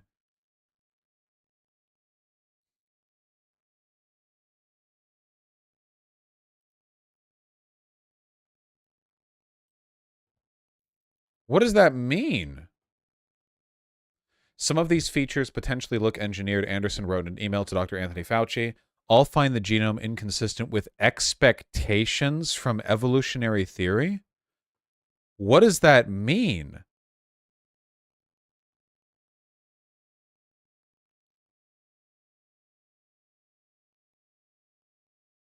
This sounds like bullshit. There are probably like an uncountable number of SARS-CoV strains in the wild. Many of the mutations are disadvantageous to the spread of the disease, so they don't go on and propagate themselves. So, but they can recombine, and the research found their recombination was infectious to humans, so... Like, even if we were making the argument that what they did in that study was gain-of-function research, all they were doing was replicating recombinant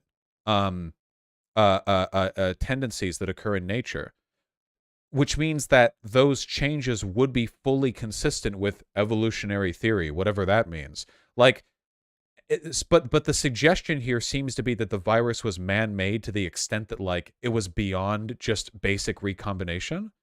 Okay.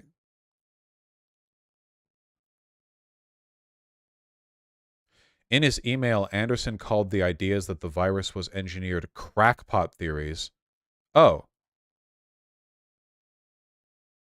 So wait, Anderson said these look potentially engineered, but he also said the idea that it was engineered is a crackpot theory? What? The theory is that Fauci pushed him into falling in line about it? Okay. Okay, so the theory is that privately he thought it looked engineered, But publicly, when he gave feedback in advance of the National Academy's letter, he said, actually, no, there's no way it's engineered. Okay. Maybe he changed his mind in those 4 days?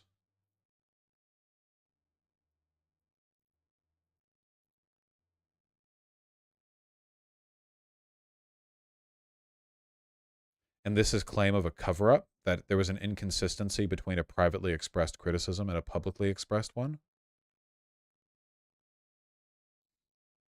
What has he had to say on this since?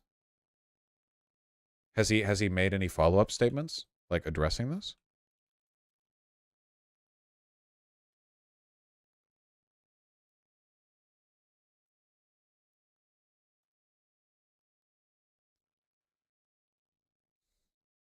In a 2022 paper, he concluded animals sold in a market in Wuhan, China, were the most likely to be the source of the virus. Okay, so...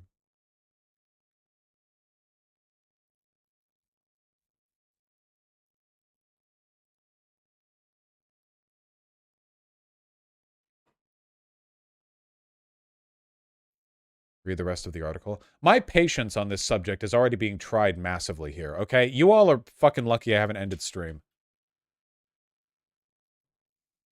Ever since then. And look, he remains complicit. He remains to say, like, look, it's possible. I never said that it couldn't have come from the lab. Yes, you did. We literally have the evidence right there. And look, you know, the Republicans say that they will investigate, you know, with the House committee. We'll see what they're even able to get their hands on. But at this point, even the coverage of this report, Crystal, it's silence, you know, from most of the mainstream media. It was covered, and I don't think it's a surprise, in the Wall Street Journal, the nominally conservative paper. You received a write-up in the New York Times where they went out of their way to say, well, many of the others still say it was natural origin. And this doesn't vindicate Trump's racist conspiracy theories. And as you said, look, we know clear as day, the Times, their former reporter, Donald McNeil, literally came out and said that while he was over there, he didn't cover the lab leak because he didn't consider it credible. And it was only months later when he realized he'd been lied to and manipulated by Dr. Fauci, the scientific community, and Peter Daszak. I mean, it goes so deep. It really is Iraq WMD level. And let's not forget. Is it? A 15-year-long war prompted by deliberate dishonesty is comparable to the accusation that one guy said privately the virus might be engineered but publicly didn't, and we still have no evidence that it was. I want to talk to a conservative about this. Can I? I don't even want to debate them. I just want to, like, ask them a bunch of questions.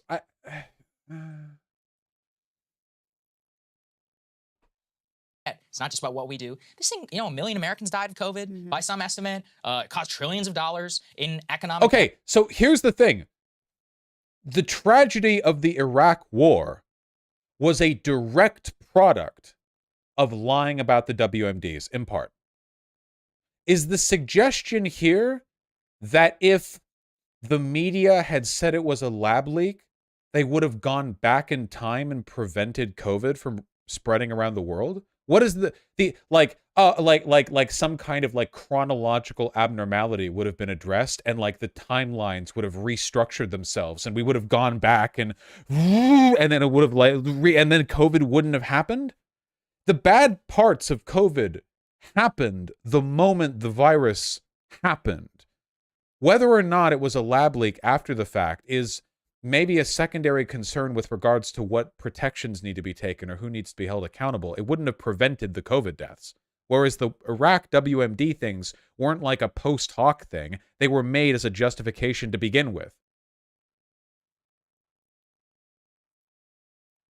Damage, like, you know, the Iraq War, there's a lot of recriminations as to what happened after the invasion, but, you know, what led up to the invasion was also very important. Just like Vietnam. Okay. Just like the Spanish-American War, like, you have to go back and look at these initial conspiracies, cover-ups, and speculations and say, hey, how exactly did this shape what ended up coming, this catastrophe, so that we make sure that this doesn't happen again? I unfortunately do not think many people in the media will rescind that. All I have yet to see is we got to fix the timeline, man. Do you think it's too late? Do you think if we say it was a lab leak now that, like, we can still fix the timelines? We can rewind? Artemis. The initial pushback is, well, actually, it's the conspiracy theorist's fault for making it a conspiracy, so that we had to dismiss it then at the time because they were liars and not credible. Maybe you're actually, yes, that is true. if you support a position with a bunch of uncredible evidence, yeah, you do kind of taint it. Yeah, even if you end up being correct, that is literally true. For sure. You're the liar. Maybe you're the one who's not credible. Yeah, I mean, listen, fair enough that Trump did himself no favors, but you're a journalist. Yeah. You're not supposed to be playing favorites. You're not supposed to be like, well, I like this one and I don't like this one, so I'm going to go with the theory espoused by the person that I like. And that was exactly what was the reporter's name? Don McNeil, is that his name? McNeil. That was exactly what he said he fell victim to. It was basically like, you know, I had long relationships with these scientists and people like Fauci, and so when they were like, no, it's natural origin, he just bought it instead of What evidence did Don McNeil provide to say that he had been lied to?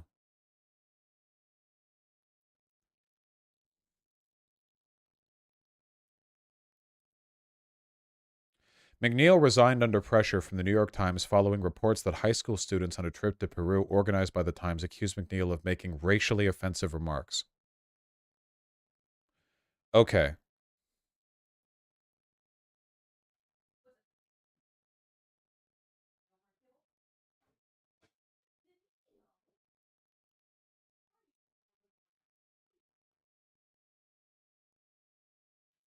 Where is him saying he was lied to?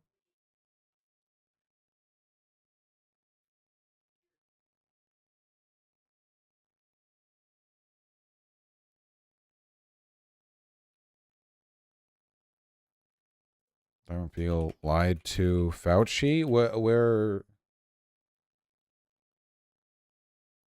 I don't even see like an article where he.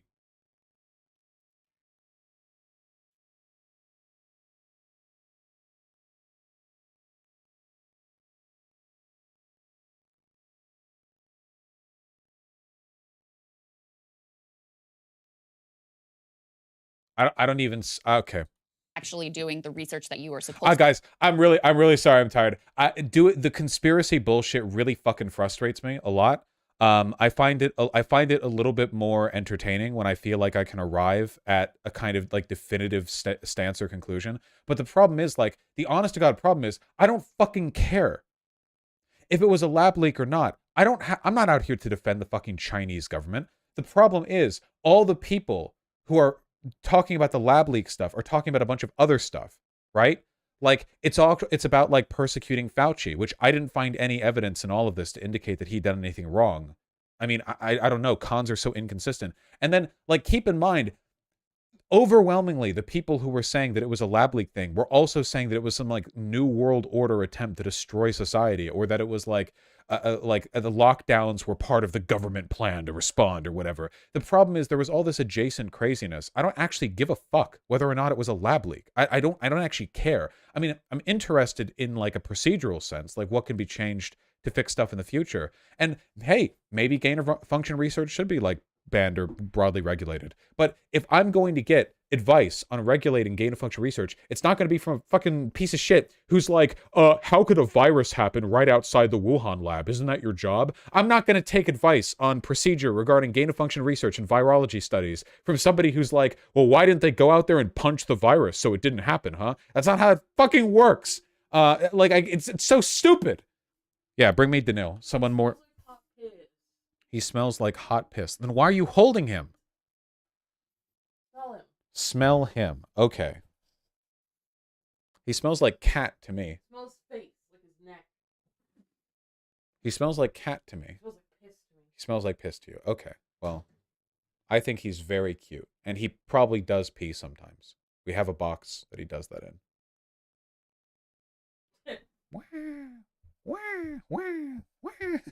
Okay, buddy. Okay. Okay. All right. Okay. What if we... Okay, don't flash the... Okay. Okay. Yep. Mm-hmm. Okay. Let's just... Okay. Very good. Well done. All right. We have to end this segment. We have to end it. Please, God, let me out. Let me out. Let me out. Let me out. Let me out. Let me out. Let me out. Let me out. Let me out. Let me out. Let me out. to do as a journalist, and being skeptical of everyone, which is supposed to be, you know, a core tenet ultimately of journalism. It really is remarkable to see how all of this unfolded and how it continues to unfold. I mean, the New York Times, perfect example. When they got a report that said it looks like it's natural origin, which was based on, by the way, totally incomplete information, then it was news alert, front page, did the big, you know, deep dive and made sure that they got it out to all their readers. Now that you have an alternative view, they'll put a little tiny blurb in there, but it's okay, I don't care anymore. Ship it, segment. 1 million views. I better be rich off this one. This was suffering. All right. You know what we're doing more tomorrow? Politics. Let's go. I'm not reading your donos. Fuck you. I'll read it tomorrow. I love you. Here's a cat. Hello. Danielle. Danielle, are you a cat? That sucked. Yeah, well, you know what else sucks? Life. Look at this. Look at this cat. Okay. Mm-hmm. Okay. Yeah.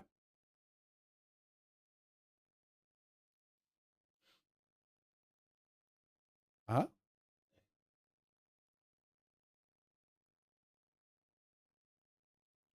Yeah.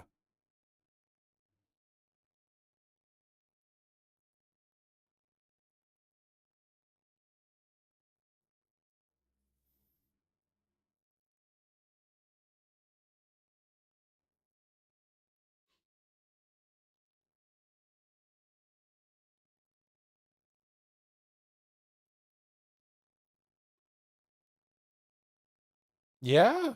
Okay. Put him on Artemis. Let me finish the stream. Oh my god. Okay, hold on. Biden did a funny. Okay, hold on. We're ending the stream on that. We're talking about the Israel shit tomorrow. Fucking Tel Aviv and everything. Okay.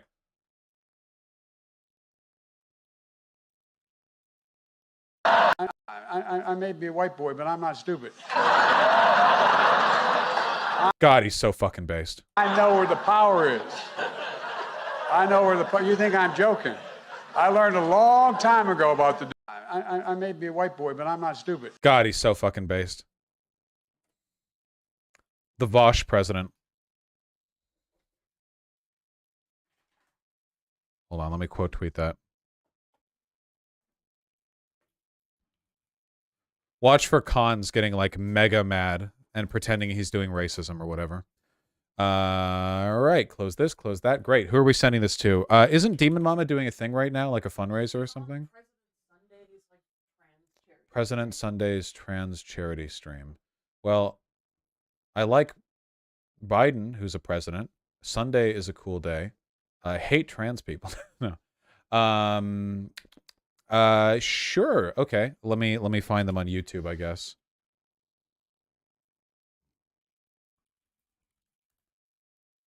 Okay, President Sunday and okay, Demon Mama's not currently streaming, but President Sunday is. So I'm going to host President Sunday.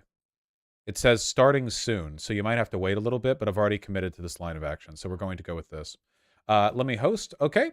I love you all very much. I am going to see you all tomorrow. Thank you very much for all the nice compliments to my shirt. I got it at Forever 21. I'm going to send you all over. Make sure to be nice. I just heard pigeon sneeze in the distance. Very good, very good. Host. YouTube VOD. This one. Godspeed.